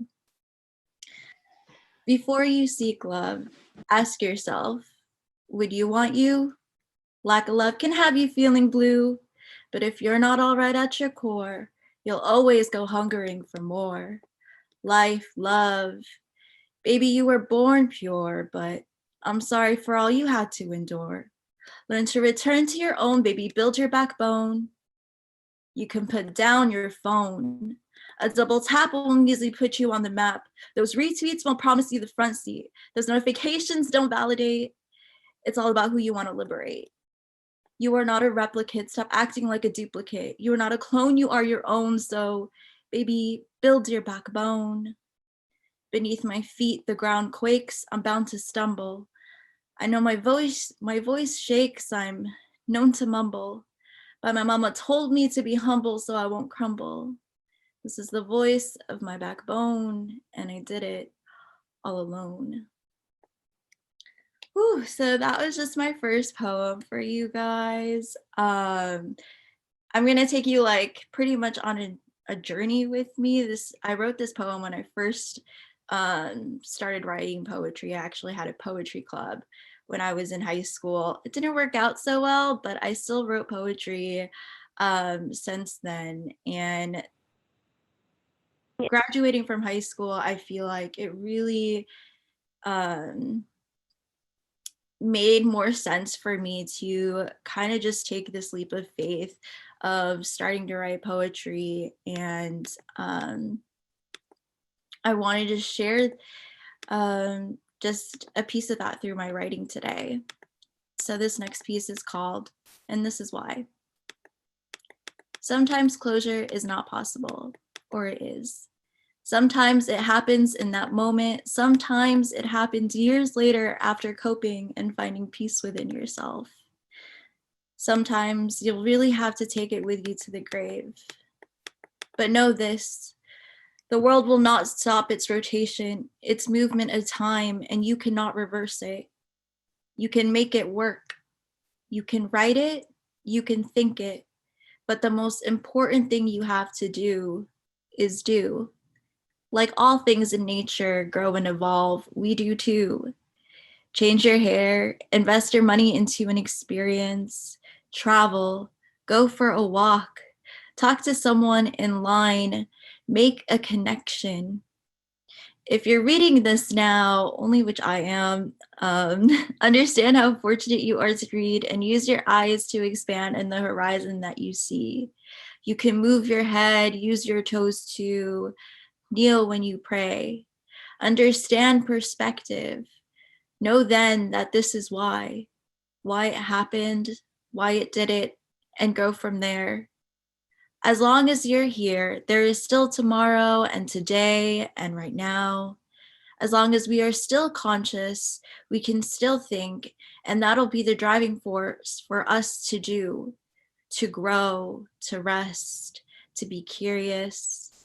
Know that why is an opportunity to challenge you and expand your knowledge. You don't know everything even when you think you do. Don't be so righteous and understand ignorance as a good or bad thing. You can be educated. You can know why. You can't always expect answers from the ones you've wanted. Maybe they don't know why then either.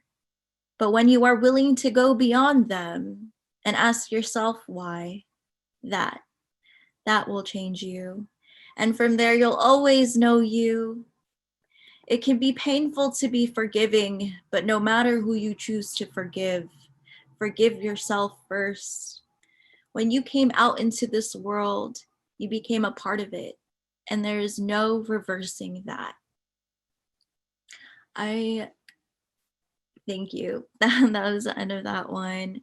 Thank you for the energy that you guys are sending out on the chat. It really transcends into like where I am now. How are you all doing? How is this second day of this conference going for you? I hope that it's going great so far. A lot of my poems talk about change, and this next poem is no different from that. So I want to dedicate it to anyone who's going through a transition of change right now. It's called The Monster Poem. Before you are beautiful, be a monster. Be a monster because when you are a monster, everyone fears you. The world fears you. No one will bother you. Everyone will just leave you alone. Leave you there to be a monster. Go on the other side of the street just to avoid you because you are a monster. When you are a monster, no one will try to understand you because they are terrified of you. But when you are a monster, the only voice you will hear so loud is your own. You will be consumed by your own thoughts. When you are a monster, the only monster you will know is you, because the only monster that you see is yourself, because everyone and everything around you has gone away. And when you are ready to be beautiful, when you are ready to speak to the core of you, because when you were alone, you found that you were beautiful. Everything inside of you was so beautiful. And that's why they were scared of you. That's why you made everyone scared of you, because you weren't a monster after all. You were just scared. You were just lonely. You were just terrified. Terrified if they saw you for who you really were. They would want to be with you too, because you are beautiful. And when you are beautiful, everyone who saw you as a monster will come back because they were beautiful once too. And they don't understand why they were monsters, why they became monsters. How did they become monsters? And how do they become beautiful again? Because they swore. They swore they were beautiful once too. And because they were monsters, they can't hear themselves anymore. Everyone around you who left you alone became monsters. And now they want to understand you, understand how you became beautiful, because it's what they want to go back to. Before you were a monster, before you were beautiful, you were always here. And when you were here, they didn't tell you that you could be anything that you wanted to be, and not just beautiful. They didn't tell you that you could also be a monster and be angry at the world, because the world doesn't understand you. The world doesn't understand you the way you understand the world. So be a monster. Because when you are a monster, they will try so hard to understand you, but because you are a monster, you are unstoppable. And because you are unstoppable, you are beautiful. Every piece of you you thought was never beautiful, everything that is inside of you that keeps you going, is the thing that makes you beautiful. Woo, thank you. How do I pronounce it? Sohaib? Sohaib, thank you so much. And thank you so much, Riley, and Kyla. And of course, Kevin, for showing again energy.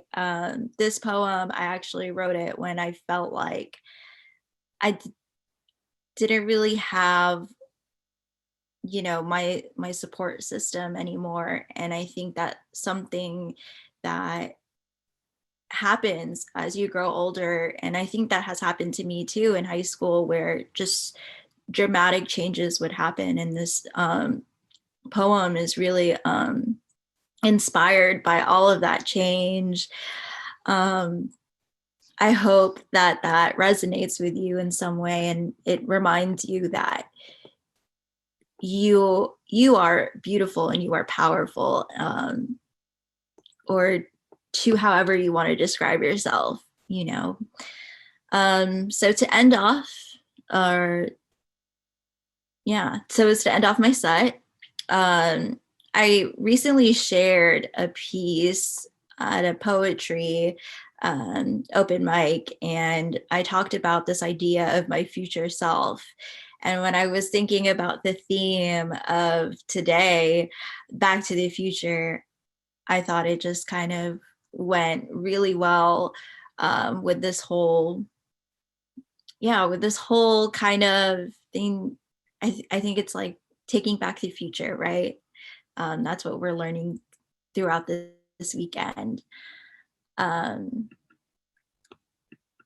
So I'll start with, when I think of my future, I think of a place of my own peace, of my own quiet, so I can hear my voice properly, to sing and practice my vocal cords, to reach depths inside my stomach that only my mind knows, that only my heart feels.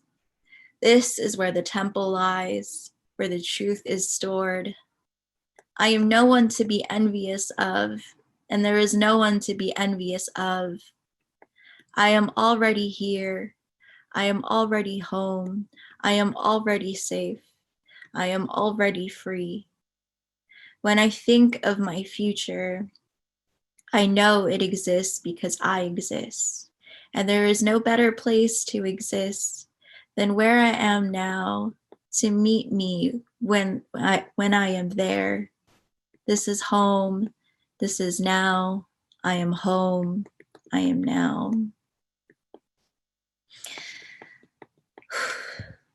So that was a little bit of a new one, but I hope you enjoyed. the couple poems that I had for you today. I really want to thank you guys for being here. I know that it's Memorial Day weekend, and you could have been anywhere else, but you're here developing your leadership skills. And I think that's just so impressive for wherever you are in your life right now. I think it's always important to develop those skills while you can, especially if you're a part of SADD and against students against destructive decisions, right? Yeah. Whew. And if you feel the needs to reach out to me in any way, feel free to private chat me. I'll give you my email so we can talk more. I'm so much more on email now than I am on social media. And I can also share with you guys some spaces that do amazing work with youth poets throughout the summer. They host workshops and they really build community with just kid, or not necessarily kids, but I guess young adults would be the more proper term. So there's Get Lit Poet. They host really awesome virtual workshops. I've been in them in myself, and I've come back with so much inspiration from there. And there's also another one called Street Poets. I have another team member from Sunday Jump that works with that organization, and both of these are actually based in LA. Oh, that's such a huge compliment. Thank you. Wow. But other than that, I hope you guys continue to forge your path into the world and learn to grow in the way that you see best for you. In the words of Gandhi, be the change that you want to see in the world, right? And you guys are doing that. So just wanted to say that I'm really proud of you. I hope you guys have a great rest of your conference. I think I might stick around for the next workshop, so we'll see what that has to offer. And thank you to Kevin for inviting me and giving me this opportunity. Yeah, that's all I have for you guys today. Thank you. Thank you so much, Abigail. That was so amazing, so powerful, so insightful. And so, Habe, if you want to go ahead and introduce our next speaker. All right, so again, also from me, thank you, Abigail. That was really raw, and it was so relatable, like all your poems and all of like the amazing lines that you delivered. So our next speaker is going to be Emma Finn, who's going to be talking about climate change. Emma Finn currently serves as Friends of the Earth's Climate-Friendly School Food Program Associate, where she works to transform K-12 food service into a more healthy, climate-friendly, and equitable school food system across communities. Emma works to challenge the white-dominated conventions of the contemporary environmental justice movement, and she amplifies the voices of environmentalists of color, hosting UCLA's first Climate Justice Forum and co-founding the university's first Environmentalists of Color Collective, among other similar projects. So Emma, take it away whenever you're ready. Wow, thank you so much for that wonderful introduction. And wow, to follow Abigail, it's truly an honor. Thank you for sharing those words with us, Abigail. That was beautiful. So I think, Kevin, if you want to pull up my slides, it'd be great. Yes, give me one. Yeah, go ahead. Is everyone here familiar with each other? Like, have you all done introductions? Do we know what high school you guys go to? Is this? We don't know each other that well. Some of us do, but we haven't been formally acquainted with everyone. All right. Well, I would love for one of our hosts to put you all into pair-on-pair breakout rooms to introduce each other.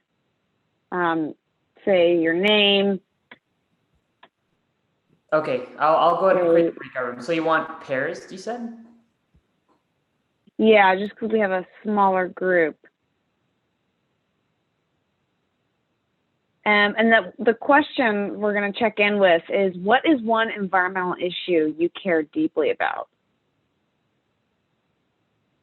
All right, I'll set up the breakout rooms right now. Give me 1 second.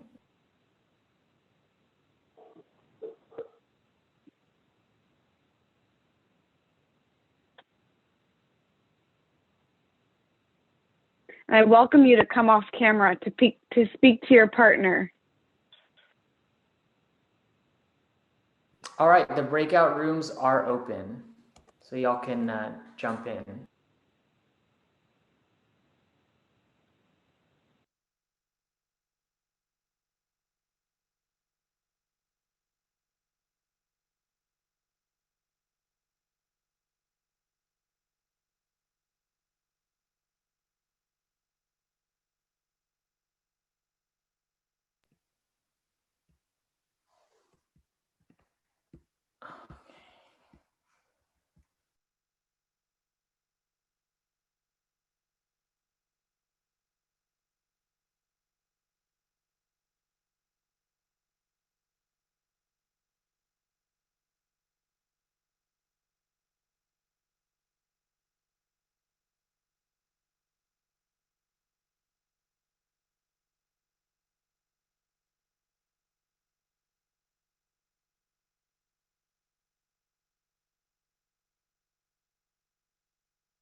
Emma, I don't think your audio is connected.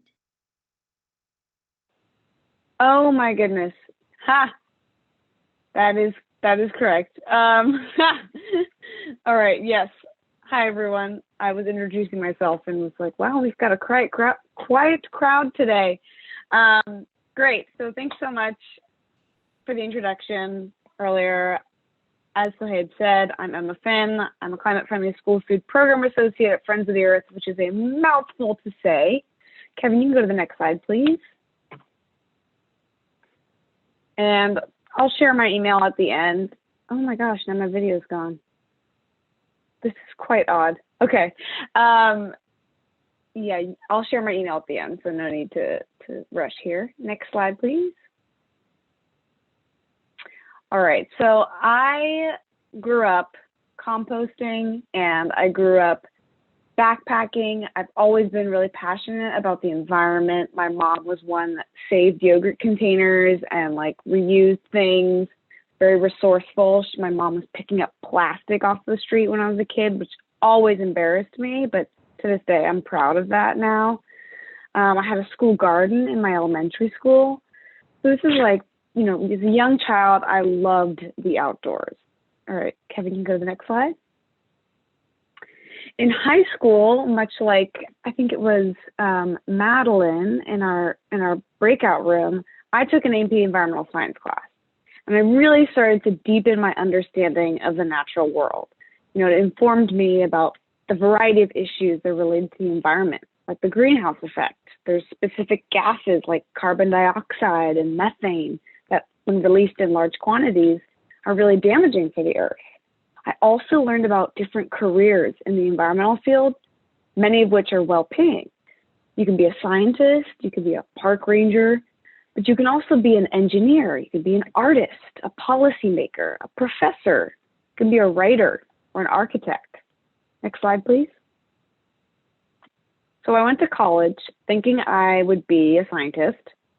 I literally thought that this cartoon would be me. When I looked up environmental scientist, this is what I saw, and it cracked me up because she even has orange hair and freckles. And the lighting is not great here, but I'm a strawberry blonde, and I have a lot of freckles. So I really thought this would be me. But two things happened during my first year. I hated chemistry, was pretty good at it, but I really suffered through the curriculum. And the second thing that happened was I decided to take this year-long seminar course on interracial dynamics in American society and culture. And it was a course that really made me realize how deeply I cared about racial and economic justice. I already knew I cared about these issues, but this course got me so fired up, I realized I really needed it to be a part of my academic future and potentially my career. So the courses I took after that really deepened my understanding of racism and how it relates to the environmental field, since people's health outcomes, education outcomes, and even life expectancies are so intertwined with their environments. Next slide, please. So this is a graphic. For those that don't know or are familiar with the term, environmental racism is defined as racial discrimination in environmental policymaking and enforcement of environmental regulations and laws. That's a mouthful, but what this means is environmental racism is when toxic facilities like waste facilities or oil refineries are intentionally placed in communities of color. These two examples are right in Long Beach on the right here. And the graphic on the left shows that if there is contaminated air or water pollution in a specific neighborhood, the likelihood that the folks living in that neighborhood are Black, Indigenous, or people of color are very high. Environmental racism also acknowledges the history of preventing Black, Indigenous people of color from accessing national and state parks or other natural reserves or nature and being historically excluded from the environmental movement. Next slide, please. As was mentioned by Sohaib, I think the one before that, Kevin, is it still there? Oh, I think the slide got deleted. Oh, well. Thank you, Abigail. So as a student, I did notice that environmental racism was rarely talked about in the mainstream environmental field, which really pissed me off. This motivated me to co-found the Environmentalists of Color Collective at UCLA and host UCLA's first annual Climate Justice Forum, both of which I'm really proud to say are carrying on today, many years later. And just, being an advocate as a white person has been really important to me as I've moved into the environmental field in the professional world. Next slide, please. A food studies class really exposed me to the terrifying evils of the food industry, like how food additives in junk food products are literally addictive for the brain, and that only a handful of big multinational corporations own nearly every food brand that you can think of, like 5 companies. It's mind-boggling. This class also inspired to cook more from scratch, to find out where every item of my food came from, and to connect with more local farmers and really taste and honor all the food that I eat. So these are some of the things that I've cooked in the last month because I learned that I love to cook. I was cooking from scratch nearly every meal for myself. I was learning to bake bread, and I always wanted to share my joy and passion for food with my peers. I became a volunteer at a local farmer's market and really started learning more about the food system. And so all of this background is really relevant to the work I do now. Next slide, please. A lot of words on this slide, but essentially, Friends of the Earth is a national and international environmental justice advocacy nonprofit. And within that, I work within the food and agriculture team on our climate-friendly school food program. And this program helps school districts make the shift toward healthy, delicious, plant-forward menus while also advocating for policy change. And this is really important because the folks that rely on school meals are predominantly students of color, are low-income students. And so changing the meal program is a really important intervention, not only for the climate, but it's a matter of health justice. Next slide, please. So what the heck is climate-friendly school food? Well, climate-friendly food is, in a nutshell, it means foods that are with less meat and less animal products, which is more plant-based options and more plant-forward options where meat and dairy is a condiment, not the main event. It also means food that's produced using sustainable production practices like organic, regenerative, or pasture-raised. And then it also includes zero waste solutions for food and packaging so that food doesn't end up in the landfill. And school districts actually have had a really hard time during COVID, trying to implement zero waste solutions, but we are seeing some really creative and promising solutions. Next slide, please.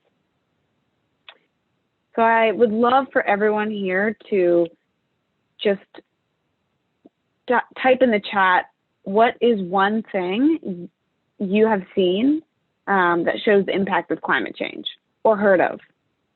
Is there anything related to climate change that you've noticed or that you care deeply about? Melting glaciers, yeah. Fires, hurricanes. Yeah, so hey, great point. Wildfires, it's hot. Yeah, heat waves coming across the West right now too. Summers are long, it's crazy. That's great. Thank you, yeah. One word, Texas, oof, yeah. Typhoons in the Philippines, yep. Thank you. All right, next slide, please.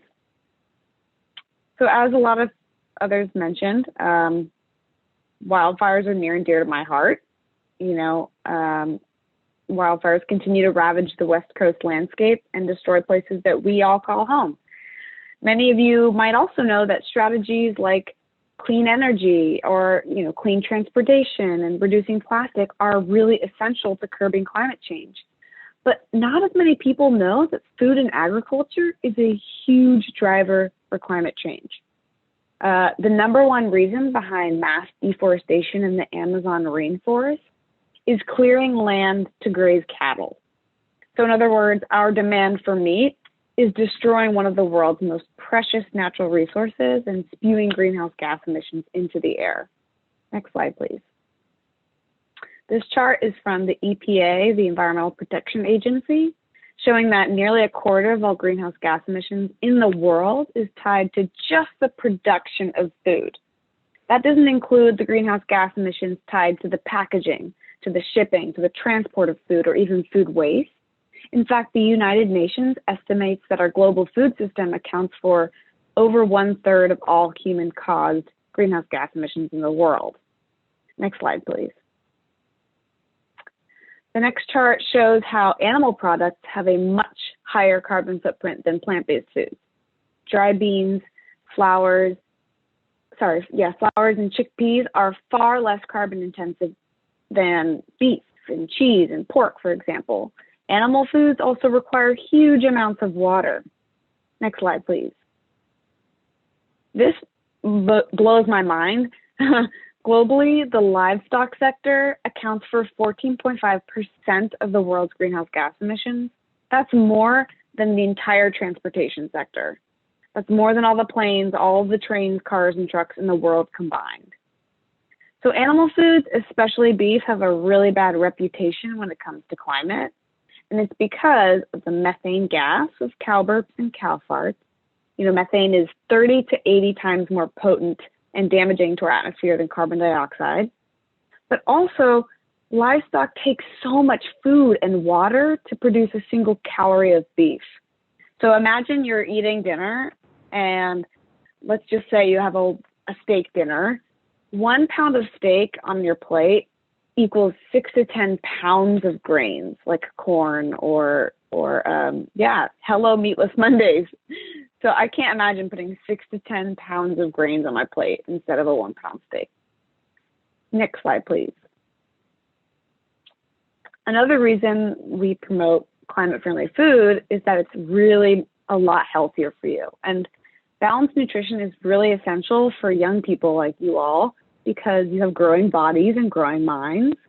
And too many children, especially those that are on school lunch, are eating too much processed food and meat and aren't eating the foods that they need to thrive, you know, fresh fruits and vegetables and whole grains and legumes. In fact, in 2015, the Dietary Guidelines for Americans specifically called out teenage boys and men to eat less meat because eating too much red and processed meat is linked to diet-related illnesses and even cancer. Next slide, please. It also really it's devastating that in the US, 1 in 5 children are obese, and more than 1 1/3 of adults are obese.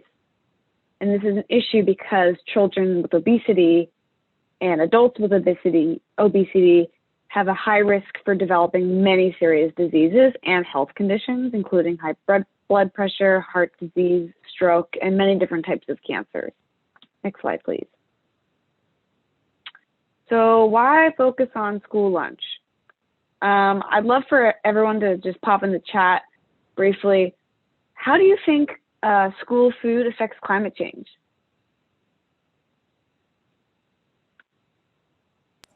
Why do you think my position exists? Yeah. I was gonna say they make a lot of pizza, they make a lot of burgers and chicken nuggets, and all of that is like oily and like lots of meat. So that means more you're using more grain to feed the cattle and the cows and the chicken, which leads to more greenhouse gas emissions, which leads to more methane, and that leads to more greenhouse gas effect. And people like pizza and like, you know, chicken and like beef, so it's kind of like a positive feedback loop where it just keeps happening over and over. So yeah, it's also really insidious that the school districts, because of the dairy industry, have to serve milk. And so not only do we get food waste from people that don't drink milk, but it's a huge carbon footprint there. So yeah, with 7 billion meals and 30 million kids served nationally every day, school food has the potential to be a powerful vehicle to address climate change while improving the health of children, many of whom might depend on school food as their primary source of nutrition. Next slide, please. So my whole first year at Friends of the Earth was doing this research report where I was looking at all these school lunch menus in California, and then we calculated the carbon footprints and then made policy recommendations. Next slide, please. This is a quick quiz question. Of the largest school districts surveyed in California, I think you can hit it one more time. Oh no, it's right, sorry. No, go back. Ah! Sorry. Yeah. Sorry, Kevin, can you go back to the quiz slide? Let me try to get back. I'm like going forward. All right, there we go. Let me share my screen. Yeah. Sorry, y'all. There you No, go. no worries. So I'll just ask it. What % of school lunch entrees do you think feature animal protein? We've got A, 65%, B, 94%, C, 12%, and D, 77%. You might have already seen the slide, but. Dun, dun, dun. Right, we've got 194, 177, 194. Uh-huh.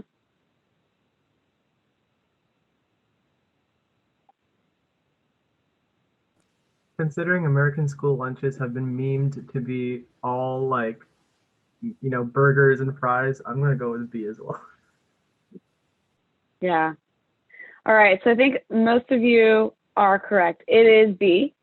Next slide, please.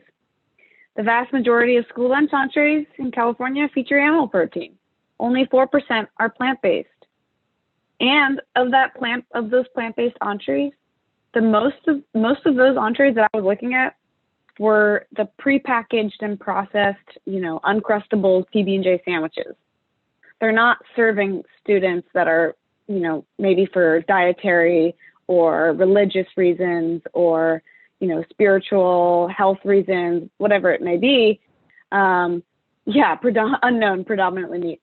4% of those entrees aren't, hot meals. Those aren't freshly prepared meals. They're prepackaged meals.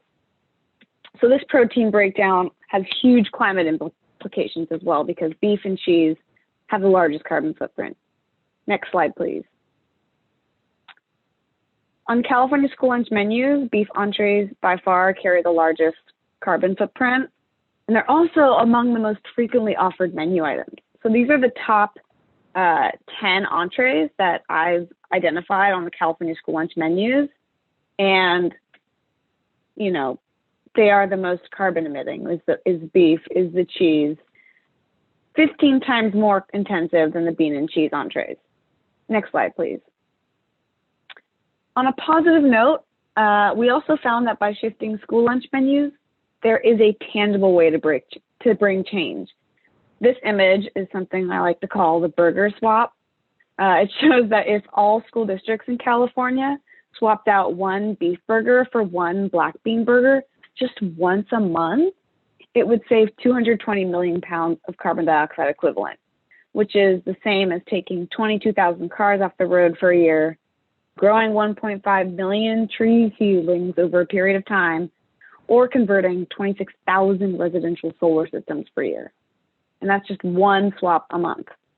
Next slide, please. So now we're going to get into our workshop session today.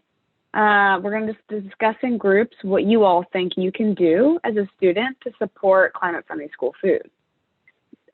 This slide is also a quick plug for a 2-minute video I produced with our incredible comms team at Friends of the Earth, which I'd love for you all to watch afterwards and share with your peers, and I'll share the link later on. Next slide, please. So for the workshop segment, here's how it's going to work. You're all going to get into 5 groups, or actually, I'm not sure, Kevin, if you think that there's, let's see, how many folks do we have? You want me to put the same breakout rooms? Sure, let's do that. If there's at least, let's do like 2 to 3 in each, or 3 in each room. Okay, 3 in each Can you room. do that? I don't know how many rooms that is. How many people live? 12?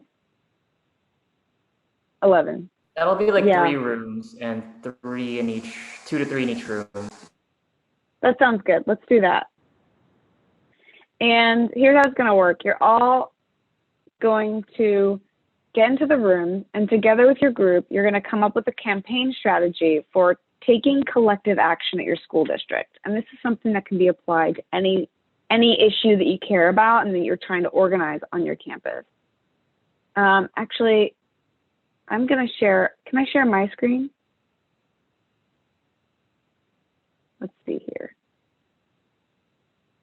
You should be able to share your screen now. Okay, great. It says, oh, haha.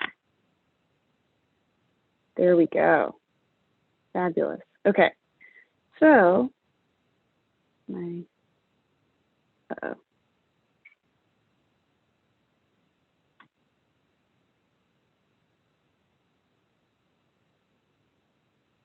Uh-oh. Can you guys hear me? We can hear you, but we can't see the screen. Oh dear. I think my Wi-Fi is cutty. I can share my screen if you want to direct me on one. Yeah, go to the second tab.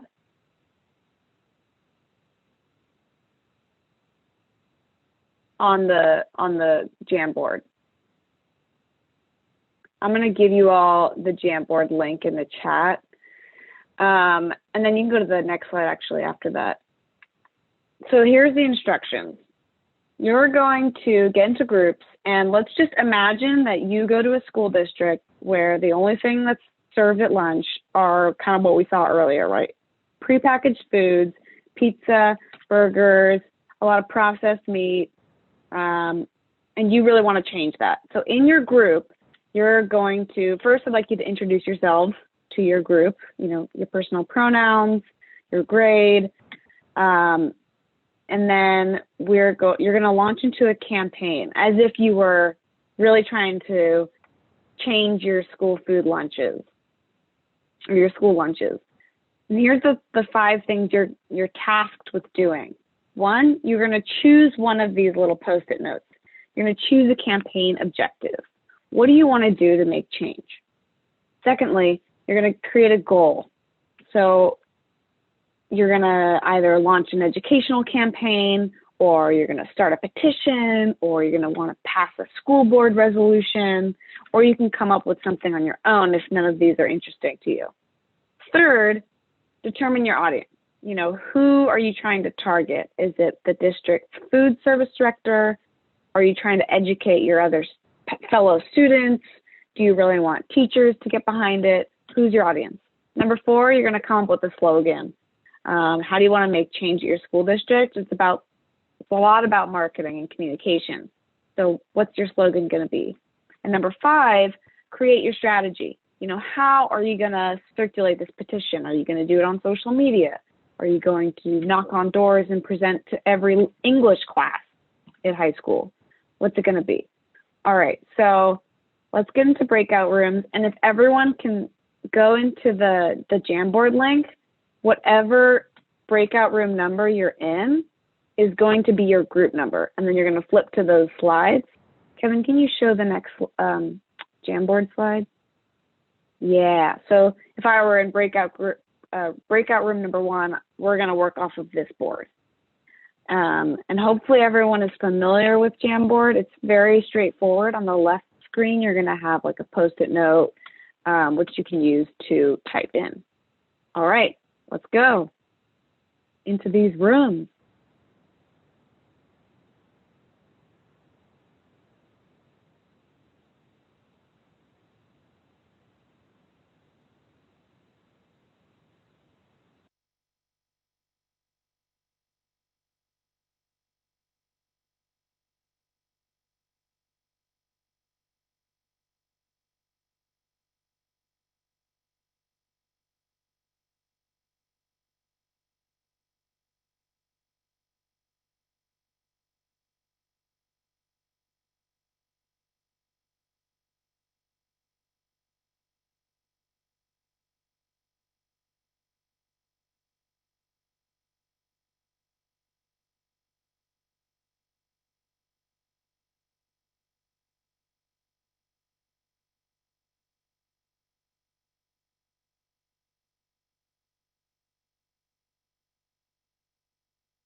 How'd y'all's discussion go?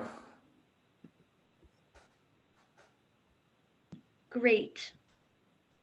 Nice. Ours was pretty good too.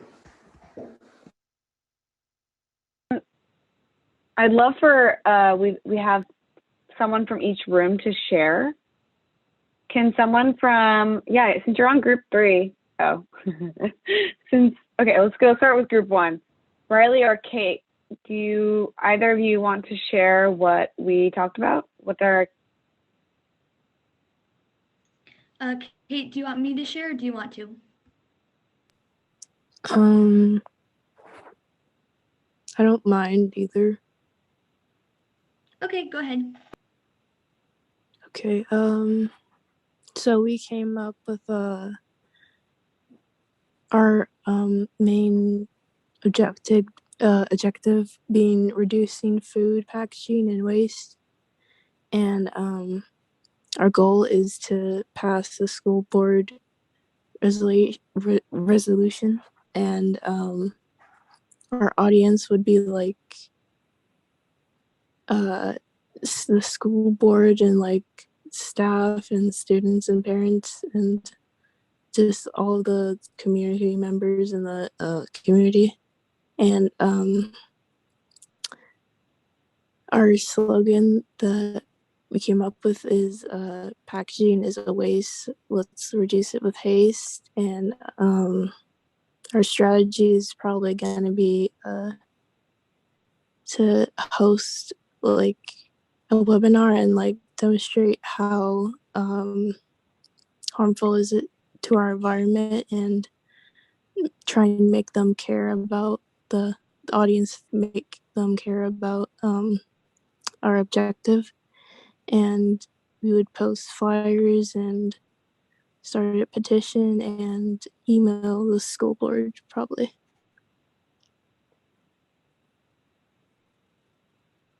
Yeah, thanks so much.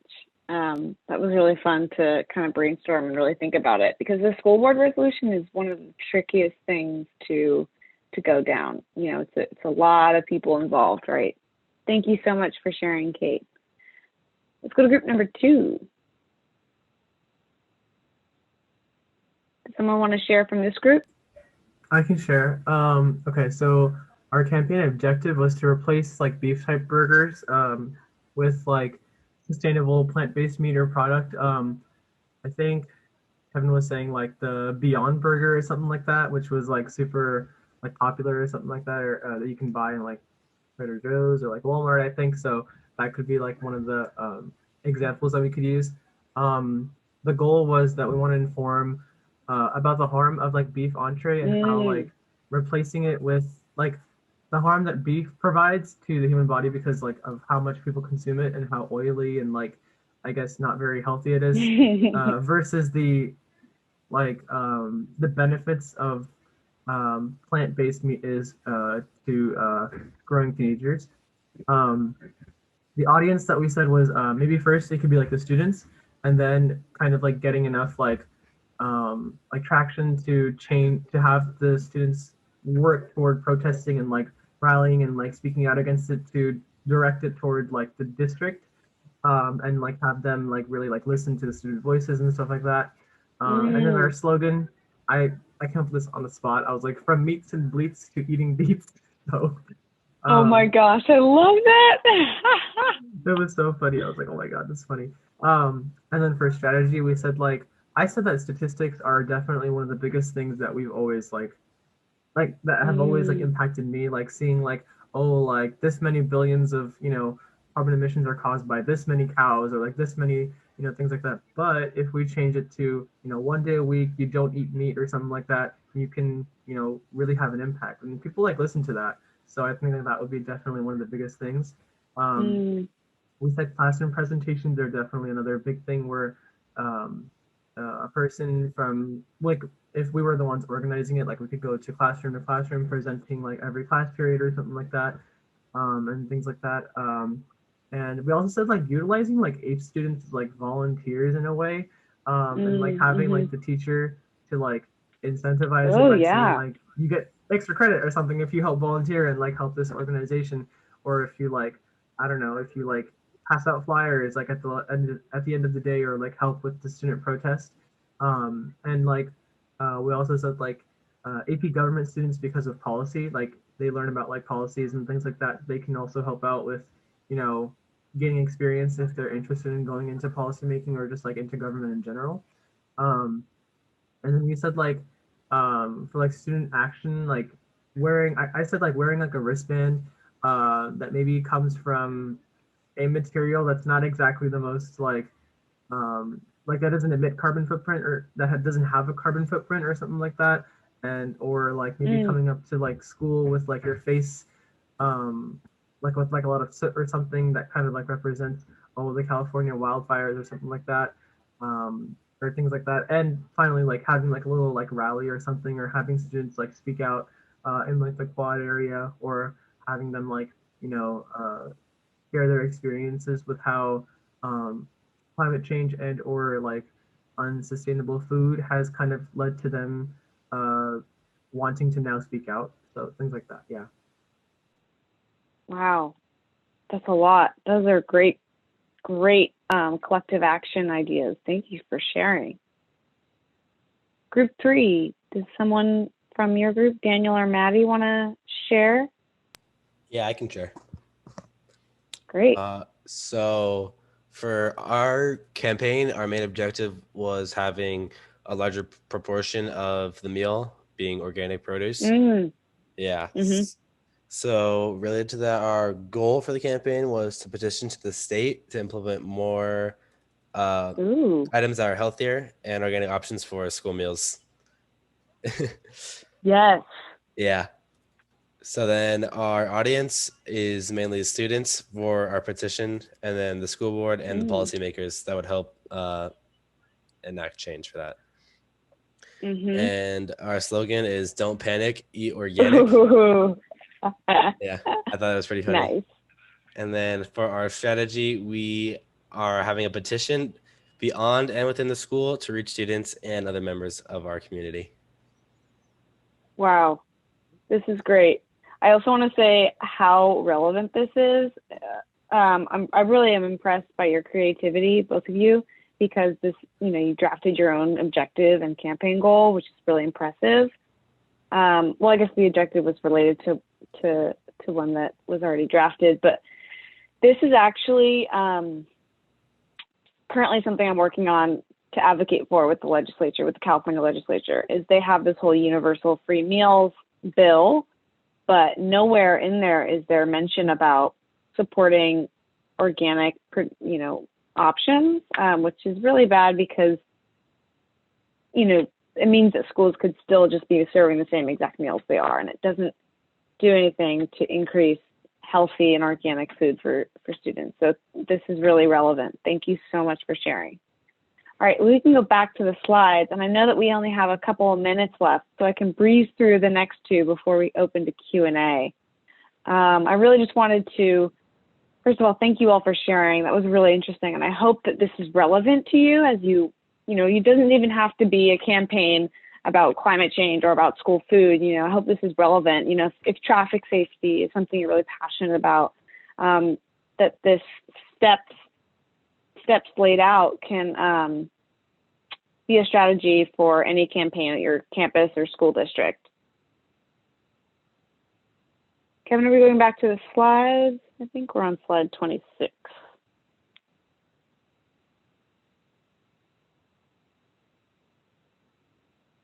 Sweet.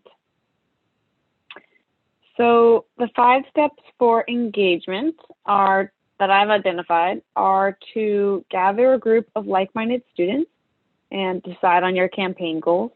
Number 2, meet with the audience that you're trying to target. Number 3, develop your strategy, implement your campaign, and then reflect and plan for the future. I don't see the slides. Oh, haha. Now I do. Next slide, please.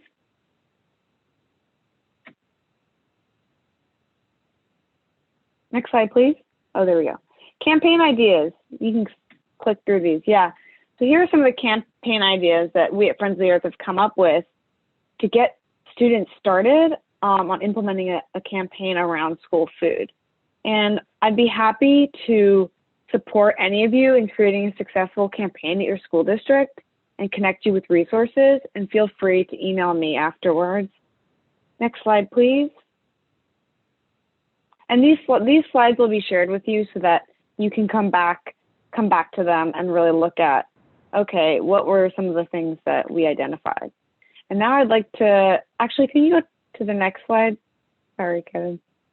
And I did want to leave some resources that are available related to school food and also, you know, these campaigning. So thank you so much. And Riley, I think I'd love to have some questions from the group. Great. Okay, so if anybody has any questions, feel free to put them in the chat or speak them aloud. I know Sohaib has one, so Sohaib, if you want to go ahead and ask that now.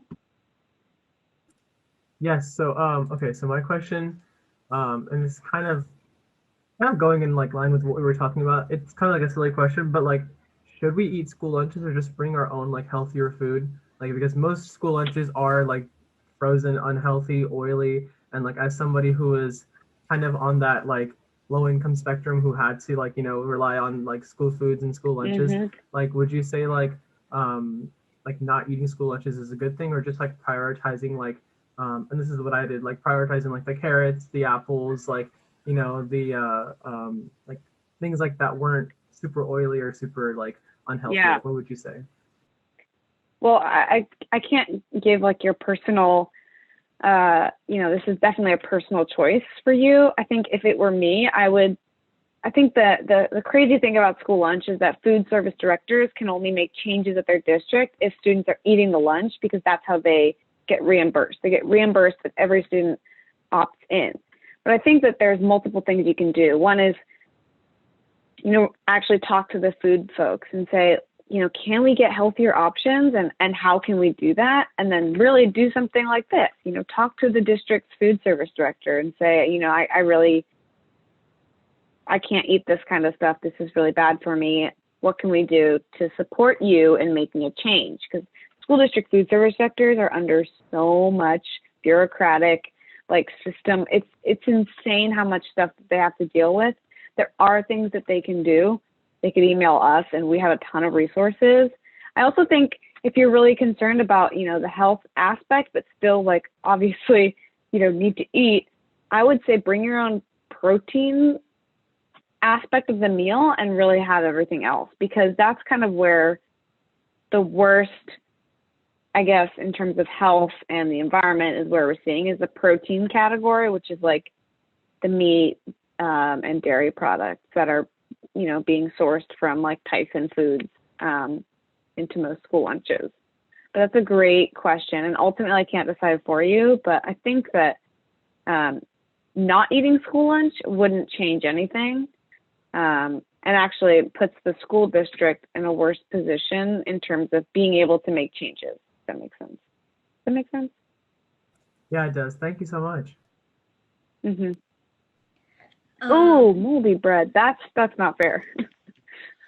They were like, oh, we have more. I'm sorry. And then I was like, yeah, I'm good. I'll just stick to the Doritos. It was funny, yeah. Okay, here's another question for you, Emma. What was one aha moment you had growing up that made you passionate about environmental racism? Thank you for asking. So one aha moment was when I was backpacking, as I said earlier, on the hiking trails. The majority of people I saw were white. And it was always kind of weird to me because I grew up in a very diverse area. I grew up in the East Bay area of California, and it's very racially and ethnically diverse. My high school was really diverse. And I was always, you know, okay, like no one else that's backpacking or hiking is of any other race. And not a lot of my friends or their families went backpacking or hiking either. I felt really weird. And if they did, if I had friends or family that did, it was mostly the white families. Actually, it was always the white families that did it. And it wasn't until later, until I really understood how, you know, housing segregation and racial discrimination and laws literally made, you know, a lot of Black people, Indigenous people, communities of color. It prevented them from accessing like the natural world. So, you know, economic injustices to this day really impose on communities of color, make terms like environmentalism and going green and sustainability really exclusive and really white. So that really motivated me to kind of keep pushing the narrative and, you know, making these spaces accessible and foods accessible. Thank you for sharing. It's very powerful to hear your experience in that field. Kevin, do you think we have time for one more question, or should we wrap it up? Yeah, if there's one more question, we can throw it in. Okay. What did you do right out of college before getting this job, and why did you decide to take the position at Friends of the Earth? Thank you for asking that. So after college, I did a year-long fellowship called Climate Corps Fellowship. I did it at the University of California Office of the President, and it was like to support sustainability initiatives on all the UC campuses. And then the fellowship ended, but I was really interested in food, so I worked as a cook at a small restaurant. And I was also volunteering for a local food organization. And then I landed this job at Friends of the Earth, and I was really excited about it because it really stands at the intersection of so many things that I care about. I care about food. I love to cook. I like to eat. I also care about where it comes from. You know, the environment is something I care about. And it also intersects with racial and economic justice, because the students and families that rely on school meals for up to half of their daily nutrition are the ones suffering the most from industrially produced meat and dairy items that are prevalent on school lunch menus. So I thought this was a really unique role and a really cool organization to work for. Okay, thank you so much for sharing, and thank you for coordinating the workshop and running, giving us so much insightful information into the environment and sustainability within school lunches. If anyone wants to type anything in the chat, any last minute questions or gratuities, go ahead.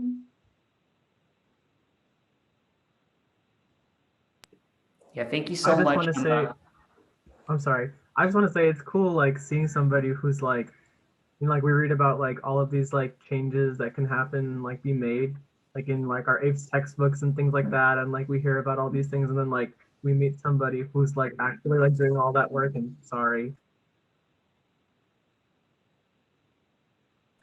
and then we meet somebody who's actually doing all the work like on the ground floor, and like I don't know, it's just really cool to like meet you. So thank you so much for being so like inspiring and so like informative for all of us here. Thank you so much for having me, SADD team, and everyone else for being here. This was really, really fun. And all of you are so creative. I'm really inspired, truly. Thank you. Thank you very much, Emma. We're going to take a 10-minute break and get started. So during this break, I'm going to be sharing the 2-minute video that Emma put in her presentation. Feel free to please go get a snack, do a little bit of that stretching that we learned yesterday, and then we're going to jump in 10 minutes. So I'll share my video and I'll share my screen and put up the video, and we'll talk to you in 10 minutes. See you soon. Woohoo.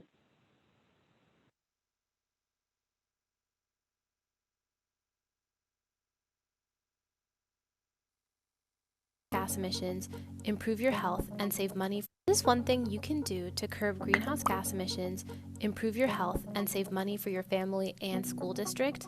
Eat more plant-based meals and advocate for plant-based options in your school cafeteria. Why? Because our global food system is responsible for more than 1/3 of the world's greenhouse gas emissions, and animal products are the most carbon and resource-intensive foods in our diet, requiring massive water and energy inputs. The world's livestock industry alone emits more greenhouse gases than all cars, planes, trains, and ships combined.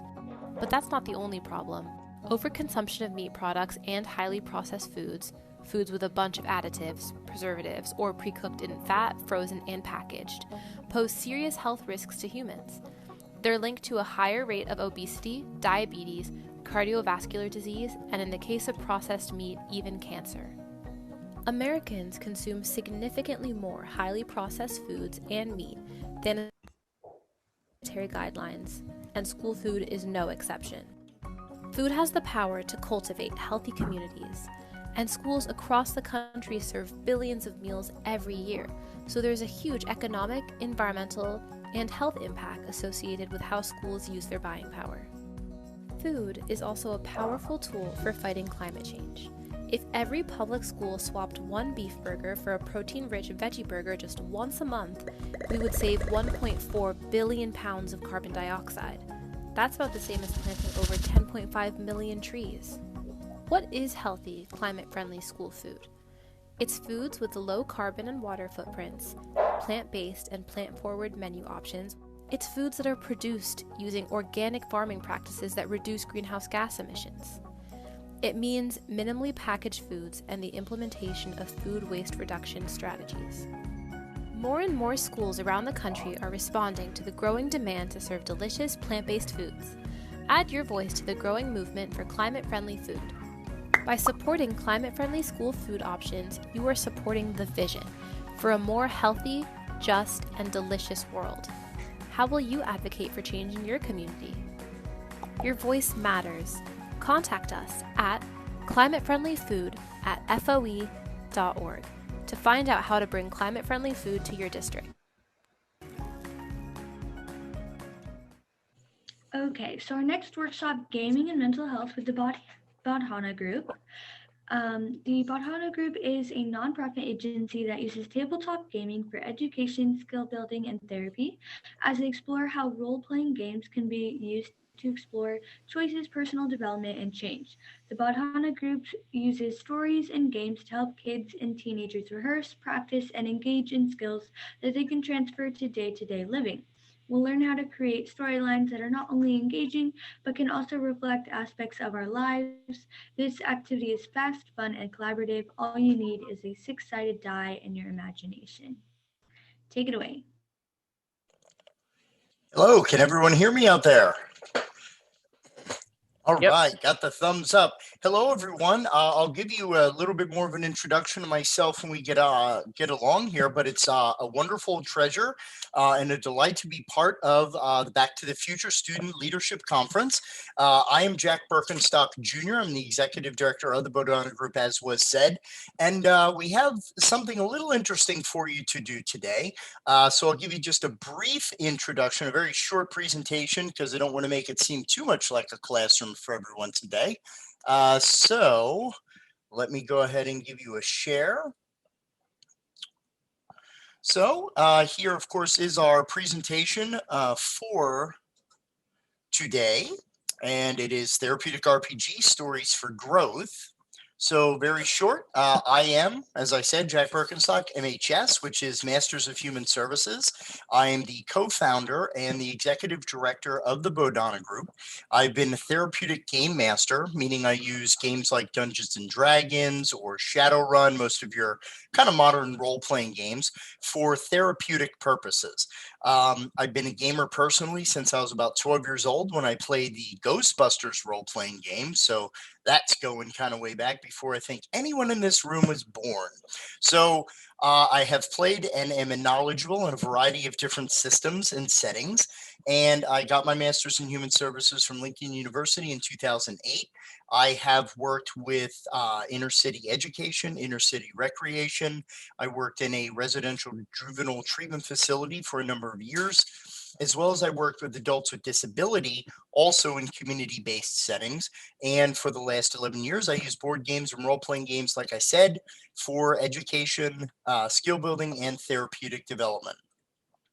So we run board game programs, much like what you see at our local store here called 6 Feet Under Games in New Holland.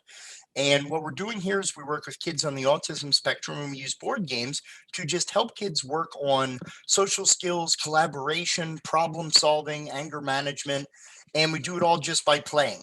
We don't sit down and say, okay, we're going to practice X skill today. We do it in covert ways, like playing a new game with a new friend practices social skills building and relationships. So In addition to that, like I said, therapeutic role playing, which you're all going to get a taste of kind of what we do as part of our planning process. We also offer consultation and training for professionals and groups who want to use gaming as a program in their services. We developed various resources, anything from programs for individual companies all the way up to our own role-playing game system, which we're working on right now. We develop webinars, anything from board games, which we do offer for free on our YouTube page. We also run the Save Against Fear convention every year in Pennsylvania. It's in October. It's our annual flagship fundraiser. And we published a book called Wizards, Warriors, and Wellness that you can get on Drive-Thru RPG, which is a website. And it's all about the therapeutic uses of role-playing games. So that's kind of my short little business card presentation there. I'll kind of drop back here before we introduce the lesson and what we're going to be talking about. So the way that we use role-playing games therapeutically is we help kids create stories and create characters that reflect things that they want to work on in their life. So we can have kids with anger management issues. We can have kids who want to work on better communication with friends, or we have people that work on anxiety or depression. A lot of our clients are folks who are on the autism spectrum. So when we go through our planning process, we basically take what goals a kid wants to work on. We'll create a storyline that is a way for the kids to rehearse or practice or replicate things that might happen in real life. So let's say, for example, you have a probability dealing with authority figures, or maybe there's an issue with parents or something of that sort. What we'll do is we'll create characters in the story that allow us to kind of rehearse, how do you deal with a conflict when that happens? And then they role play using their characters as like a safe space avatar. And they're able to practice these skills in an environment that has very low to no consequences, which allows them to feel more comfortable. It allows them to feel more safe so they can rehearse a lot of these things. And we've taught kids things about impulse control. We've taught kids about thinking through situations differently, especially involving interpersonal conflict. So it's a whole host of fun. And I could probably spend the next 8 hours just talking to you about how the process works and all that. But what I figured I'd want to bring to the conference is a short little exercise that actually is a part of one of our professional training sessions. So just as a question, I know that I had sent it ahead. Does everyone have the handout that I had sent previously? If not, I can share it in the chat for everyone. Does everyone have that? If you could share it in the chat, that would be great, Jack. Thank you. Okay, not a trouble. So hold on a sec here, everyone in meeting. All right. My computer. And just backing up for that. Hold on. TBG, trainings. There we go. Okay. And I would say feel free if anybody has any questions or anything as we kind of go along. Don't be shy at all about asking what you might want to ask. Okay, why did it just say network disconnect? That's not good. Okay.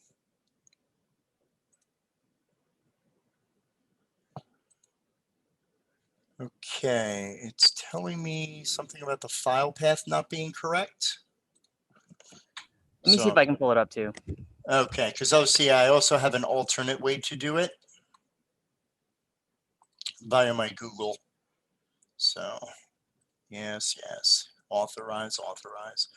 Sorry about the time there, folks.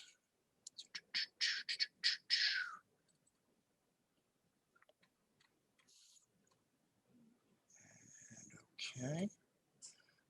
TBG1 materials, here we go.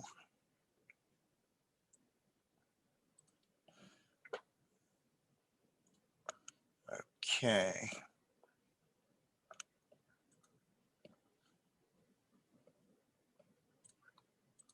Anyone with the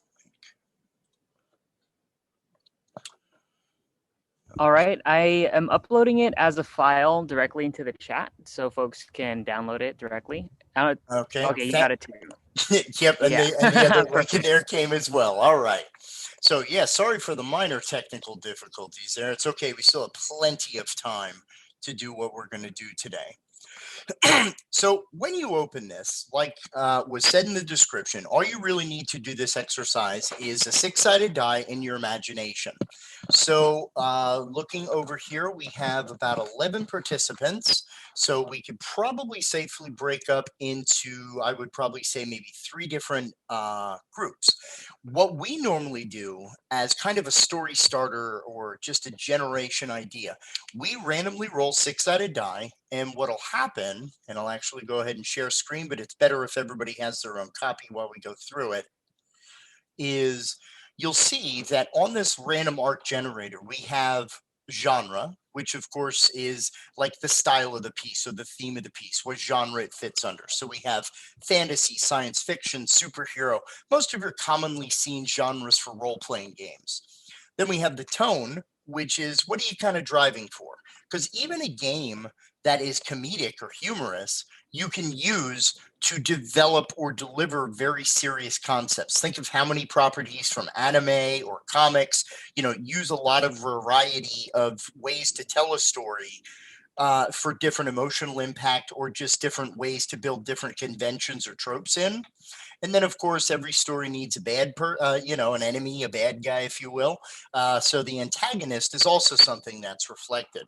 So what we're going to do is we're going to break into random breakout groups. And I want to kind of give you the lay of the land beforehand. What we're going to do is that group is going to randomly roll and have a genre, a tone, and an antagonist. Then what we're going to do, and don't worry, I'll drop in and out of the little groups here or there. You're going to work on a storyline. And here's what I want you to consider.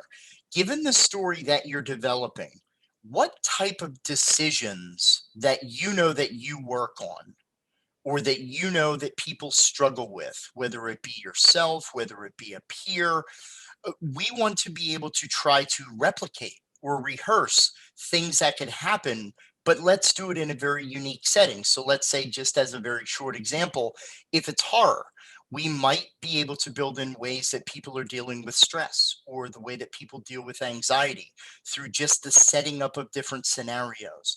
We have had horror stories where we've looked at being like a ghost story or a supernatural story, and we've explored like the ghosts of families that were still living in a house. And we use this as a way for people to explore relationships within the family structure and how people communicate with each other or how people don't communicate with each other.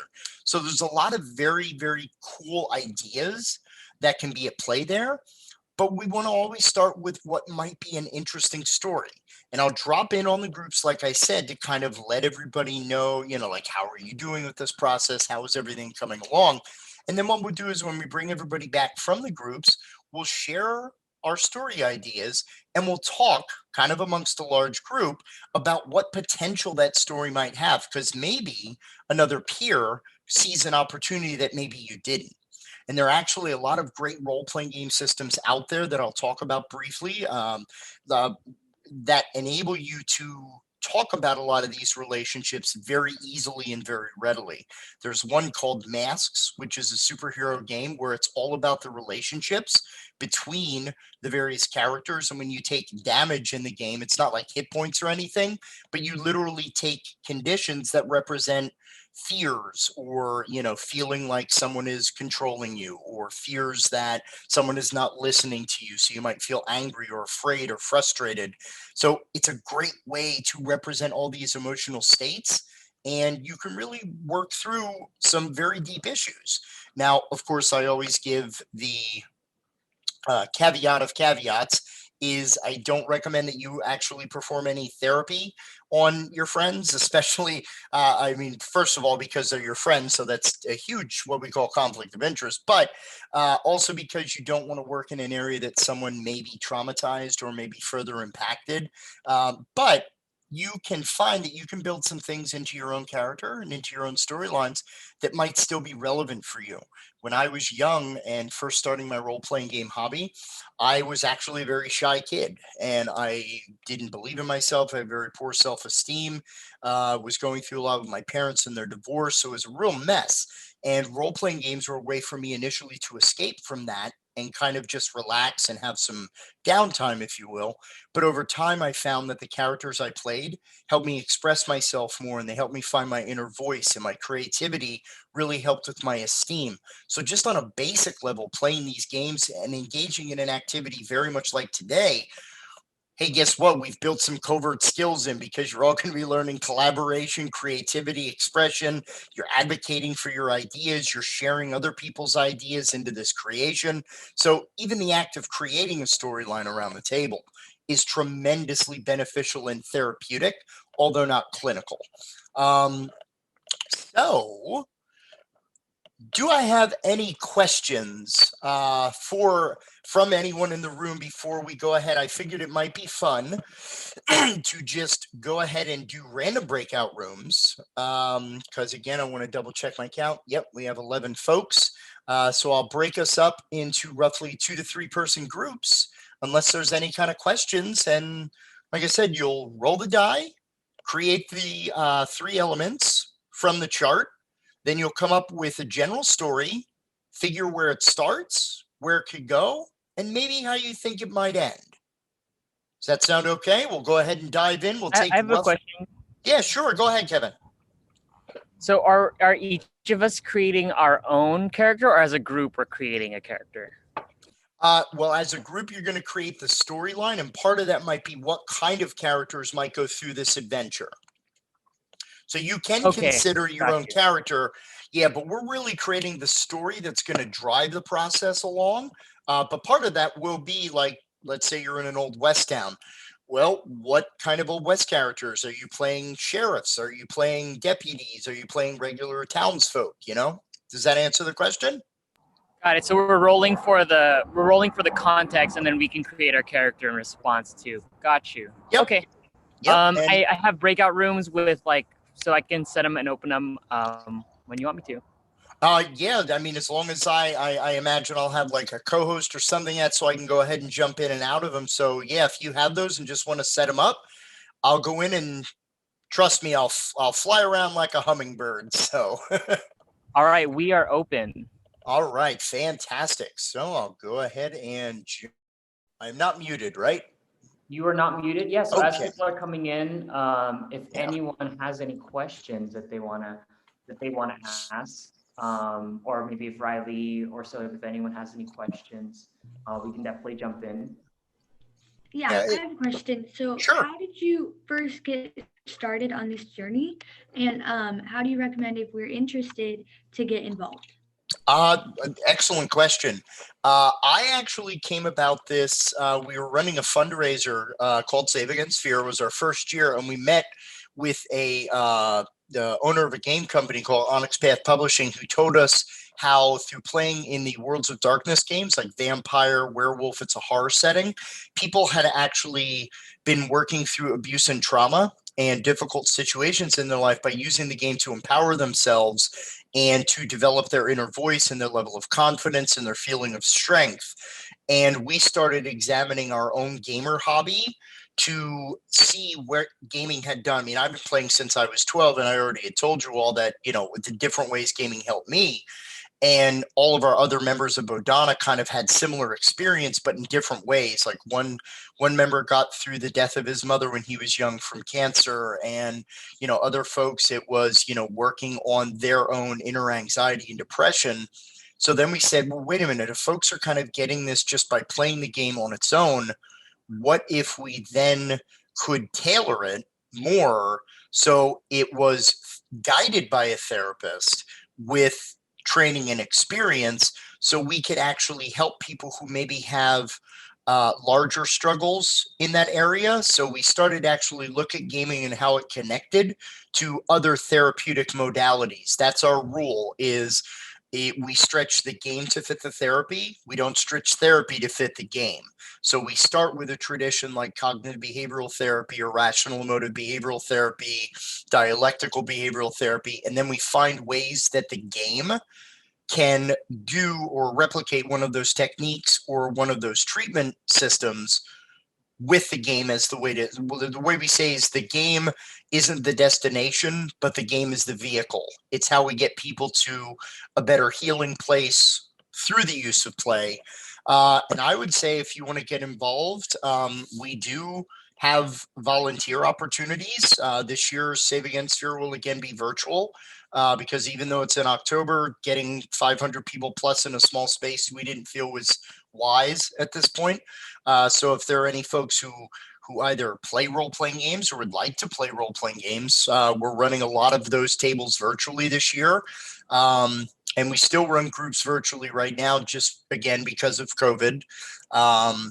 But I would say if you're interested in this, role-playing is a great hobby. And if you're lucky enough to have like a local game store near you, most of those game stores run games for free. You can go in, you can learn how to play like Dungeons and Dragons or Pathfinder. Those are great introductions to the hobby. There's also a ton of online communities where you can learn to play multiple different role-playing games because, again, it's not all fantasy. There's a game called Monster Hearts, which plays like, it's like young adult fiction like Twilight, but you really play through like serious relationship issues through the drama. So it's kind of like play acting, but you have dice to randomize everything. It's a really fascinating hobby if you've never engaged. So that's what I would recommend, is just getting into gaming is powerful. And it also hooks you up with a great support community. There are people I've been friends with for over 25 years. And we first met at a table playing Dungeons and Dragons. There's actually a Star Wars role-playing game for you, Daniel, because you mentioned you're a big Star Wars fan. So did that answer the question, Riley? Yes, thank you so much. Absolutely. So hey, for anybody else, do you have any other questions? I have one question actually. So Jack, what would you recommend for a lot of the students here are like student leaders of their own like school groups for SADD chapters. Do you have any tips for how they can kind of replicate or create like a program or series out of this this role-playing game activity that we did today? Oh, absolutely. One of probably the best recommends that I could make is if you want to get into role playing or use a program kind of similar to this, just the act of playing in a role playing game together with other people is engaging social skills, cooperation, collaboration. I would recommend a system called Kids on Bikes. Or Kids on Brooms, which it's a very easy to learn system from a company called Renegade Game Studios. And it's like Stranger Things, the role-playing game. But the great thing is it's a very small, easy to access book. If you've never played, there's not a whole heavy lot of rules. And the world building and the story creation is all collaborative. You create the town that your adventure takes place in. So like, again, it's Stranger Things, or if you're a little older, Goonies, Monster Squad, like all of these 80s properties it helps replicate. And there's even one called Kids on Brooms, like I said, which is basically you create your own Harry Potter style wizarding school. And you basically go on adventures like the students there were doing. You could build as many of these themes as you want. But again, it's mainly you're playing with other people, so you're listening to other people, you're taking in their ideas, you're developing the story together. So it's not like no one technically quote unquote wins in a role-playing game. The winning is continuing the story and collaborating on this thing that you're building together over time. And there are so many victories in this process. We have people that have learned to draw because of role playing. There are people who have started creative writing because of role playing. Some people who like make their characters costumes. So, there's a lot of other ways that you can connect with other people. Like I said, there's a huge gamer community that is very supportive. And, once you learn role playing, it's like speaking a different language. So you can, so I would recommend, trying to find different folks. That's actually one of the things that the Bodana group does, is we can actually help. If you would be interested, we can help people from SADD or any other chapters like create their own club with, you know, what rules, what games you want to play. And part of what we do is also teach groups how to play role-playing games. That's part of our training and consultation series that we do, because we love when people pick up the dice and start role-playing. It's an absolute joy. Yeah, I can imagine, like, for SADD chapters, folks will meet like weekly usually. Like, it could be as a part of the introductor, or as a part of the beginning of every meeting, just progressing the story for the first like 5 minutes, and that way people are invested to come in. They're like, oh wait, I want to see what happens to in the story. Let's go check out the SADD meeting, and I want to see what happens to my character. So I think that's pretty cool. Yeah, absolutely. It takes a little bit of learning when you're first into the hobby. It's something that you can definitely deep dive on. But that's why I said, like with Kids on Bikes or Kids on Brooms, they're very simple systems that are good for introductory level, because D&D, you're talking like $180 just for the books, and then dice. And there's now 3 books of rules you have to learn. But Kids on Bikes is like 1 book. It's like 80 pages. Very, very easy. Plus it's only $25. So it's very affordable as well. And you really only need 1 book for an entire group. So. Yeah, if you want to share me your contact information, I can share it out in a follow-up email after the conference. So. Oh, absolutely. Yeah, I could drop our email or our website in the chat here. I don't know if that would be helpful, or is it better to just send it to you later? Yeah, I'll do both. I'll go ahead and do that, and I'll send it out both, because I know sometimes the chat disappears. Okay. Right. Yep. So that is our website, and then we are just bodonagroup@gmail.com. Just want to make sure I have it spelled.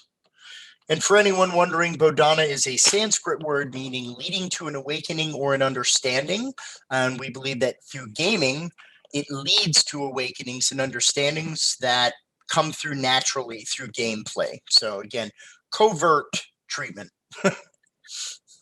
Doesn't have to be hit you over the head with a hammer. So, but thank you again, everyone. I didn't know if there are any other questions from anyone. I know we're close to, I believe, the start time for the next, so I don't want to take anybody else's mic time here, but thank you very much. It was an honor and a joy, and I hope those who participated and enjoyed and got a lot out of it. So thank you again very much. Yes, thank you so much. All right. All righty. Thank you very much. We are going to take a 10-minute break. We're going to get started with our last event, our panel with our youth leaders. So if you're jumping on, again, feel free to share this out, invite folks to join us again as we close out our 2-day conference. Thank you so much, Jack, for doing this. It's been a pleasure. So we're going to be on that break for a little bit, and we will come back soon. So see y'all in a little bit.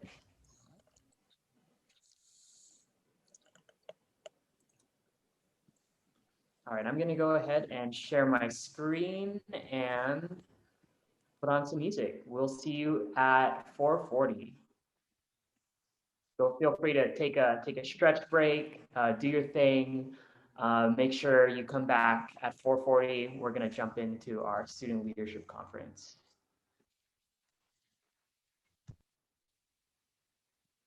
All right. Thank you all very much for joining in. I'm super excited for our last event before we close out. So it's going to be a panel. I'm going to introduce our facilitator. I was going to say felicitator. Our facilitator who's going to introduce our panelists. So Sohaib, go ahead and take it away. I will go ahead and spotlight for folks. All right, so our first speaker that we have is Maddie Murata from Torrance, California, who is attending Grand Canyon University in Phoenix, Arizona, and she's majoring in sociology with an emphasis in social work. She was at the early age of 8. Actually, Maddie saw how dangerous distracted driving and making poor decisions was, and so she was really impacted by this, and so she became She helped to start a SADD chapter at her own high school.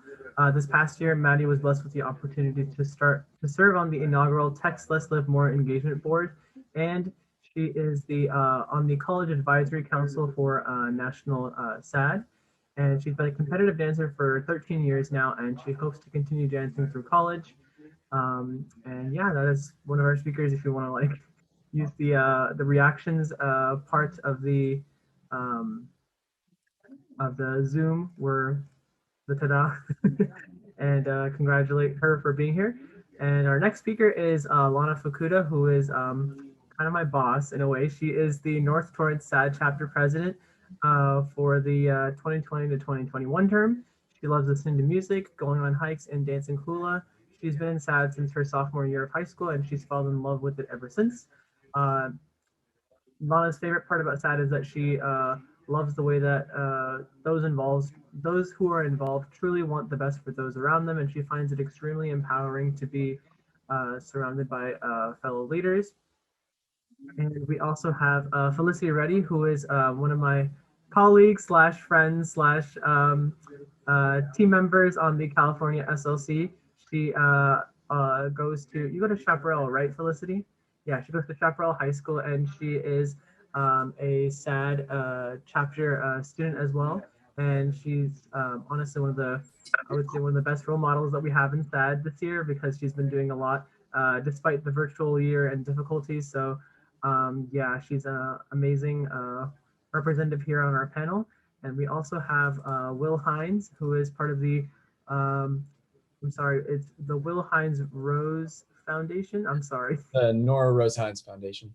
Nora Rose Hines Foundation. And actually, I think Maddie has not jumped in yet, but when she jumps in, Kevin will spotlight her, and she will begin, or she will jump in whenever she can. So yeah. And if you guys want to say hi or something, or unmute and say like, hi, nice to meet you guys, or anything, or add anything to your little biography, yeah, that would be great.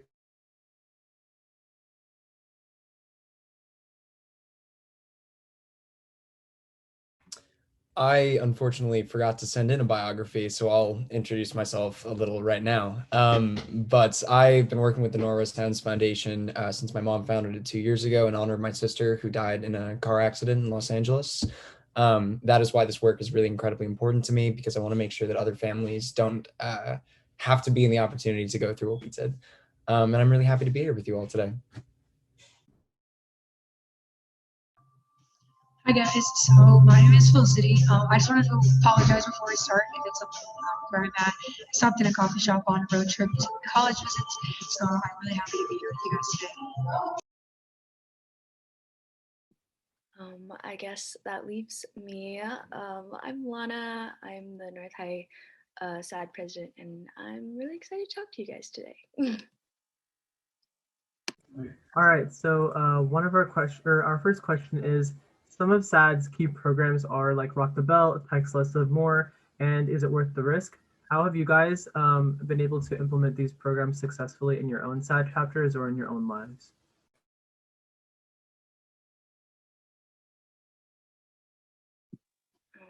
I guess I can go first.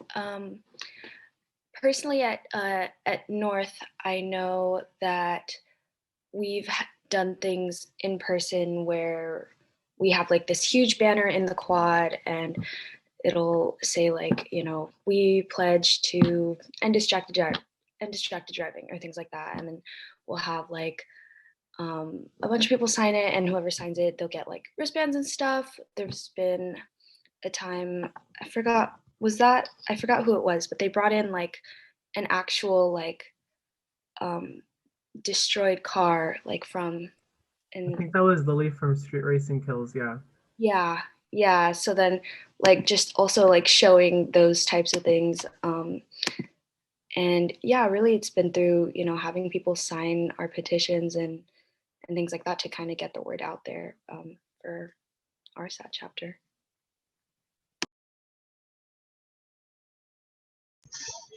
I think one of the one of my favorite things, I guess, that we did with Rock the Bell and with Text Festival too. With being virtual now, it's easier to get distracted and to like go to social media and to like always turn to the things that are right at our fingertips. And being in Temecula, where it's a lot of high school drivers, you see a lot of people just at stop signs even picking up their phones and doing things, like changing music and stuff like that. So we did a few things at our school where they would bring in like fancy cars. So if the high schoolers drove a Mustang, they were welcome to drive it onto campus, and they would give you a situation and you would have to like act upon it. So some of them were simple, like you're at a stop sign and you don't like the music on, what would you do? And some of them would fall for it and like grab their phone and change it while it's a stoplight. And so those things, it's fun to kind of bring in things that make people excited, like fancy cars, and but also share a message. And with like Rock the Bell, we did seatbelt selfies that we posted on Instagram. We also gave them like treats and stuff, just for showing that they wear their seatbelt while they drive.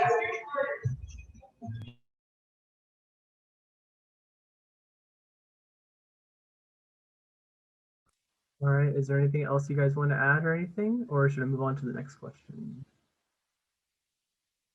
Next question. Okay. So the next question is,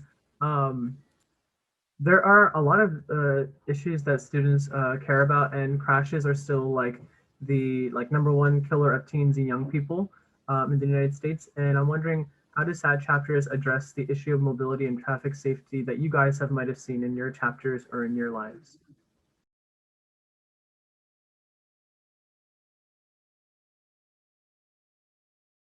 I'll get the question. How do SADD chapters address the issue of mobility and traffic safety? Can you expand on what you mean by mobility? Yeah, so there are a lot of, so students really care about traffic safety, I feel, in SADD. So what the question is that like, how do SADD chapters address the issues of like being on the road and being safe on the road while, maintaining, like there are a lot of young people who haven't really gotten experience with driving, so they have to really like be safe on the road. And so how do you think SADD really helps influence that or help change that or allow students to understand like what traffic safety really is? Yeah, and to give a little context on the mobility meaning any form of movement for students. So that could include just taking public transport, because oftentimes we talk about just traffic safety, but there's some students, especially in like urban or rural areas, who don't drive to get to school. So how do we get students to really care about this issue when there's so many other things that are going on? And you can pull from your own experience too, Will, since I know you work with the Norrose Highs Foundation. So thank you. Well, I think for me, I mean, I live in a college town. Public transportation is really big here. That's how people get to and from pretty much everywhere. But at the end of the day, I mean, it's still, you're still interacting with other drivers on the road. And also, I feel like, at least for me and my interactions with people out here, the way to keep that caring level high, even if you're not dependent on personal transportation, is just understanding the proximity to it. Like everybody knows somebody who drives, everybody loves somebody who drives. So we all have a vested interest, even if we're not necessarily utilizing, personal automobiles in terms of educating people with this work.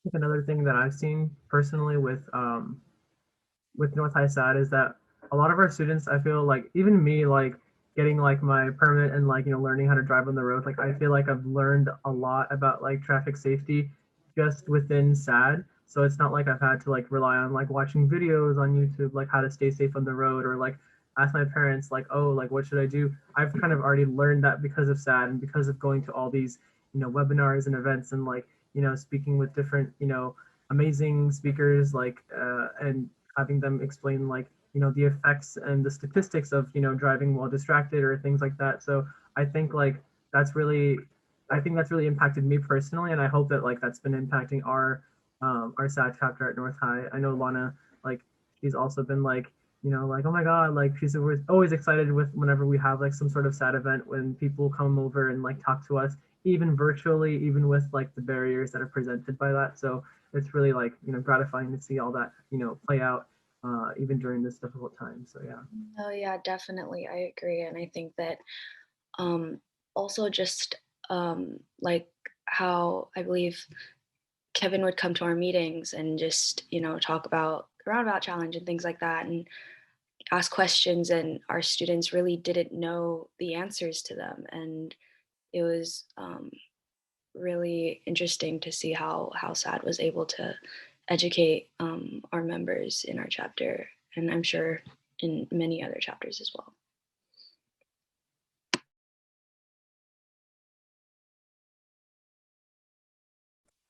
All right, anything else? I'll move on to the next question if we're all good. Yeah, okay. So kind of like I already mentioned a little bit, being involved in the past like couple of years has been tough, especially this year because of COVID and like, you know, a lot of people not being able to go into in-person events. So what kept you specifically involved and invested in continuing to move forward with like leadership and projects that relates to maybe like SADD or anything else that you might feel is important to you? Like what kept you motivated and kept you invested in continuing to lead and do all these amazing things despite the difficulties? I'll go first for this one. I'm a big person on like inspiring and like motivation. A lot of people will come to me and ask for like advice and stuff like that. With this year being again virtual and like you're not as close with people and you maybe didn't you weren't like face to face. It's harder to learn things about people when you're not right in front of them. And so for me it was big to like kind of push out, like you always have someone to contact if you need help. And so going through this year, it has been tough with like mental health and everything. So just always knowing that there's somebody or always finding somebody that you can really rely on or like turn to for advice or turn to for just like acceptance even, that's really big. So like I was one of those people for a lot of people who were struggling, or I was able to help guide people in that direction. And that's one of the things that I would say I'm probably most proud of about this year is that I've been able to save a few lives and also connect people with people who can help them. I would entirely agree with what Felicity just said. I mean, spending a year in isolation, the things that that does to mental health are so intensely like negative. And also, I mean, when you spend so long sequestered, you almost forget the little ways that you're supposed to be taking care of yourself and you're supposed to be keeping yourself safe. And those things kind of fall to the wayside. So in the midst of all this, I mean, this is kind of even most importantly the time to be doing this kind of work because people really need to be reminded how to care for themselves, you know, when mental health crisis arrives in the midst of all this isolation. And yeah. Yeah, no, I agree. Especially in HRA, because our chapter is actually, SADD is only one of the branches that we have. We have two other branches, conflict resolutions and human relations, which deal with like character and all that stuff as well. But yeah, definitely like in this time, people have, you know, forgotten how to take care of themselves. And I think that just understanding the bigger picture of it and keeping your community like together, I think that it's something that was needed right now when we're all so distant from each other, and we all need to remember how to take care of ourselves and each other as well. So yeah. I think for me as well, like when I joined or when I applied for the California Student Leadership Council this past year, I didn't really like it was definitely during COVID, but I didn't know like it would end up like the entire year would be like, you know, kind of all like virtual except for like the last 2 months for us. But I kind of like, I feel like I took it as an opportunity to still make an impact despite the virtual year because there are a lot of SADD chapters I know in California. Kevin told me that like a lot of them are inactive because of the virtual year, which is a little bit sad to see.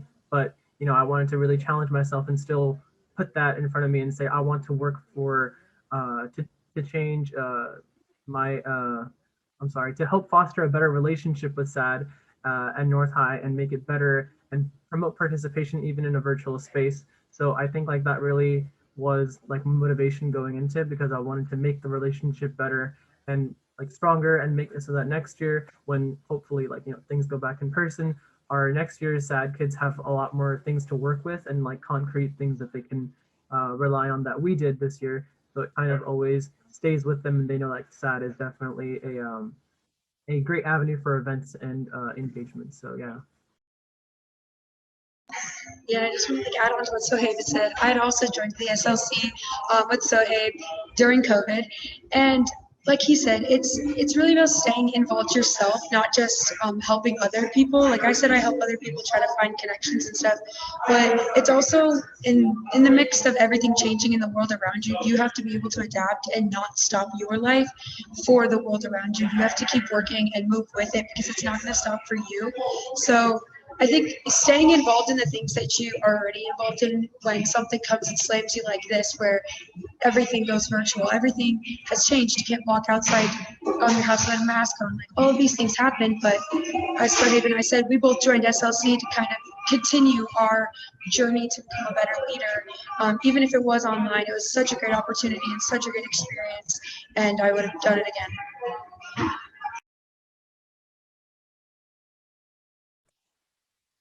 I have a more specific question for you, Will, but like, can you like maybe elaborate on the program that you made for, or that you helped create, and like, how is it going, and like, what are the specifics? I don't know if anybody in here knows everything about it, so maybe if you want to talk a little bit about it and like explain like what it is. Of course, I can. I work on a specific side of the organization dealing with like the creative pursuits and like the tools we can use to educate creatively, because that is my wheelhouse. I'm a dramatic writing major at Texas State, and I do film, and that's kind of my passion. And I think an important part of this work is finding out how to integrate your personal passions into it, because that's what really communicates the message to people, in my perspective. If you can connect, this kind of message, how to, like exactly like the name says, how to kind of steer against destructive decisions, into something that connects with people creatively, it almost doesn't, not that direct messaging feels preachy, but it almost kind of subliminally gets through, even to people that are kind of stubborn to, the messaging. But what we do is we work with the city of Los Angeles in coinciding with Safe Moves, my mother's other organization, to teach kids and teenagers traffic safety, to try to help reduce the amount of collisions, because in our perspective, like I said, in our perspective, the best way to get through is from people our age, speaking to people our age over common passions and interests. So that's the kind of work I do. Sounds awesome. Yeah. Let's see, another question that we have, or that I have, is what are some lessons that you guys can share with upcoming leadership? Because I know a lot of like me, Felicity, and Lana are going to college next year. And I'm just curious, like, Felicity's like, no, it's been so long. I'm just curious, like, what would you guys say is like some advice or some lessons that you guys can share with like the upcoming leadership students that might be helping out with SADD next year, or just in leadership in general? What would you guys give some advice to those people? I guess I can go with this one, because I had actually written about this a little bit in my binder that I will be passing down to the next president for HRA at North. But really, it's just, I think that everything will work itself out how it's supposed to, if you are doing everything that you can. And my thing is, just making sure that you're enjoying it as well, because, like I realized, like, I'm not going to be in HRA next year, and it's like crazy. So I was telling my past president, like, if you are rewarded this position of leadership, then you are fully capable of doing it. And it's a matter of making sure that you're enjoying every moment in that position. So, yeah. I'm going to kind of add on to what you said. I can definitely attest to this one. I've made many mistakes where I join way too many things, and then I schedule them all for the same week, and I end up stressed very much. I think the biggest lesson I would have told the freshman Felicity would have been to make sure that you do stay involved, but know your limits.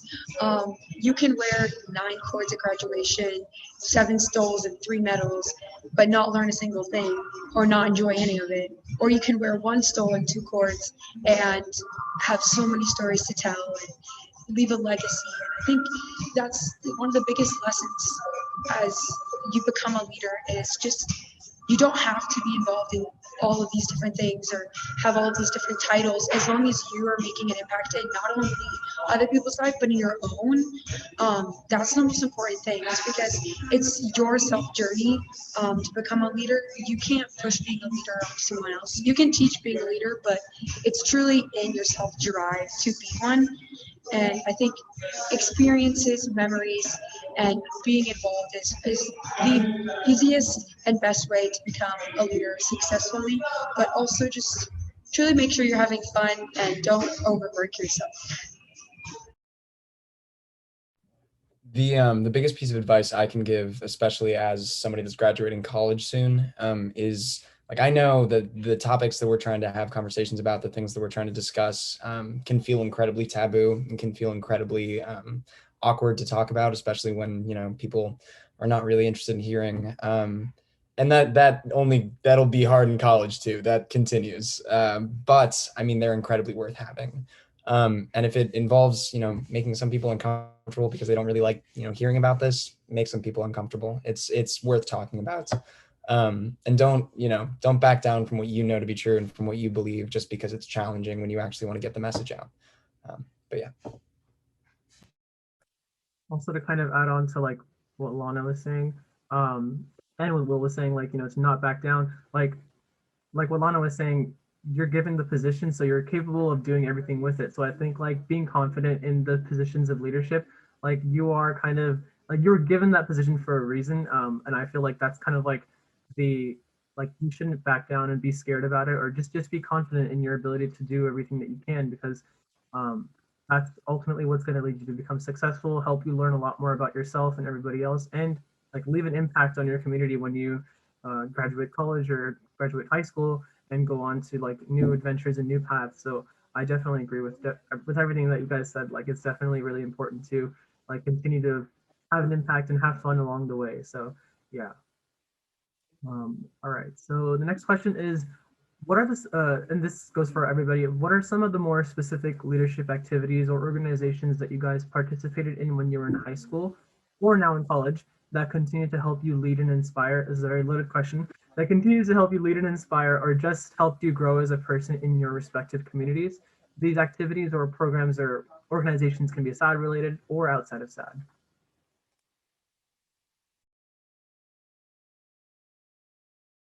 If you want me to repeat it, I can definitely do that because it was a very long question.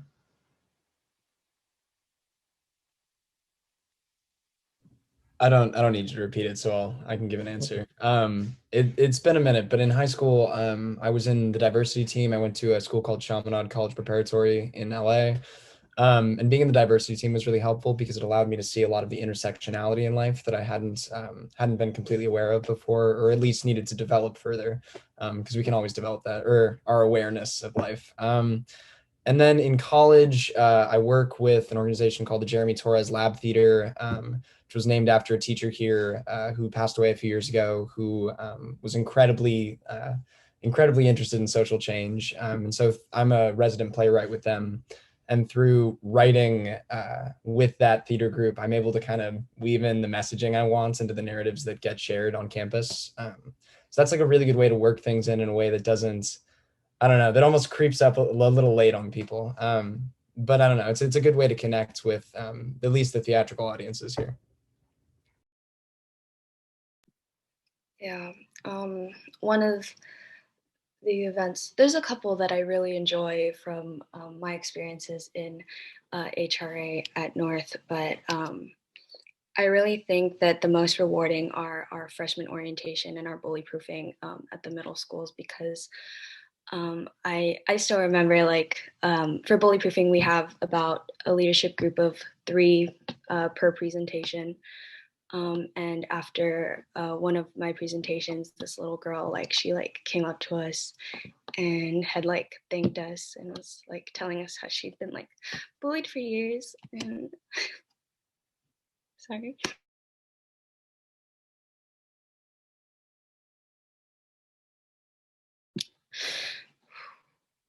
But yeah, that's like, those are the things that really like motivated me for SADD. I've been involved in multiple different leadership groups in our city these past 6 years, because back in Iowa, we started high school in 7th grade. So I moved out to California my junior year, but before then, I was in a group called FCCLA, which stands for Family, Career, and Community Leaders of America.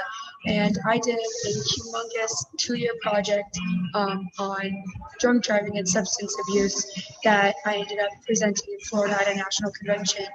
And when, just like Kevon has said, it's the people who walk up to you after you advocate for something, or it takes a while to build up confidence to advocate for something, and for somebody to walk up to you and say thank you for doing that, or like Kevin had put in the chat, thanks for being vulnerable. Like, those are the things that really like keep you going as a leader, because it is hard, and it's hard to get to the place that we're sitting in right now, where we're advocating and we're expressing our experiences that have helped us to try to influence other people. And it is hard, and you have those days where you're just like, am I doing it right?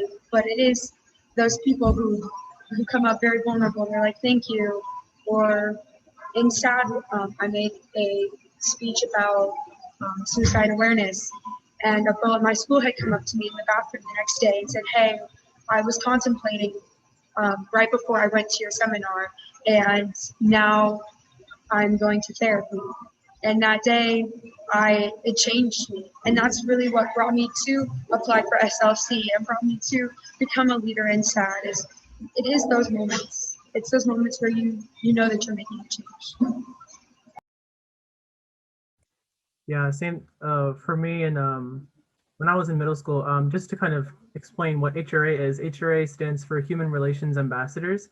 And we are a club in at North High School that deals with basically all of the things that that SADD stands for with regard to like mental health, traffic safety, suicide prevention, substance abuse prevention, things like that. And so a lot of our messaging and systems and programs comes from SADD, and we are a chapter of SADD.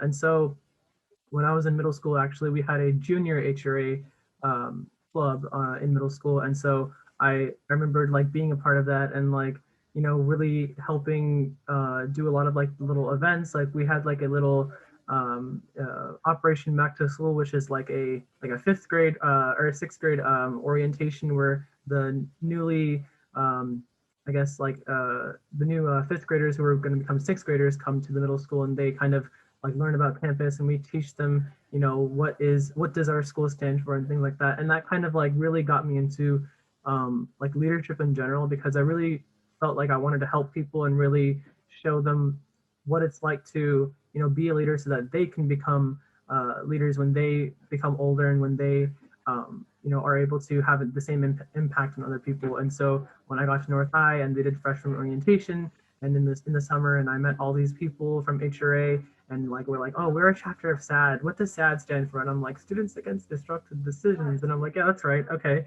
And so, you know, that kind of really got me involved with SADD and just in general with like leadership. And I'm honestly like super grateful to have known all these people who have kind of, you know, worked with me and supported me, like Lana.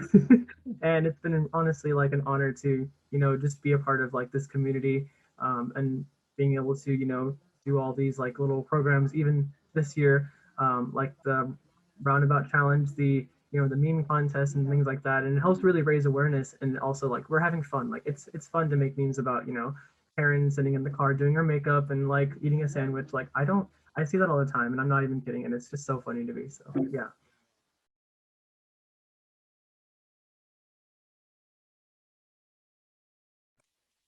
Another question that I have, I think Felicity, this might be a little bit more for you, but like, I'm curious, like, how did you get involved in SADD? Because honestly, I've seen you like on social media and everything, and you're so like, you're doing everything and you're doing all the events, all the contests and everything. So I'm just curious, what made you really like become so like, I want to be like a part of this, this organization and do so much? Like, what really kind of got you into it? I'm just curious. So it's kind of a hard question because like the answer is not really a good one. Like the answer is I wanted to be involved in as many things as possible in high school, and this was an opportunity. But besides it just being like something I joined, the first meeting I walked into, I was welcomed by my ASB leader, Mrs. Schmidt. Shout out to her. She's an amazing person. She talked to me that day and it was just like, I really think you should join this club, like after the first day of meeting. And she just went on and on about how like I'd fit right in and I'd be perfect for the council and stuff. And I went to a meeting and the family aspect and just knowing that you're like welcome and that you're accepted in a place where I walked in 10 minutes ago just really motivated me to just keep wanting to know more and more about the organization. And I joined last year, so in about 2 years I've made it from being a member to being a state representative, which is kind of crazy. But yeah, it's definitely the people that you meet is what drives you. Like I met Will at a different conference that I had spoke to, and when I heard that he was going to be on this council, you have no idea how happy I was. Will, I was through the roof. But and like Lana and Sohaib and Kevin and Riley and Daniel, like we all worked together at some point, and it's like these are the people who influenced me to want to do more, to be involved in more, and to want to learn more about SADD and how I can advocate and how I can get people to join, because it truly is such a great organization that has so many different aspects: mental health, traffic awareness, just being a leader in general. Like there's so many different ways you can take with SADD, and that's what a lot of people don't understand or don't really know yet, is that there are things in SADD for everything. Like even just passing your classes, like there's always something that you can do in SADD, and that's really what's pushed me to want to keep advocating, to keep having people want to join and be active on social media and be involved in all of these competitions and stuff like that. It's because I enjoy reaching out, because I know that when people see me do it, they want to do it, or they go to search for more information about it. Yeah, that's definitely I agree with everything again with all that you said. I like, yeah, it's honestly like when I was actually a freshman, I was in the same kind of mentality. Like I want to do every single club and I want to do every single service or organization.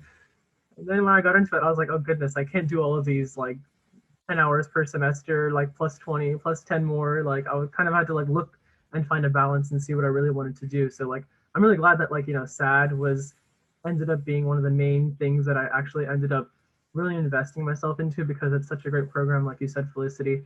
And I feel like it honestly led me to grow as a person a lot. And that's kind of like leading into the next question. For any of you guys, what has like SADD taught you in general that has kind of made you a better person, or like improved upon qualities that you might have already had in you, or just like revealed something new about yourself that you might not have maybe seen without SADD?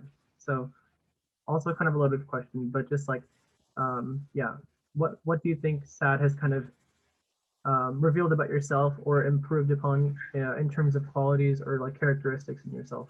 And this can be like leadership or just anything in general.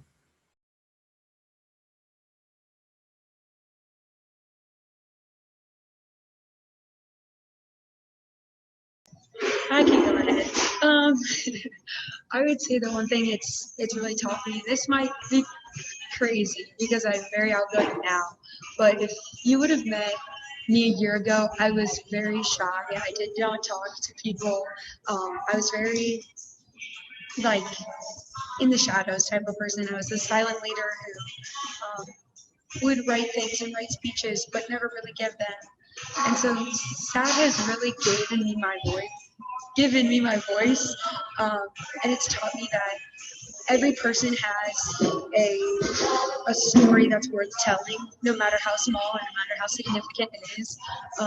Everyone in this world knows something different about something, and through experiences and through there's so many different things that one person can go through that can help another person not go through it, or can help another person get through it faster, better, in a better way. So I think the biggest thing that SADD's really given me is a place to share my story and to know that I am helping others. No, yeah, it's funny because I was actually going to say something really similar. Basically, I think SADD has really helped me to put myself out there more because, I am able to, lead our monthly meetings and things like that. Had I told myself that I'd be doing this, even coming here, on this panel, like had I, told my freshman self, hey, you're going to be able to speak in front of all these people, I would not have believed it. I was not one to, raise my hand or ever, speak up. So yeah, I guess that's one of the really big things that SADD has helped me in.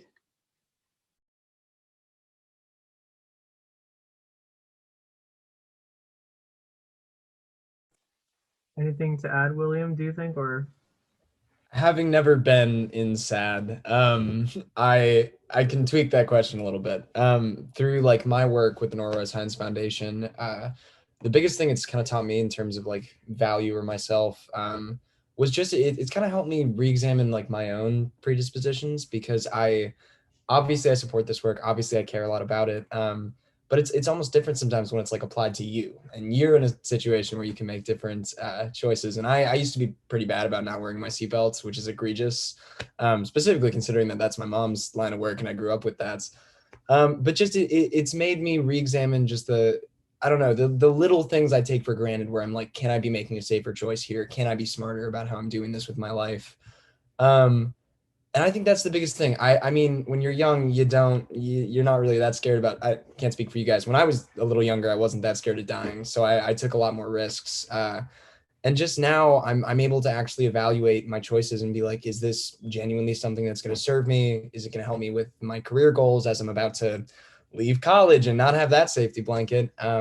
So it's honestly made me a better person working with this organization.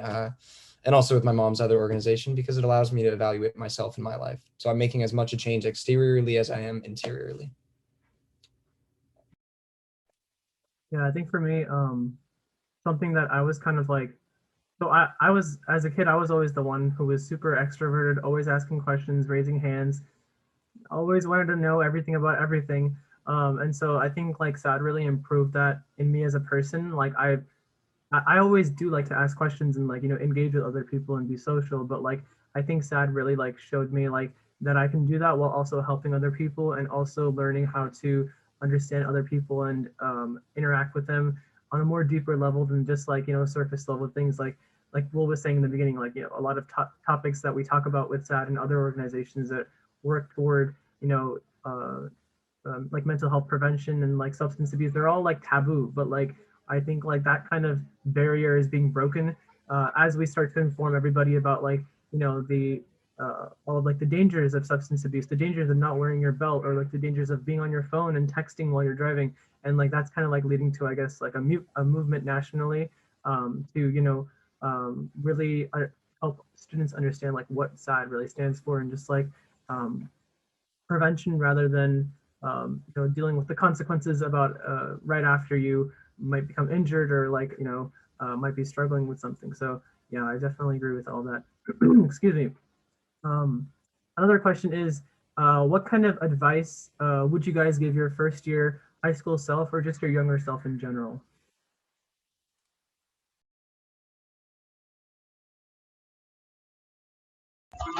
Honestly, it goes back to being involved in so much.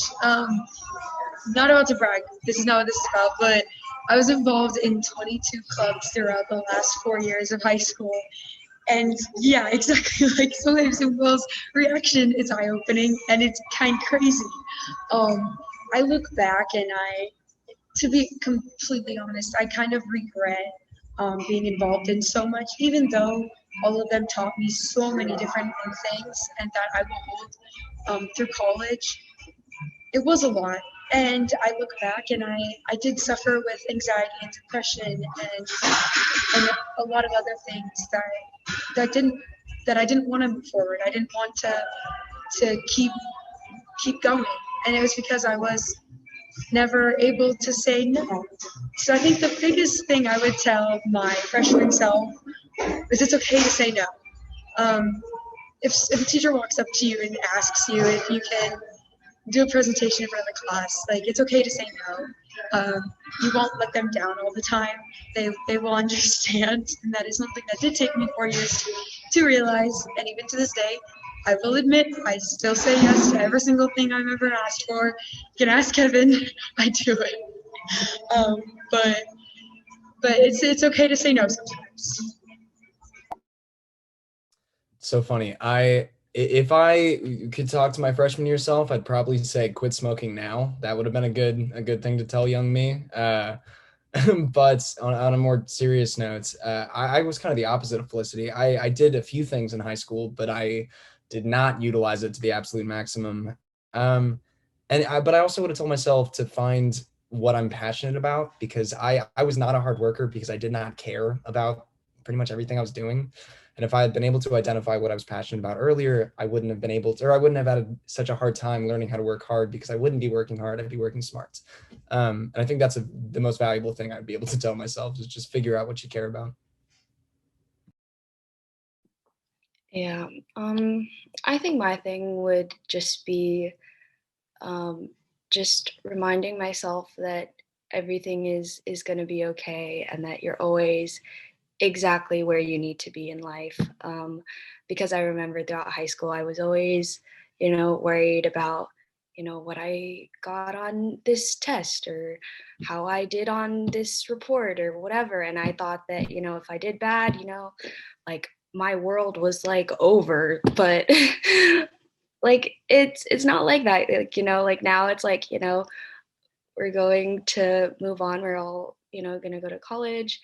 Or whatever else is the next chapter in our lives, and everything is okay, so just reminding myself that everything works out how it's supposed to, and that you don't need to stress about all the little things all the time. Yeah, definitely all of you guys had very great points. I completely agree with that. And I think for me, I would say find what you want to do and not what you feel like you're supposed to do, in freshman year, I always felt to get into those top colleges and to excel in everything, to get those amazing scholarships and everything, you had to do every single activity and being involved in everything. But now my perspective has drastically changed, and now I'm just I need to assess what I really do want to do. And my dad has always taught me this. He's what do you want to do in life? That's kind of as a career. And he says you should really look at that and then choose what you want to do in terms of volunteer and working with other people and discovering that. And that kind of has really impacted me with regard to going into the science field and STEM. I've always taken a lot of science-based AP classes, and they're always so mind-blowingly amazing. So that's definitely, I would say, my piece of advice that I would give to myself. Always assess what you want to do, and utilize that to see what you want to do in the future and continue to excel and be awesome. So yeah.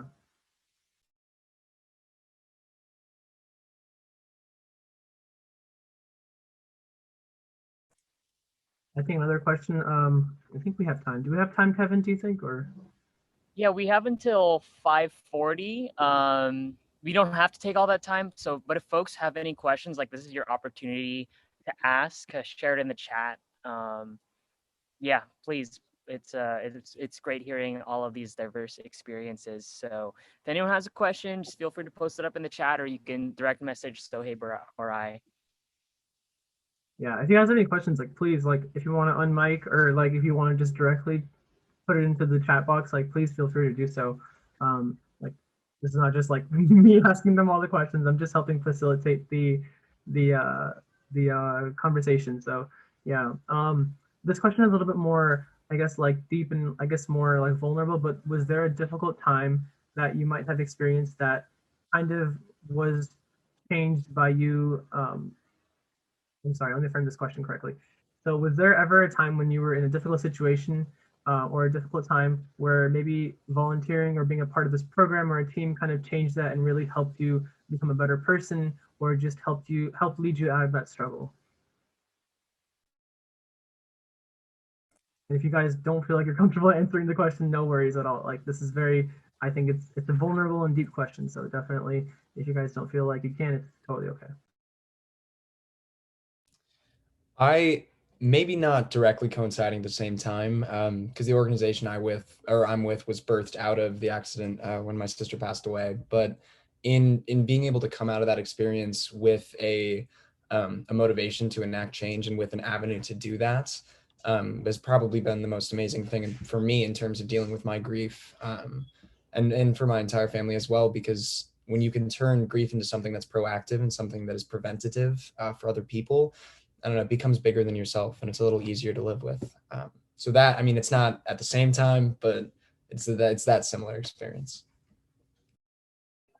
Yeah, I have to agree with Will. It's based on experience. I had some traumatic things happen to me, which caused me to move to California. And I think all the time, like, what would have happened if I didn't move here? I wouldn't have joined SADD. I wouldn't have met all of you guys. Like, it is those things that you think about. But I think to answer your questions, Graham, it would be, I don't know where I was going with that. I just lost my train of thought. You're good, Felicity. It's okay. No, yeah, I think I would say something similar to what I was saying for the previous question. I think it was really tough when, like, my sophomore and junior year, when I was putting all this stress upon myself, and then when I joined, HRA board and stuff, and we were preaching all of this about mental health and taking care of yourself, I started to kind of self-reflect and understand that, I needed to do the same thing. I needed to practice what I preach and start taking care of myself more. And yeah, I think that would be my thing. Okay, so I remember what I was going to say. It's finding people, or not finding, but it's when you hear about people who are going through the same things as you, or have like similar experiences. It's easier to find a reason to continue when you know that somebody else went through the same thing and is still continuing to this day as well. No, it was very well said, Felicity. Yeah. I don't know if this really answers the question to the greatest extent, but when I was in middle school and I was a part of junior HRA, there was this one girl who was my friend, and so she was and this is a little bit more of a vulnerable topic and like a little bit more deep, I would say, but she was a very nice girl. She was very kind, and she was always one of like those quiet individuals, but once you got to know her, she was like such a sweet person. And so, one day I was, just like walking and talking with her, and so I noticed that she had cuts on her arm, and I said, "Oh my God, are you okay?" Or like, "What's going on?" And then she like was like very quiet about it, and she didn't really like say anything about it. And so at the same time, I had another friend.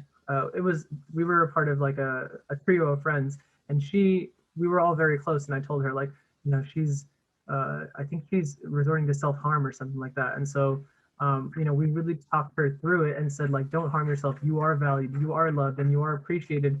And it's not like, nobody cares about you. Like, we do love you. And so she actually moved from a foreign country a few years ago, and she hated life in America because she was away from all of her family, away from all of her friends, and she had to really like change everything. And that kind of like really caused her to resort to, self-harm. And so, one day she told us that she wanted to commit suicide. And so I was like, oh my God, no. And so we really wanted to help her. And so what we did was that we spoke to our counselor. And so she started to have a conversation with her and started to really help her through it. And, I'm so excited to say that now she's graduating with me after 2021. And she got through that because, and I don't want to kind of toot my own horn here, but I feel like I feel responsible for all of that, for helping her get through that with my friend. And we really, pushed her in a good direction, in a direction where, she felt like she was appreciated by her community, by her friends, by her family. And she did end up getting help and therapy. And now she's so much more, excited and always wanting to, talk to other people, and she's graduating, and that's always such a great thing to see, all these traumatic and difficult times, and now she's in a position where she's able to say I did that, I graduated, and now I'm going to be going on to this new adventure and this new life. So yeah, I think that was a very personal story, but it was very, honestly, I think, impactful in my high school career, because that kind of, I've always taken that with me and believe I can change other people's lives and be a part of that change and make sure that people don't resort to violence or self-harm and things like that. So yeah.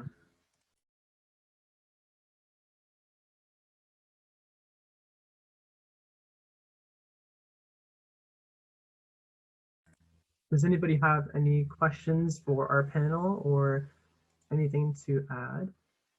I think I have a question. Maybe we can have this be the last question to wrap up. But my question, just to end it on on a warm note, what's one experience throughout your involvement, whether it's the Nora Rose Hines Foundation or through SADD and HRA, what's one warm moment that you remember that really you think will stick with you? I know folks have mentioned some other things, but yeah, what's one thing that really brings you joy when you think back on your time at SADD, or the whatever flag that you're flying, whatever organizations you're a part of? So it doesn't have to be SADD too. I'll go first. I'm really excited about this question. I have a junior so I'm a senior, so there's a junior underneath me who I did not know, but she had been looking up to me for the last few years. And she is now taking on the position of president of SADD next year at our chapter at my high school. She was also thinking about going into SLC and doing a lot of different clubs that I was involved in, like CSF and NHS and so many other things. But it's when you see those people look up to you, and when you see people realizing all of the things you've been through, but they see that you pull through them, and they want to be not like you, but they want to be someone with the same motivation as you. That's something that really pushes you forward, is knowing that you're motivating other people to want to be, or to want to do similar things, and to want to accomplish a lot of things.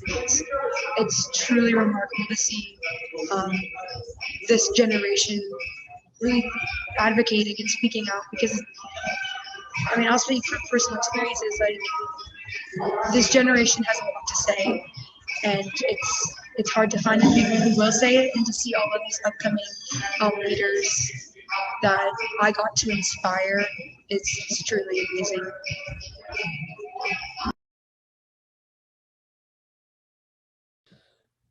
For me, I had the immense pleasure of making a short film for the Nora Rose Hines. Oh my God, my English today. Making a short film for the Nora Rose Hines Foundation that I enlisted a good amount of the people I went to high school with, my friends that are still in LA.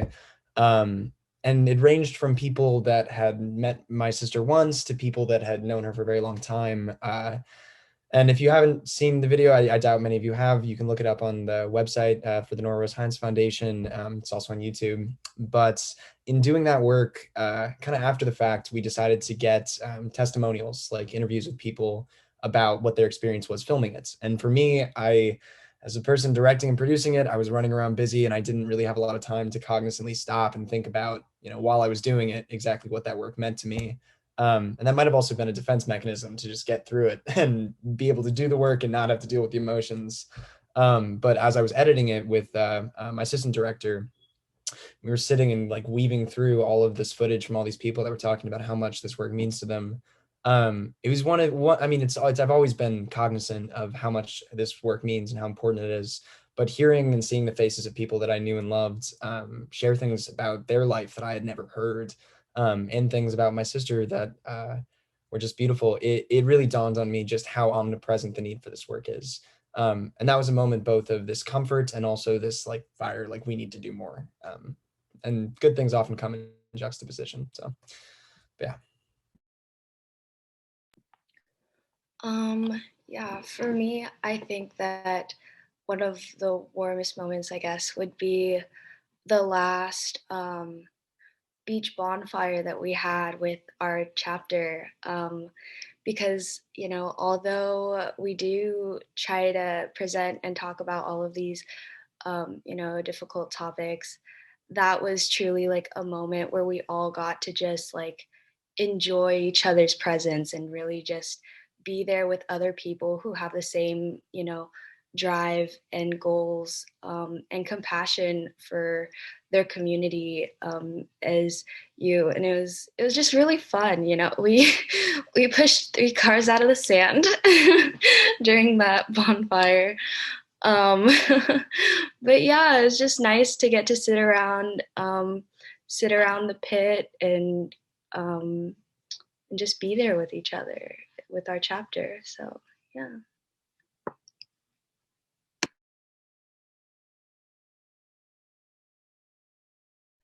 How about you, Sohaib? I'm sorry, I'm thinking. My brain is like jelly right now. I can't remember anything. But I also agree with Lana. Like that was a really, it was last year, which was a long time ago, which was like the last time we really had an interaction with our club in person, with HRA and SADD. But like that was definitely one of the more like warm moments that I can remember, with regard to, you know, like just having fun and not really like worrying about like the difficult things that we always have to present and talk about and really have to like get into the nitty gritty and things like that. But another thing that I would say is that this year we selected our new board for HRA and SADD, and the energy that the kids brought during the interviews and like the applications, it's always so great to see that like we're not just leaving it off to like people who don't know anything, you know, like it's people who definitely like want to make a change and they want to really impact others. Like I know Kevin, you know, Sean Rudiso, like he has so much, you know, potential, and like I'm always, you know, telling him join SLC, it's fun, it's great, and he's like, okay, I will. So you know, it's always really great to see like people when they're like the next generation or like the next year of students, and they're always wanting to like make new changes and make an impact on their communities. And it's honestly like super, it's one of the best things I would say about, you know, being in a position of leadership and helping other people out. So yeah. Love it. We're coming up on our time. If there's any last thing you want to, that each of you, any Sohaib included, want to share before we wrap up? Just want to say thank you so much for inviting me to come here and speak with you guys. This has been cool. I really wish I knew more about this organization when I was actually in high school, but you know, this has been wonderful. And I really want to applaud you guys for doing this work, especially doing it as early as you are and continuing this message on into your life. It's really important, and it's really wonderful to see such bright people doing it. So nice job. Thank you very much. Well, we appreciate you coming in and sharing your expertise and sharing your experience. Anyone else?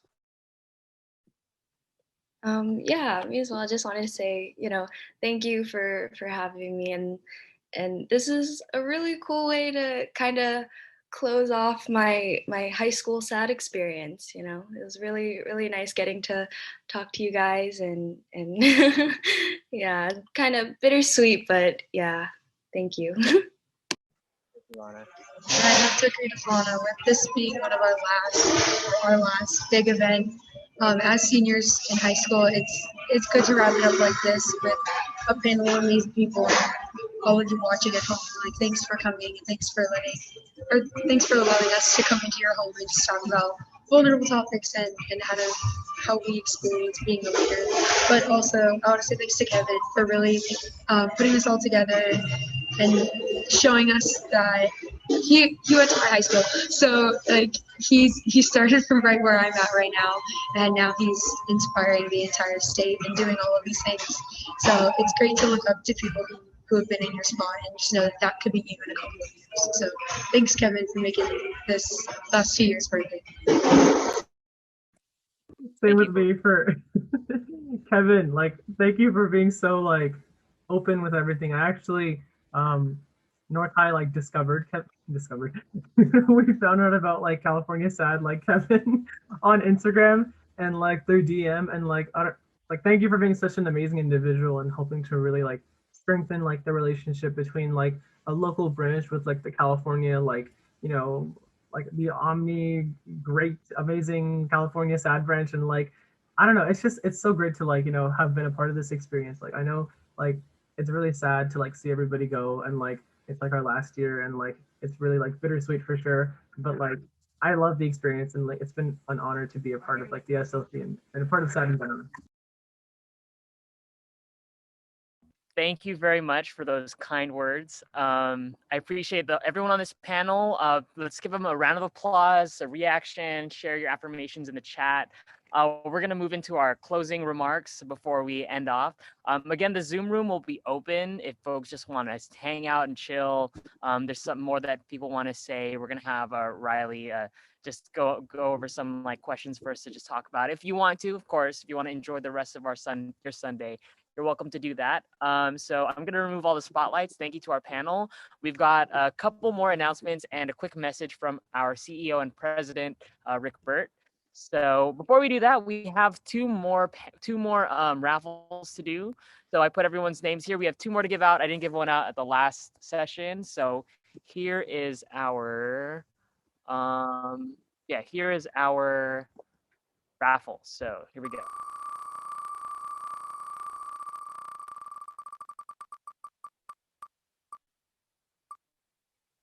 All right, Kyla, congratulations. For our fifth prize, we've got one more to give out, one more raffle.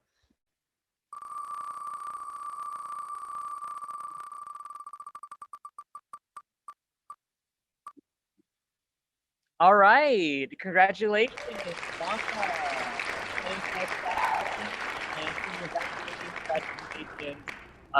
for winning our our sixth winner. That doesn't mean we're done yet. Let me go ahead and share my screen one more time.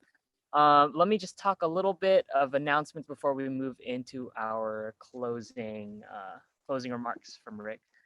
All right. So to kind of talk about to kind of jump in, you might have heard it a lot during the last panel, but if you want to work with the California SADD team, myself, feel free to please apply to the Student Leadership Council. Applications are out. You can find the application. Just go ahead and take your camera, scan that QR code, take a screenshot of it so you can scan it later. I'm sorry, that is our feedback form. Whoops, don't look at that. That was my bad. You can use that bit.ly link right there, actually, to apply to the California Student Leadership Council. The apps are due June 27th. So I will put the link in the chat a little bit later too. I'll follow up with an email. But if you want to help put on some of these amazing programs like Sohaib, Riley, Daniel, Maddie, Felicity did, then you can apply and work with me and work with students across California. Another thing, please fill out this feedback form. It takes less than 5 minutes. You'll enter our $20 raffle. So take a screenshot, get your phone, scan that feedback form. It's really, really quick. You can do it before I even finish talking. It helps us continue to deliver the best sort of programming for y'all to see if we can do this again next year, even though we're going to all be in person. Maybe people want to still meet like this and have this happen. And we also want to make sure that this is better every single time we do it. Here's a quick message from our CEO, President, Leader, Master Chief, Rick Burt. So I hope you all enjoy his message.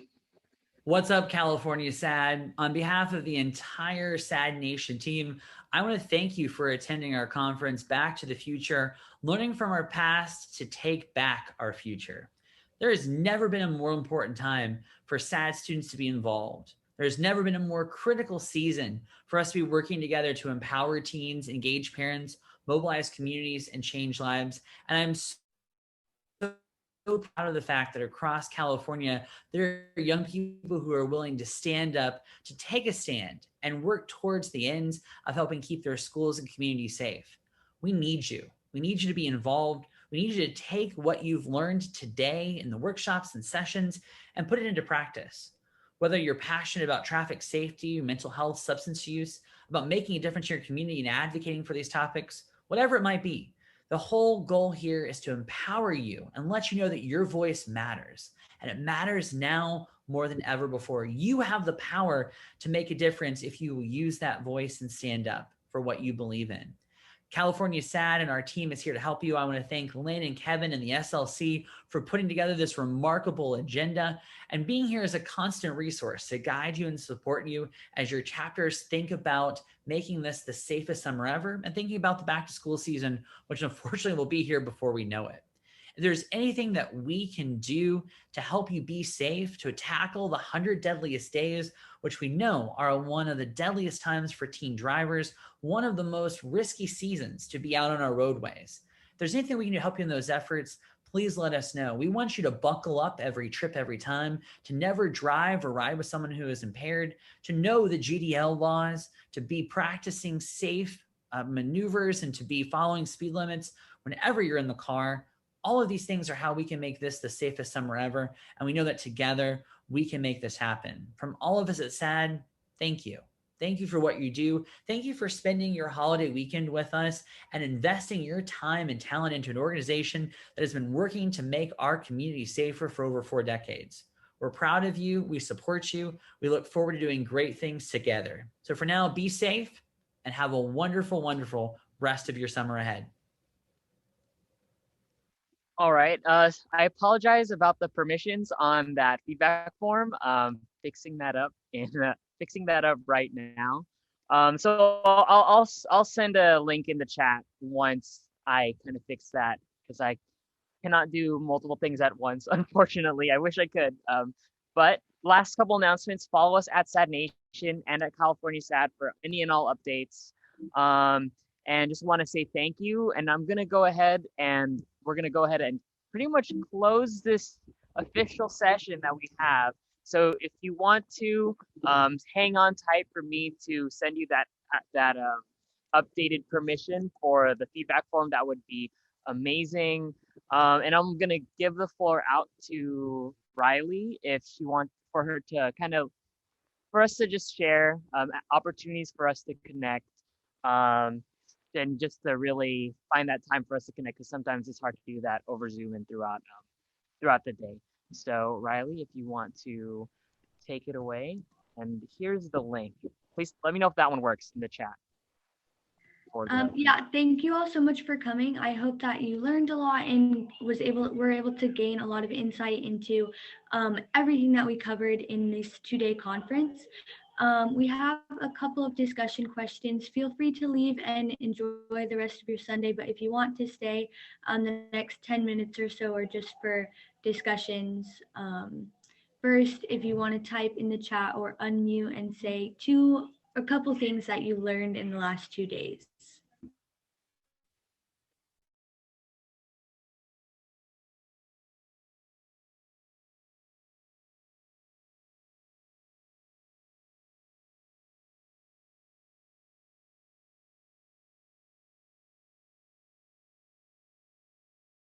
One more thing, promise it works now. I had to hit save, so it should not be restricted to just SADD emails. You should be able to access it now. So sorry about that. Thank you.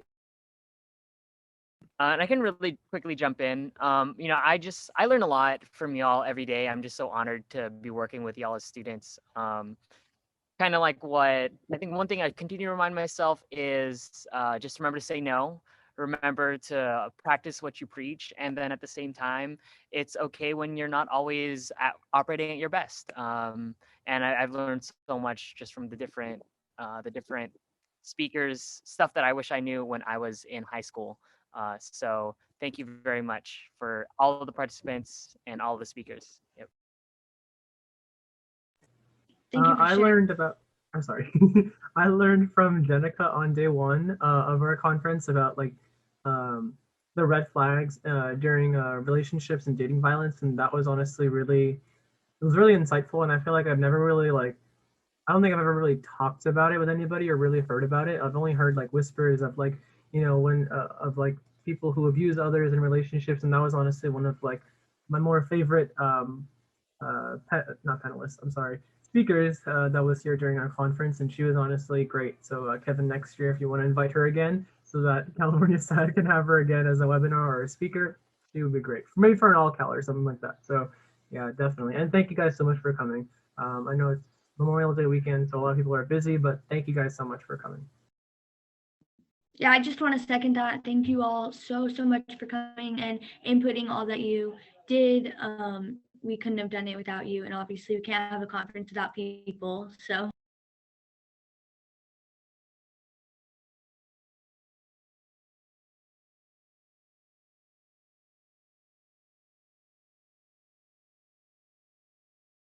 Yeah, thank you, Diane. Yeah, and if folks want to share what they learned in the chat too, like Daniel said, learned a lot about mental health and about the panelists. So feel free if you're shy, you can share your stuff in the chat. And of course, if you want, you're free to enjoy the rest of your Sunday.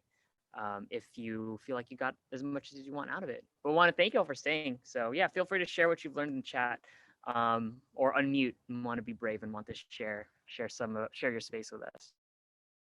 I liked the impaired driving segment. I just thought it was interesting. Them sharing their testimonies and kind of seeing what the reality is.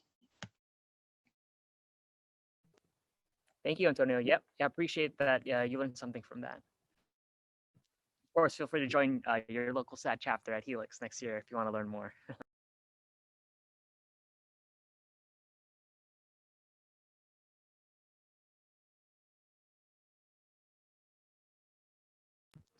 All right.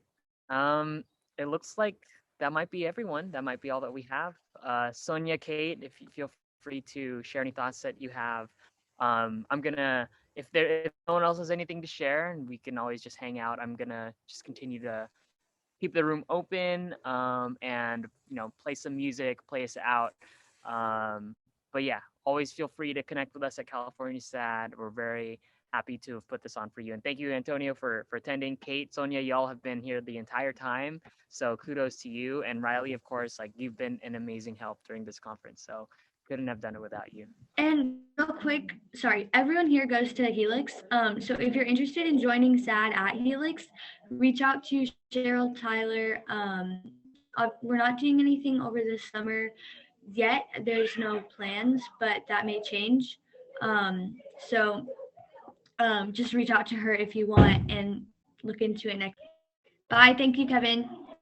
Yeah, super shout out to Helix Charter. Y'all are amazing, and y'all get like a great gift bag too for attending and volunteer hours. So don't forget to count that. Thank you all very much, and hope to see you in person sometime at your next SADD meeting.